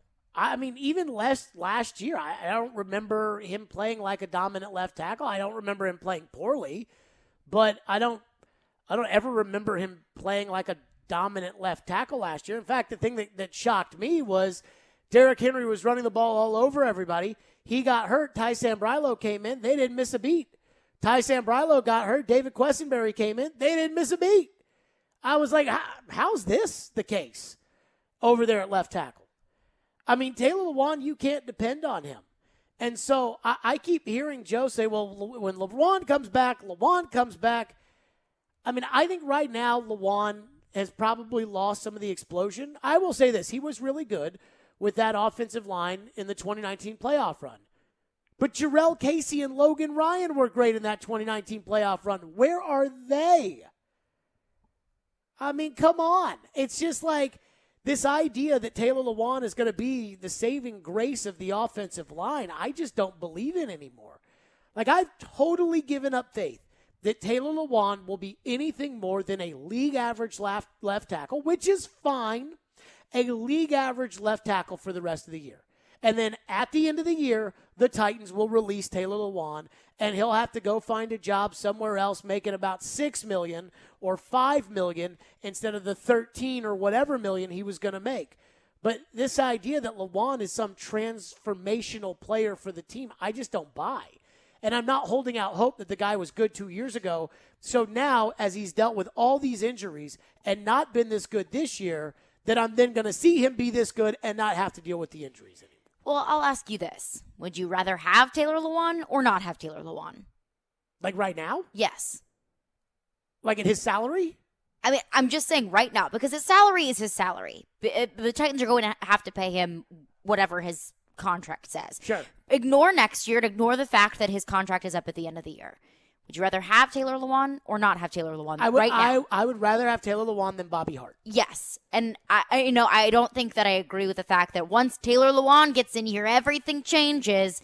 I don't think that. I don't think that he's that kind of game changer. I don't think that he is the missing link in having this offense just be, elite. But, I mean, he's still your left tackle. And it's still better than Bobby Hart. So, I mean, I'm with Joe in the fact that, if Taylor Lewan can get healthy and he can get in this game, the Titans are better off. Yeah, but, he's talking about it today he was talking about he said, like, Lawan and Landry both won't be on the team next year. Like, that they'll have to pick between one or the other. I'm like, they've already picked. I think that Harold Landry is slam dunk. Lawan will not be on this team next year. There is no way. And I got to be honest with you. I think the Titans are kind of ready to be out of the Taylor Lewan business. I agree with you that I don't think that he's even worth the Titans' investment, and I feel like he isn't worth the Titans' investment even now. But still, I stand by the fact that, I'd rather have Taylor Lewan on the field. But I've told you that the die's cast. He is the left tackle. Like, when he's healthy, he'll play. Yes. I'm not saying that they need to get rid of him today or anything like that. It's like Julio Jones. The Julio Jones trade was terrible. I would never pay Julio Jones the money they're paying Julio Jones. I wouldn't have given up a draft pick. I think it's embarrassing that they made that move, and they're going to have to live with it. But right now, Julio Jones is the second best wide receiver on the Tennessee Titans. I'm not arguing that. Taylor Lewan's a left tackle. Yeah. But, to me, there is no discussion that surrounds Taylor Lewan. And I will say this. Every time they lose and the offensive line doesn't play well, even if Taylor doesn't play, then the text line and the fans are like, they got to get rid of Lewan. And it happens all the time. And I have said every day, at the beginning of the season, I said, Taylor Lewan will play left tackle this year, and then at the end of the year, they'll decide whether or not to pay him the money. And that they'll make a decision eventually. And now I'm saying Taylor Lewan will play left tackle, but now, to me, the decision has already been made. The decision is done. Like, Taylor Lewan is not going to be here next year. He'll be the left tackle when he's here, but to think he's going to be like some transformational piece or earn his way onto next year's roster, neither of those two things are going to happen. Taylor Lewan is not in the future of the Tennessee Titans. And I think that the dependability is the number one reason why, because he's always out. And so whether it's PEDs or an ACL or whatever's bothering him now, he's always out. But I think it's the extra stuff, too. I think it's the obnoxiousness the Titans are kind of no longer in the business for. Like, I think that they will look at this and say, you know what? I don't want to deal with Taylor anyways. Like, I think the Titans are getting sick of it. But, if Taylor Lewan's feeling healthy and continuously making a difference out on the field, you can be as obnoxious as you want. Sure. You can have a podcast. You can say whatever you want. No, not whatever you want, but you know what I mean. And post-game press conferences. Whenever you are a good player and whenever you make differences, you can get away with a lot of things. But I think it is a combination of so many things. But, I think without him right now where it stands, because he is on this team and he is the left tackle, not having him hurts the team, but I agree with you moving forward that it's just not even worth the investment. I didn't say don't play him. I didn't say that he's not. but to act like he's some, Joe's acting like that it's the one missing element of this offense being a Super Bowl caliber offense. I don't think that. Every time they talk about Tannehill struggles, Joe goes right to the, when Lewan gets back, it reminds me of when the Predators are in the playoffs and somebody's hurt, but they won't talk about it, and there's a chance that he might come back. And it's always some just average guy, like Craig Smith. And it's like, they got to get Smith back in the lineup. If they can get Craig Smith back and Craig Smith and then Craig Smith comes back and doesn't do anything. Callie Yarncroke was like that at times, where he was hurt, and it's like, if they can get Yarncroke back, that'll be the one guy. Like, that's how I feel like Joe is approaching the Lewan thing. Like, if Lewan can come back, then the line and Tannehill will have the time. And I feel like that about Derrick Henry. Yes. Yeah. That is, okay. Yes. Yeah. Like, I'm looking at the injury report right now, and I see David Long Jr. hamstring did not practice yesterday. That makes me nervous. Harold Landry did not practice hamstring yesterday and today. And I'm like, okay, that's concerning. But the difference between Lewan and Bobby Hart, if Lewan doesn't play this game, it will not change my opinion of the game. And if Lewan does play the game, it will not change my opinion of the game. You take out Harold Landry. Alvin Kamara has not practiced 2 days this week for the Saints. Take him out of that game. That will change my opinion about the possibility of this game. 615-737-1025 is our phone number. We will get to your text on the Lewan thing if you want to get in there. Plus, TD at ESPN puts in a prediction for the Titans finish and why I think TD might be onto something and how big that could be. We'll get to that coming up next. Stillman and Company. It's ESPN 102.5 The Game. The voice of reason. If I'm the official, I would send both teams to the locker room and say, this is going to stop. The voice of the fan. Our entire team's a mass unit right now. The voice voice of Nashville sports is your home of Nashville's best sports talk. ESPN 1025 The Game and the Game Nashville app. ElectronicExpress.com. We make it happen. Celebrate Thanksgiving with Social Furniture and save up to 70% off all furniture. They have sofas, sectionals with chase lounge, and recliners that are all push-button electric and wall away. They have all colors to choose from for your comfort watching any hockey game. All of them are plus leather, microfiber, and Chanel's. They have same-day delivery with no down payments and no interest. Forget the big box store. Support local. Support social. Social Furniture is a proud supporter of your Nashville Predators.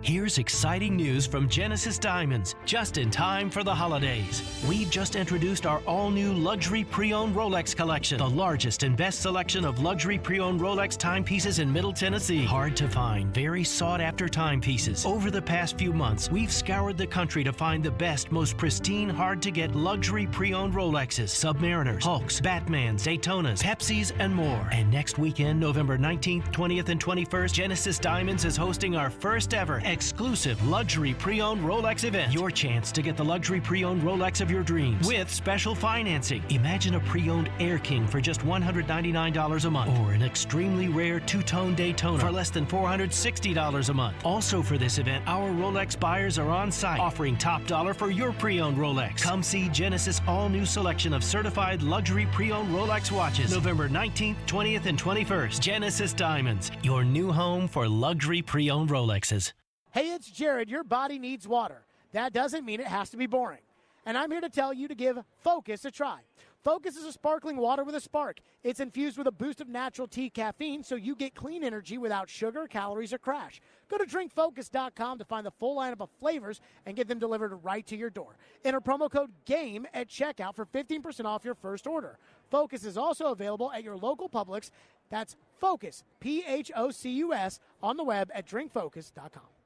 Treating erectile dysfunction with acoustic wave therapy has been getting a lot of attention lately. But you should know that some are promising results we just haven't seen and charging a lot of money for the treatments as well. This is Kim for the Tennessee Men's Clinic, and if you're looking at acoustic wave therapy or any option to help your ED, you really should call us first. Unlike wave therapy only clinics, the Tennessee Men's Clinic wave therapy protocols do use acoustic wave technology, but we also often combine it with other treatments that can give most of our patients far higher satisfaction rates. There is no surgery nor any type of invasive procedure required. And even better, depending on your treatment strategy and with our urologist and provider's guidance, you can likely have sex the day after your appointment. We even have other treatments that can help you last up to an hour. Plus, for a limited time, we're waiving our normal appointment charge, which includes a PSA and T test, and offering a free ultrasound, altogether nearly a $400 value, for free. So make an appointment today. Call 615-208-9090 or go to TennesseeMen'sClinic.com. Visit our website to learn more, including side effects, treatments, extra results vary. Fever is the leading symptom of COVID and the flu, and the only way to reliably detect it is with an accurate thermometer. Be vigilant and be accurate with the Exergen Temporal Scanner, whose accuracy has been proven in more than 100 clinical studies. Don't rely on non-contact thermometers. They are proven to be inaccurate and will not reliably detect a fever that might mean COVID. Be sure to seek medical advice at the first sign of fever. Learn more at Exergen.com. Nashville's best sports talk, locally owned, home of our Nashville Predators. WPRT-FM Pegram, 97.5 Murfreesboro, WBUZ HD2 Laverne, online at thegamenashville.com. We are ESPN 1025 The Game. Live from the Game Nashville studios, it's Stillman and Company. Delivered by TriStar Moving. TriStar Movers with 5-star service. With Jared Stillman on Nashville's best sports talk. ESPN 1025 The Game and the Game Nashville app. Stillman and Company is delivered by TriStar Moving. ESPN 1025 The Game, streaming live on Twitter, Twitch, and YouTube. Thanks to the law offices of Amanda Gentry. So the text line's blown up on the Taylor Lewan stuff. So I say we just go right to the phones. Yeah. Phone line's driven by WilsonCountyHyundai.com, unless you have a thought. To the phones. Phones we go. Again, I think the Taylor Lewan situation is completely resolved. Lewan is the left tackle. When he's healthy, he'll play. When he's not, Bobby Hart will be your left tackle. And at the end of the year, the Titans are going to release Taylor Lewan, and they will have to go get a new left tackle. The end. It's done. But I guess people want to weigh in on this, so go ahead. Tyler texts in and says, it is the dumbest thing I have ever heard that the difference between Bobby Hart and Lawan for this game is less important than the difference between David Long being out and either Monty Rice or Rashaan Evans playing in his place.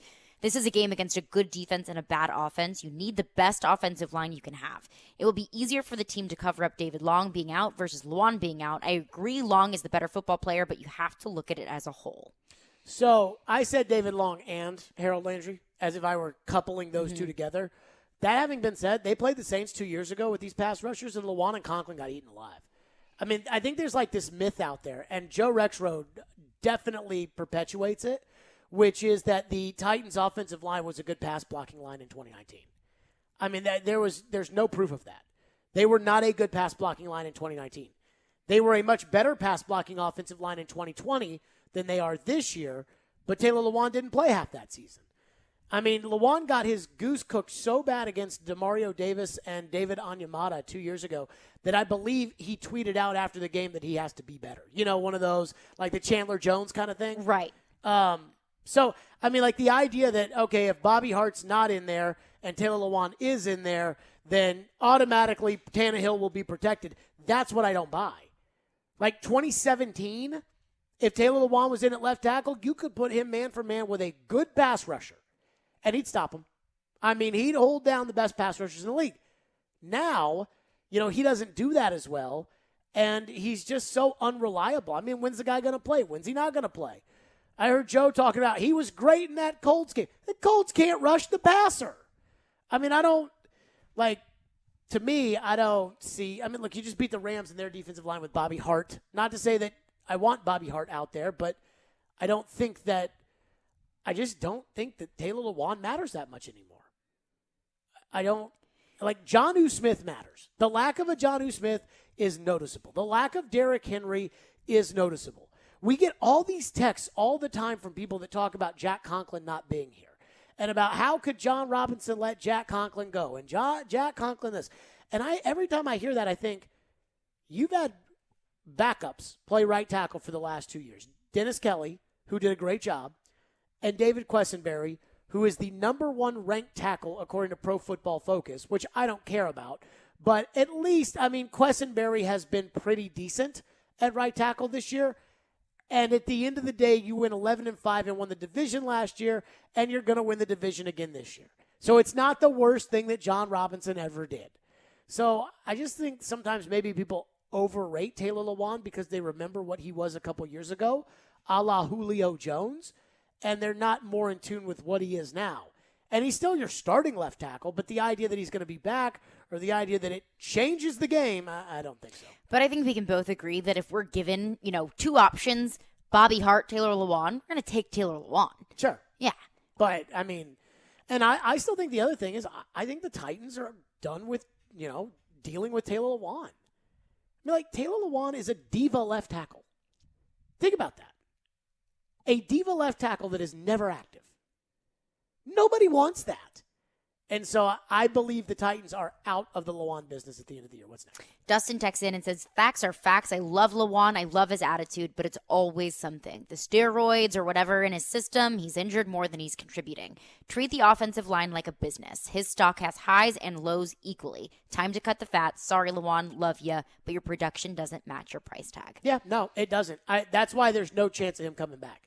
Even if he gets back out there this year and plays good left tackle, like plays as well as he played when he was a Pro Bowler, which is what Joe's banking on, which I don't think is very possible or likely. But let's say he does. He's still not coming back because he's never available. And so you wouldn't pay somebody $13 million to be available for half of the games. And right now, that's what he's been over a 3-year period. And once you're a play 50% of the games over a 3-year period guy, that's what you are. And I don't think you can invest big money into that, and that's what he's going to cost next year. So, as I said at the beginning of the year, I said, Remember, because the first game he got annihilated by Chandler Jones and had that tweet that made Titan fans mad. And Titan fans got all worked up when he went to the podium after they won in week 3 or whatever and talked about how the fans hurt his feelings. How he got booed. Yeah, I was so sad. I could not believe that. And I have a hard time being sympathetic for somebody who makes that much money and had the production that he did in week 1. Or lack of production, might I add. Yeah, I don't. But I kept telling people, none of that doesn't affect me. I mean, the reality is Taylor Lewan's the left tackle. And at the end of the year, the Titans will have to make a decision to pay the money. And if Taylor plays well, then they'll pay the money. And if Taylor doesn't, then they'll release him. And now he's missed so many games that it's obvious that you can't rely on him. So unless he's willing to take a pay cut, which would be smart of him to do. A lot of guys don't like doing that, though, because there's like a pride element there. Mm-hmm. But unless he's willing to take a pay cut, he will not be on the Titans next year. He has missed too many games to make up for it now. What's next? Another texter texts in and says, you're the one that always loses your mind about not having a starting right tackle. Regardless of if you think Lewan is a really good player or not, you have to admit he is a starting left tackle at worst. So it's definitely a big deal when you go from having a starting left tackle to a practice squad guy that gets beat like a drum. Okay, so having a starting left tackle is having a starting left tackle who can start every game. That's what having a starting left tackle is. Like, consistency at that position. When I'm like, they don't have a tight end, it's not that they don't have somebody that is a tight end plays half the tight time end position. Or is no, like, they don't have a starting tight end. And Bobby Hart's not a starting left tackle, but Bobby Hart's a backup. And that's what you have. And he's your left tackle right now. And if you keep investing in Taylor Lewan, you're going to have to keep using your backup because he's always out. So, I mean, for one game, it doesn't make a big difference. You can win any game against any team with no tight end. Over the course of the year, can you be as effective and as efficient without a tight end? And I can make an argument right now that the tight end has already absolutely murdered the Titans right now. Because I think Tannehill's numbers are not as good without Jonnu Smith. And you wonder if the volume of the Derrick Henry carries. Maybe that contributed to his foot injury. I don't know.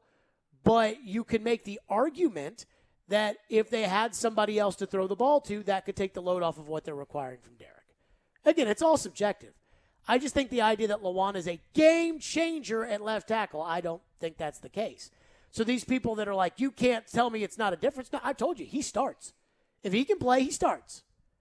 But he's not. I'm not bringing him back next year. I'm not paying him money. I'm not investing in him as a starting player after this year's over. What's next? Another texter texts in and says something very important.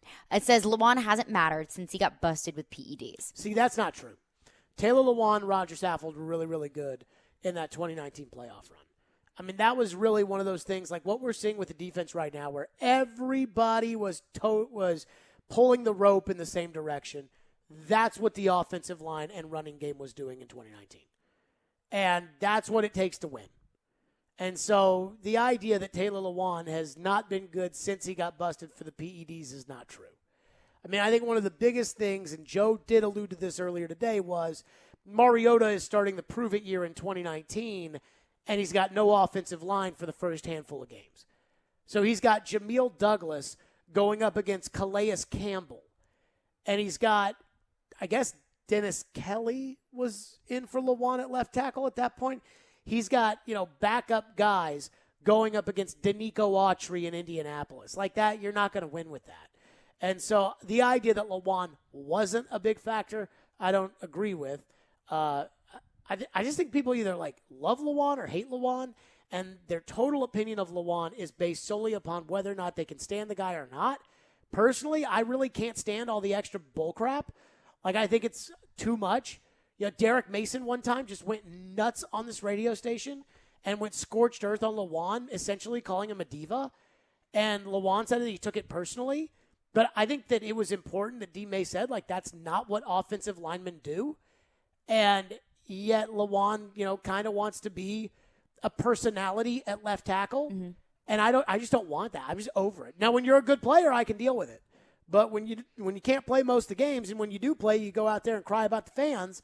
I'm over it. When you're a good player, people are willing to look past a lot of things. Right. Not everything, but a lot of things. But when you don't show up, then everybody holds those things against you. Mm-hmm. Like Dennis Rodman. You know, when Rodman's on your team and he's the best defensive player in the game and he's the best rebounder, you love him.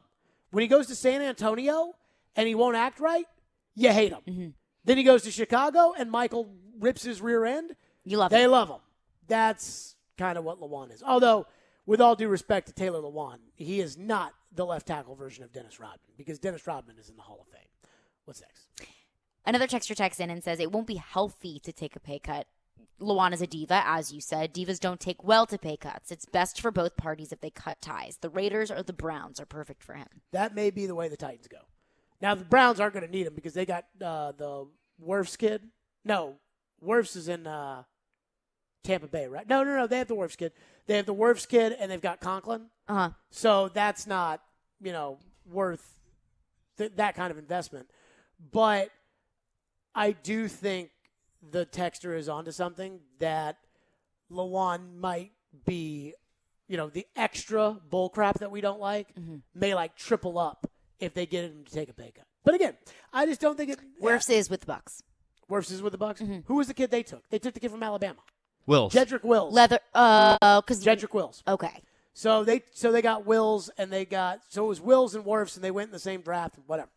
Coming up next, TD's prediction on how the Titans will finish this season, which makes a lot of sense to me. But on top of it, what it means for the AFC. And are we all wrong about the team to beat in the AFC outside of the Titans? We'll discuss that next. Stillman and Company right here on ESPN 102.5 The Game. I want to say a thank you, by the way, to all of our veterans here as we are celebrating Veterans Day today. For those who do serve our country and have served our country, we want to thank all of you. Celebrate our heroes this Veterans Day as we set aside to honor the brave men and women who have fought to protect our country. To emphasize the community's thankfulness, several events are taking place around town to celebrate our veterans, active military, and their families. Today through Saturday, the Field of Honor from 9 to 4 at Andrew Jackson's Hermitage in Victory Field is a historic site that will feature 1,000 American flags honoring veterans and active military. Today, through November 30th, head out to a local trail or park to support veterans by running or walking of any distance of your choice. $20 entry fee. All the information can be found at thegamenashville.com. Stillman and Company, it's ESPN 102.5 The Game. To the right circle, he scores! Tanner Jeannot picked it up, drilled it. The Predators collect a clutch road win in Dallas. Yeah, I thought it was a really good game throughout the whole lineup. They'll look for another division victory tonight in St. Louis. We want to be able to attack, and we want to be able to play the game the right way. Pre-game coverage begins at 6 on ESPN 102.5 The Game and the Game Nashville app. Gary Ashton here. Most people in Nashville know me as the don't sell without the intel and the guaranteed offer guy. But despite my accent, I'm also 100% guaranteed Nashville. I'm a guaranteed musician, a guaranteed dog lover, and you're also guaranteed to see me at every Titans and Preds game. Guaranteed offer means the Gary Ashton team with RE/MAX Advantage will sell your house for top dollar with no cleaning, staging, showings, or open houses, and give you up to 90 days to close. So there's plenty of time to find your next home.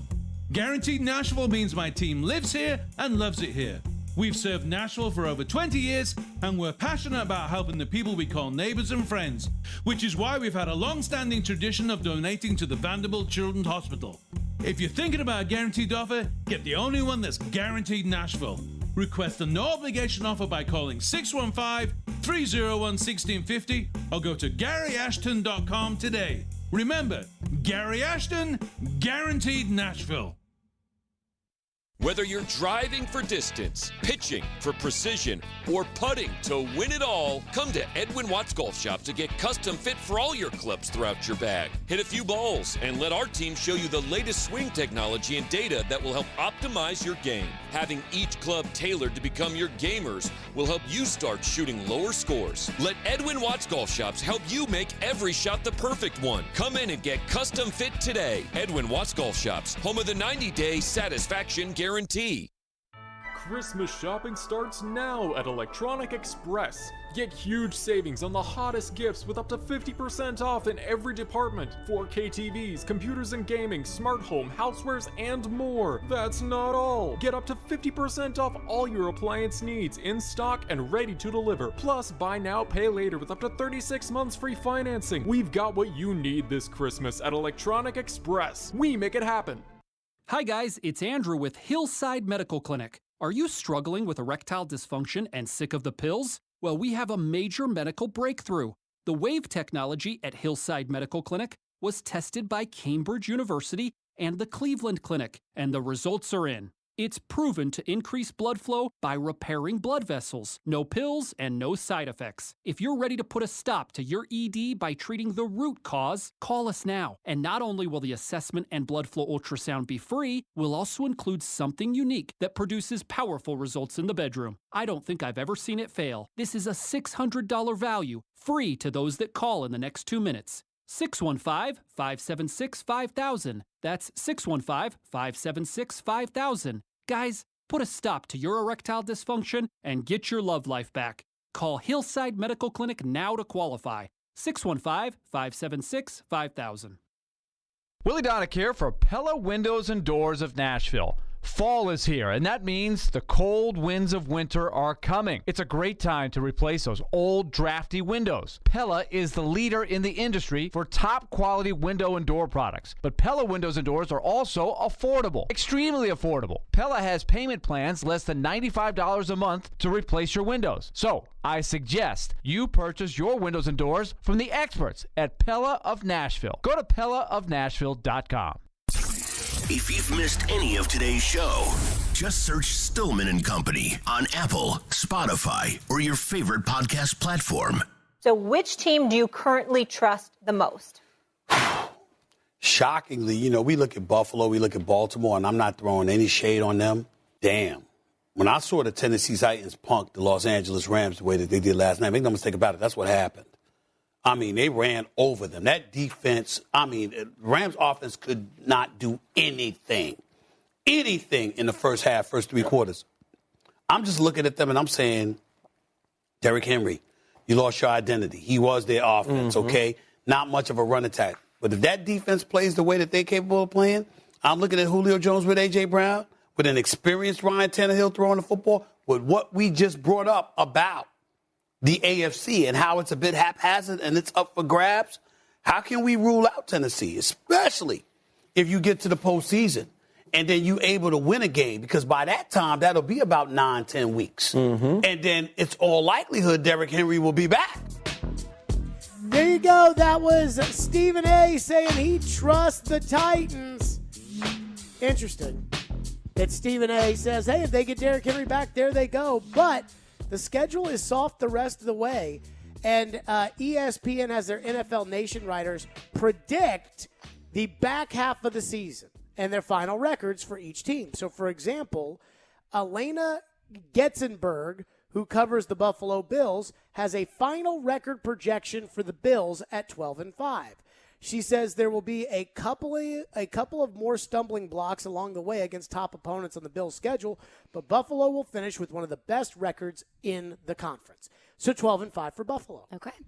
Then you get down to the AFC North. Baltimore. Jamison Hensley says 12-5 for the Ravens. Okay. 8-9 for the Browns. 10-7 for the Browns, 8-9 for the Bengals, and 9-8 for the Steelers. So you tell some people that cover their teams are probably a little bit harsher on their teams than others. And it's not that it's their team, but you go down to the AFC West. Denver, 9-8 says Jeff Legwold. Kansas City, 9-8 says Adam Teicher. Vegas, 9-8 says Paul Gutierrez. Chargers, 13-4 says Shelley Smith. Shelley Smith writes, they are strong enough offensively to carry them to that lofty record if the defense can hold up. Now, the Titans, TD has at 13-4 as well. Now, I don't know who would win a potential tiebreaker between the Titans and the Chargers, but TD writes, the Titans have completed the toughest portion of their schedule and have games primarily against teams without winning records.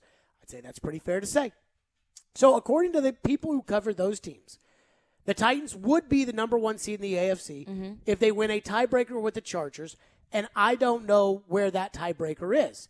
TD is predicting that the Titans will slip up twice along the way. So the Saints, Patriots, and Steelers probably all belong in one category. The 49ers, Dolphins, Jags, and twice with the Texans probably belong in another category. I think that's fair. I think we should expect the Titans to probably win one of those 3 games against the Steelers, Patriots, and Saints. At least. And then that'll probably put you right at your 13-4.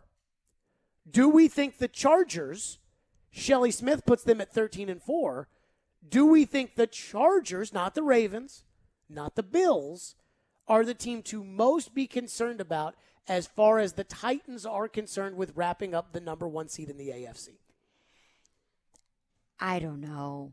I mean, they already have how many losses on their 3 losses on their schedule. To expect them to just slip up once more when they have the Vikings, the Steelers, the Broncos, the Bengals, the Giants, the Chiefs, Texans, Broncos, and Raiders on their schedule.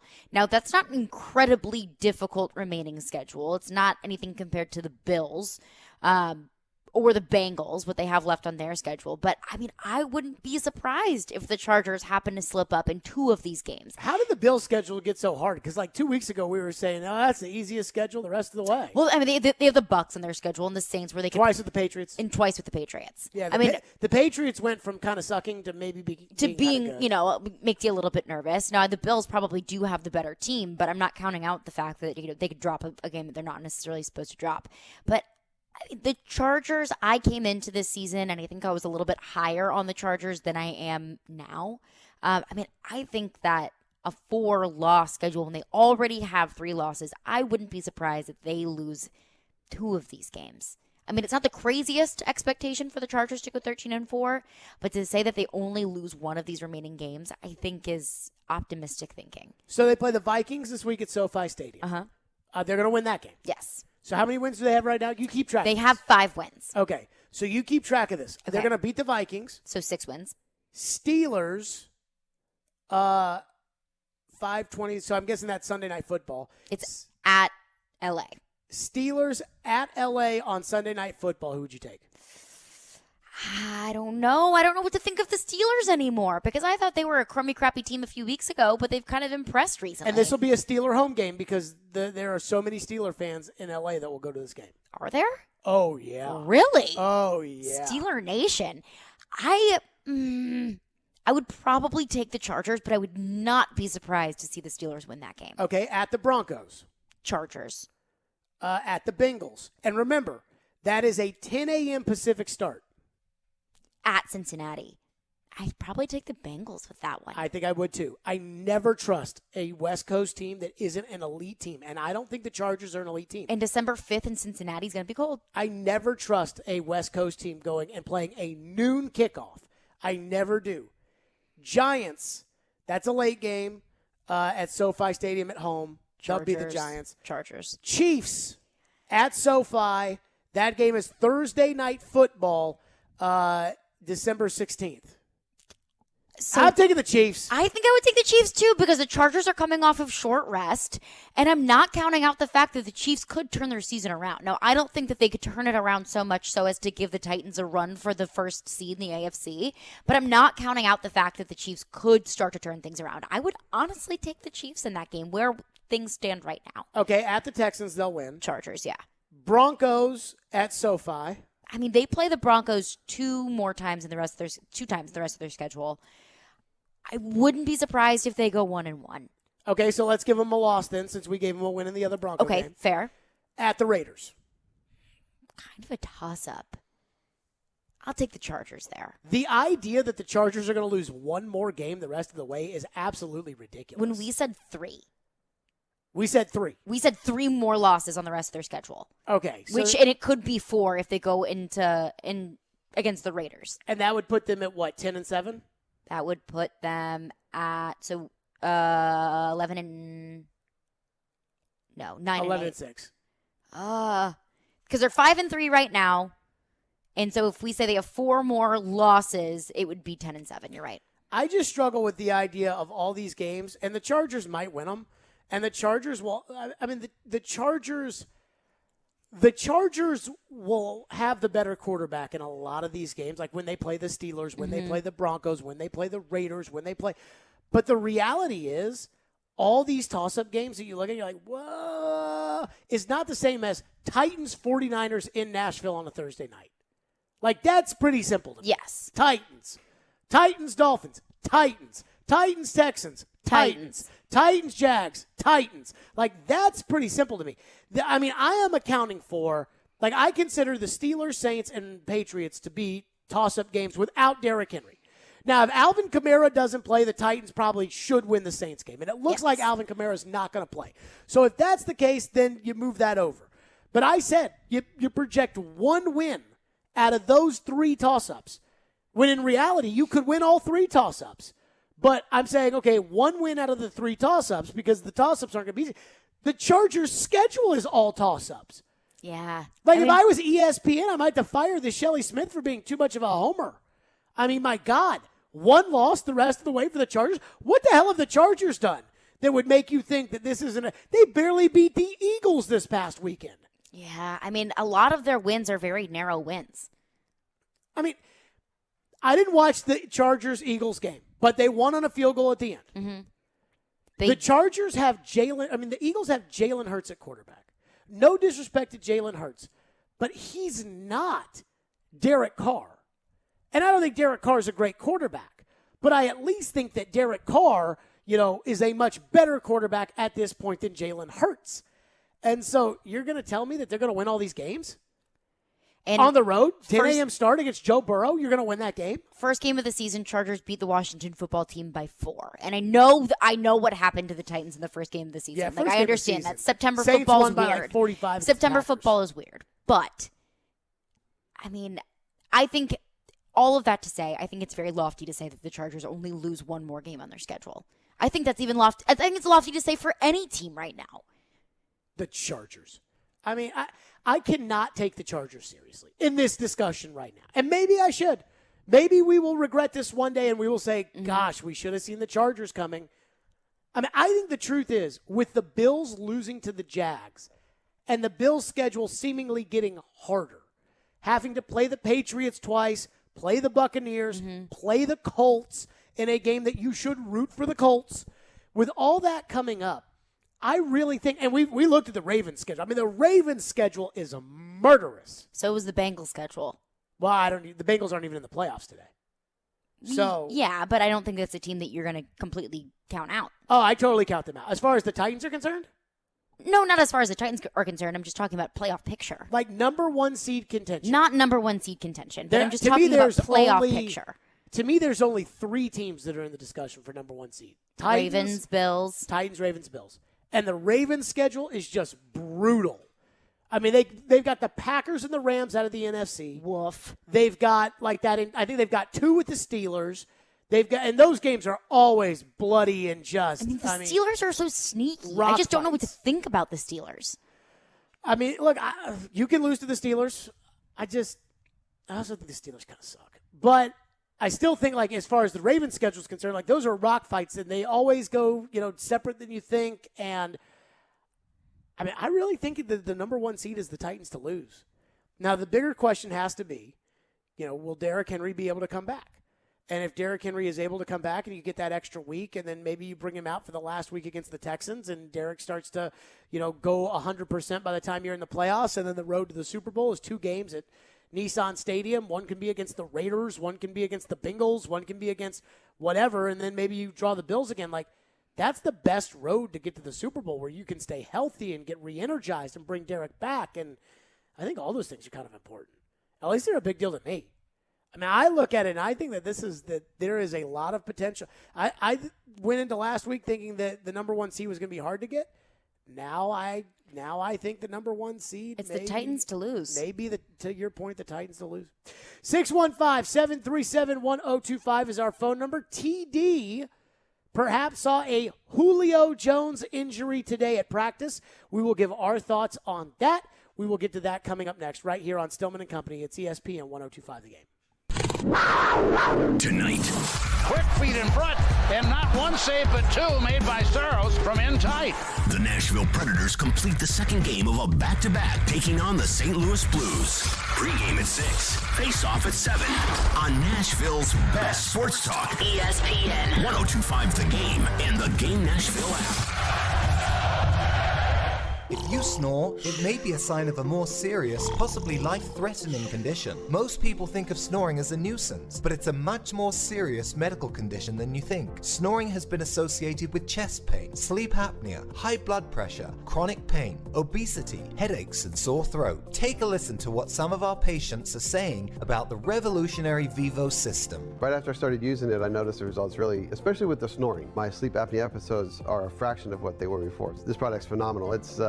It changed my life. I am 100% happy that I did this, and I'm thankful every day that I have it. If you're curious about our sleep devices, call now for a sleep consultation. Don't let your spouse have to sleep in the guest room, and don't risk the severe health complications of snoring and sleep apnea. Dr. Kelly Rice is certified to provide the Vivo system to open the airway for a better night's sleep. Call 615-373-4488 or go to BrentwoodSleepApnea.com now to see which therapy can work best for you. Individual results may vary. Always seek the advice of your health provider with any questions regarding a medical condition. With Fundbox, you can stop waiting and start doing. If your small business needs funds to grow, the time is now. Fundbox offers fast, easy access to small business funding up to $150,000. So hire that new employee, launch that campaign, buy that piece of equipment. Apply in minutes at fundbox.com, and you could get funding as soon as the next business day. Fundbox. Ready, set, grow. Credit line amounts, rates, and terms are based on creditworthiness and subject to change. Additional documentation may be required. Saturday night in Smashville is coming. Your Nashville Predators return from a 2-week road trip, and we need you to fill Bridgestone Arena on Saturday, November 13th, as the Preds face off against the Arizona Coyotes. Single game tickets are available now. Visit NashvillePredators.com/tickets. Don't miss out. Reserve your seats and grab your gold, because Smashville is waiting for you. NashvillePredators.com/tickets. Can't wait to see you back inside Bridgestone Arena. Let's go, Preds! Men, what if I told you that now you're able to get testosterone replacement therapy in the comfort of your own home? No more weekly trips to the doctor's office. We come to you 7 days a week, 12 hours a day. Be seen by a licensed medical professional in the privacy and comfort of your own home or office. You decide. Schedule your appointment today at CoolSpringsMDformen.com. Hey, Robbie Stanley here, and basketball fans celebrate the NBA's 75th anniversary season on FanDuel Sportsbook. Right now, new customers can place their first bet risk-free, and if you don't win, you'll get up to $1,000 back. If you've been thinking about joining FanDuel, now's the perfect time to give it a shot, and they've got you taken care of on the NBA front. The point total, the rebounds, the assists, the money line, the over-under, the point spread, everything is on the table, and that's one of the many reasons I love betting with FanDuel Sportsbook. Check out my beloved Miami Heat this year. They're off to a great start, and Bam Adebayo on the rebounds, Jimmy Butler on the over on points, Tyler Hero on the over on points as well. Something to keep in mind, but you take it any way you want to take it. They've got great live betting options and fast withdrawals as well, so keep that in mind. Just download the FanDuel Sportsbook app and sign up using promo code ROB to get your first bet risk-free up to $1,000 and make every moment more this NBA season. Once again, that promo code is ROB. Must be 21 or older and present in Tennessee. First online real money wager only. Refund issued is non-withdrawable site credit that expires in 14 days. Restrictions apply. See terms at sportsbook.fanduel.com. Got a gambling problem? Call the Tennessee Red Line at 1-800-889-9789. Friday night. The 3-ball, yes sir! The MTSU Blue Raiders continue their non-conference slate at Murphy Center in Murfreesboro against Bethune-Cookman. Coverage begins at 5:30 on ESPN 94.9 and the Game Nashville app. Hey Nashville, it's Max Kellerman, and you're listening to Nashville's best sports talk, ESPN 102.5 The Game. If you look at the video, you'll see as he plants and drives off that foot at the top of his brake, he kind of, I'm not going to say buckles, but like there's just like it's not smooth, right? And then he stands straight up, and that's not really the technique that you're taught to use. So it tells me that right there in that point, that's when he kind of strains something. That's what it seems to me. And if you actually go through that motion, right, like you run straight, you plant on your foot, and then you turn to run out, like towards the sideline, you'll feel how that stresses your hamstring, like how you use that. Your hamstring is, in essence, like a gas pedal, right? So that is the thing that puzzled me about that. Now, after the rep, I mean, you hear him, yell the curse word, and then he goes back over there and talks to a trainer. He didn't take another rep after that, and he didn't even get back in line, and he walked very slowly over to the trainer behind where those guys were huddled up. So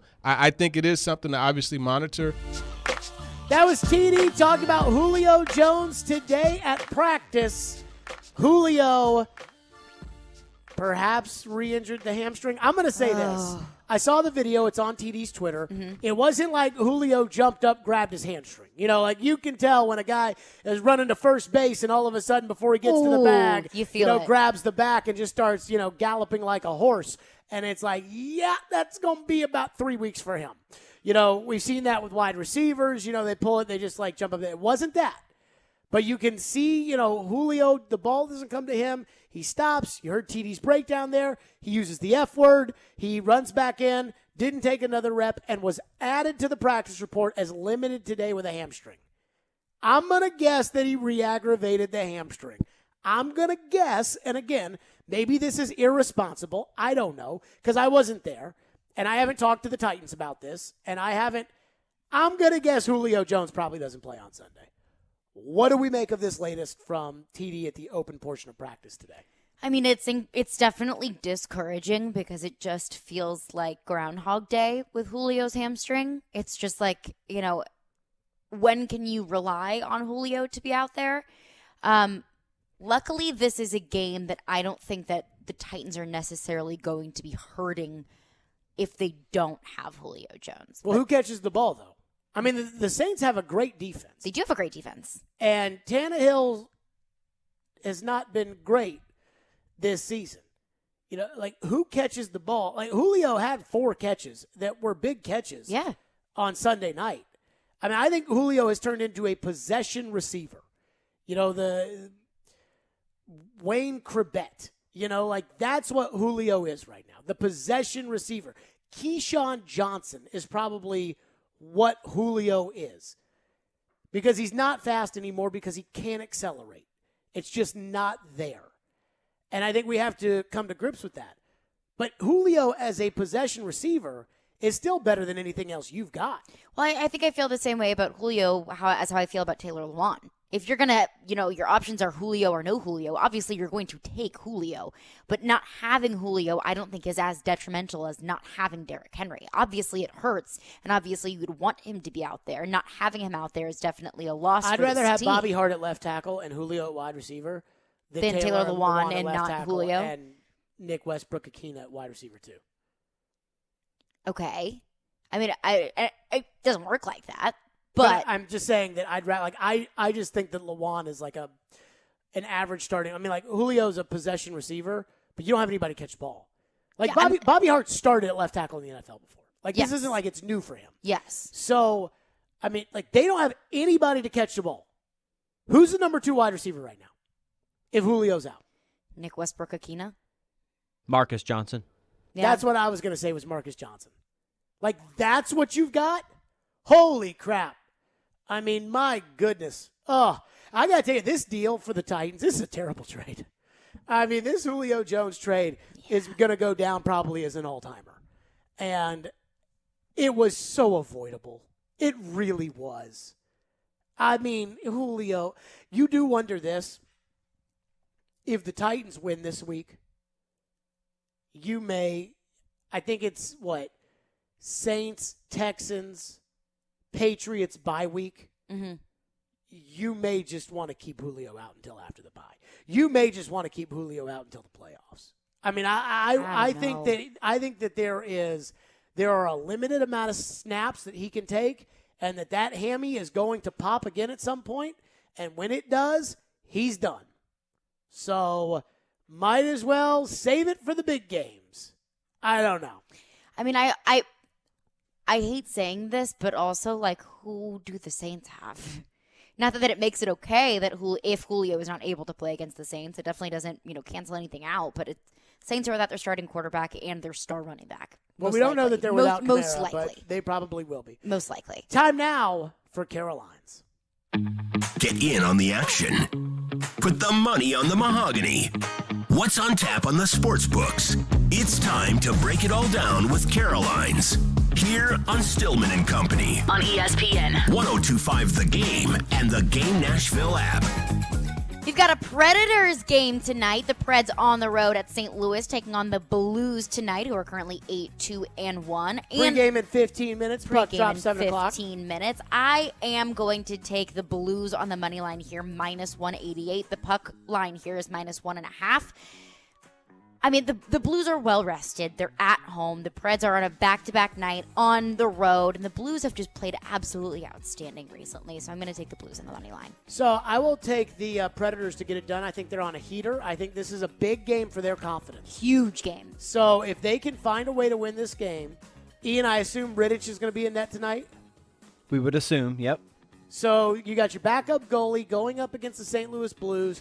Going up against Jordan Binnington, has a 9.3 save percentage right now. The Preds have just played gritty hockey. I think this is going to be, take the under kind of game. Mm-hmm. I think it's going to be a gritty 1-0 kind of game. I don't know. I really don't know how much I trust Rittich. Over-under's 5.5. I would take the under. Take the under, unless Rittich stinks it up tonight. But I think the Predators will find a way to win. We've also got a Thursday night football game tonight. What a disgusting Thursday night football. Gross game. Ravens at the Dolphins. The spread here is 7.5. Ravens favored minus 7.5. Over under here 46.5. I'm going to take the Ravens minus a 7.5. Latavius Murray, doubtful. Marquise Brown, questionable. Sammy Watkins, questionable. So not a ton of threats for the Baltimore Ravens, but Tua is also questionable with a finger injury. I think with or without Tua, the Ravens are a better team, but especially without Tua, I trust Lamar Jackson to get it done at Miami. What's the spread again? 7.5. Just a little tricky. You got that little hook, that half hook there. But I do think it might be like an 8, 9, 10-point game. I will take the I think the Ravens are going to blow them out. I think the Dolphins. It is so lopsided. I think the Dolphins are terrible. I mean, and it's like, isn't it kind of surprising how terrible the Dolphins really are? Like, that the Dolphins are this terrible? See, I thought the Dolphins were really going to turn a corner this year because they had so many picks in this year's draft. And yeah, it's going to take you a couple years to start building that up, but they had a lot of picks in last year's draft too. So I am surprised that the Dolphins are just kind of tanking. I thought that it was going to be... I thought we would start to see glimpses of Miami starting to be more and more competitive with how many cracks they got at the draft this year. Yeah, they have not drafted well. Go back to that 2020 draft where they had 3 first-round picks, and I don't think any of those guys are really all that good. Tua, the tackle, Igbenogany, the corner. The Dolphins are a freaking mess. The Dolphins suck. What other props we got in tonight's game?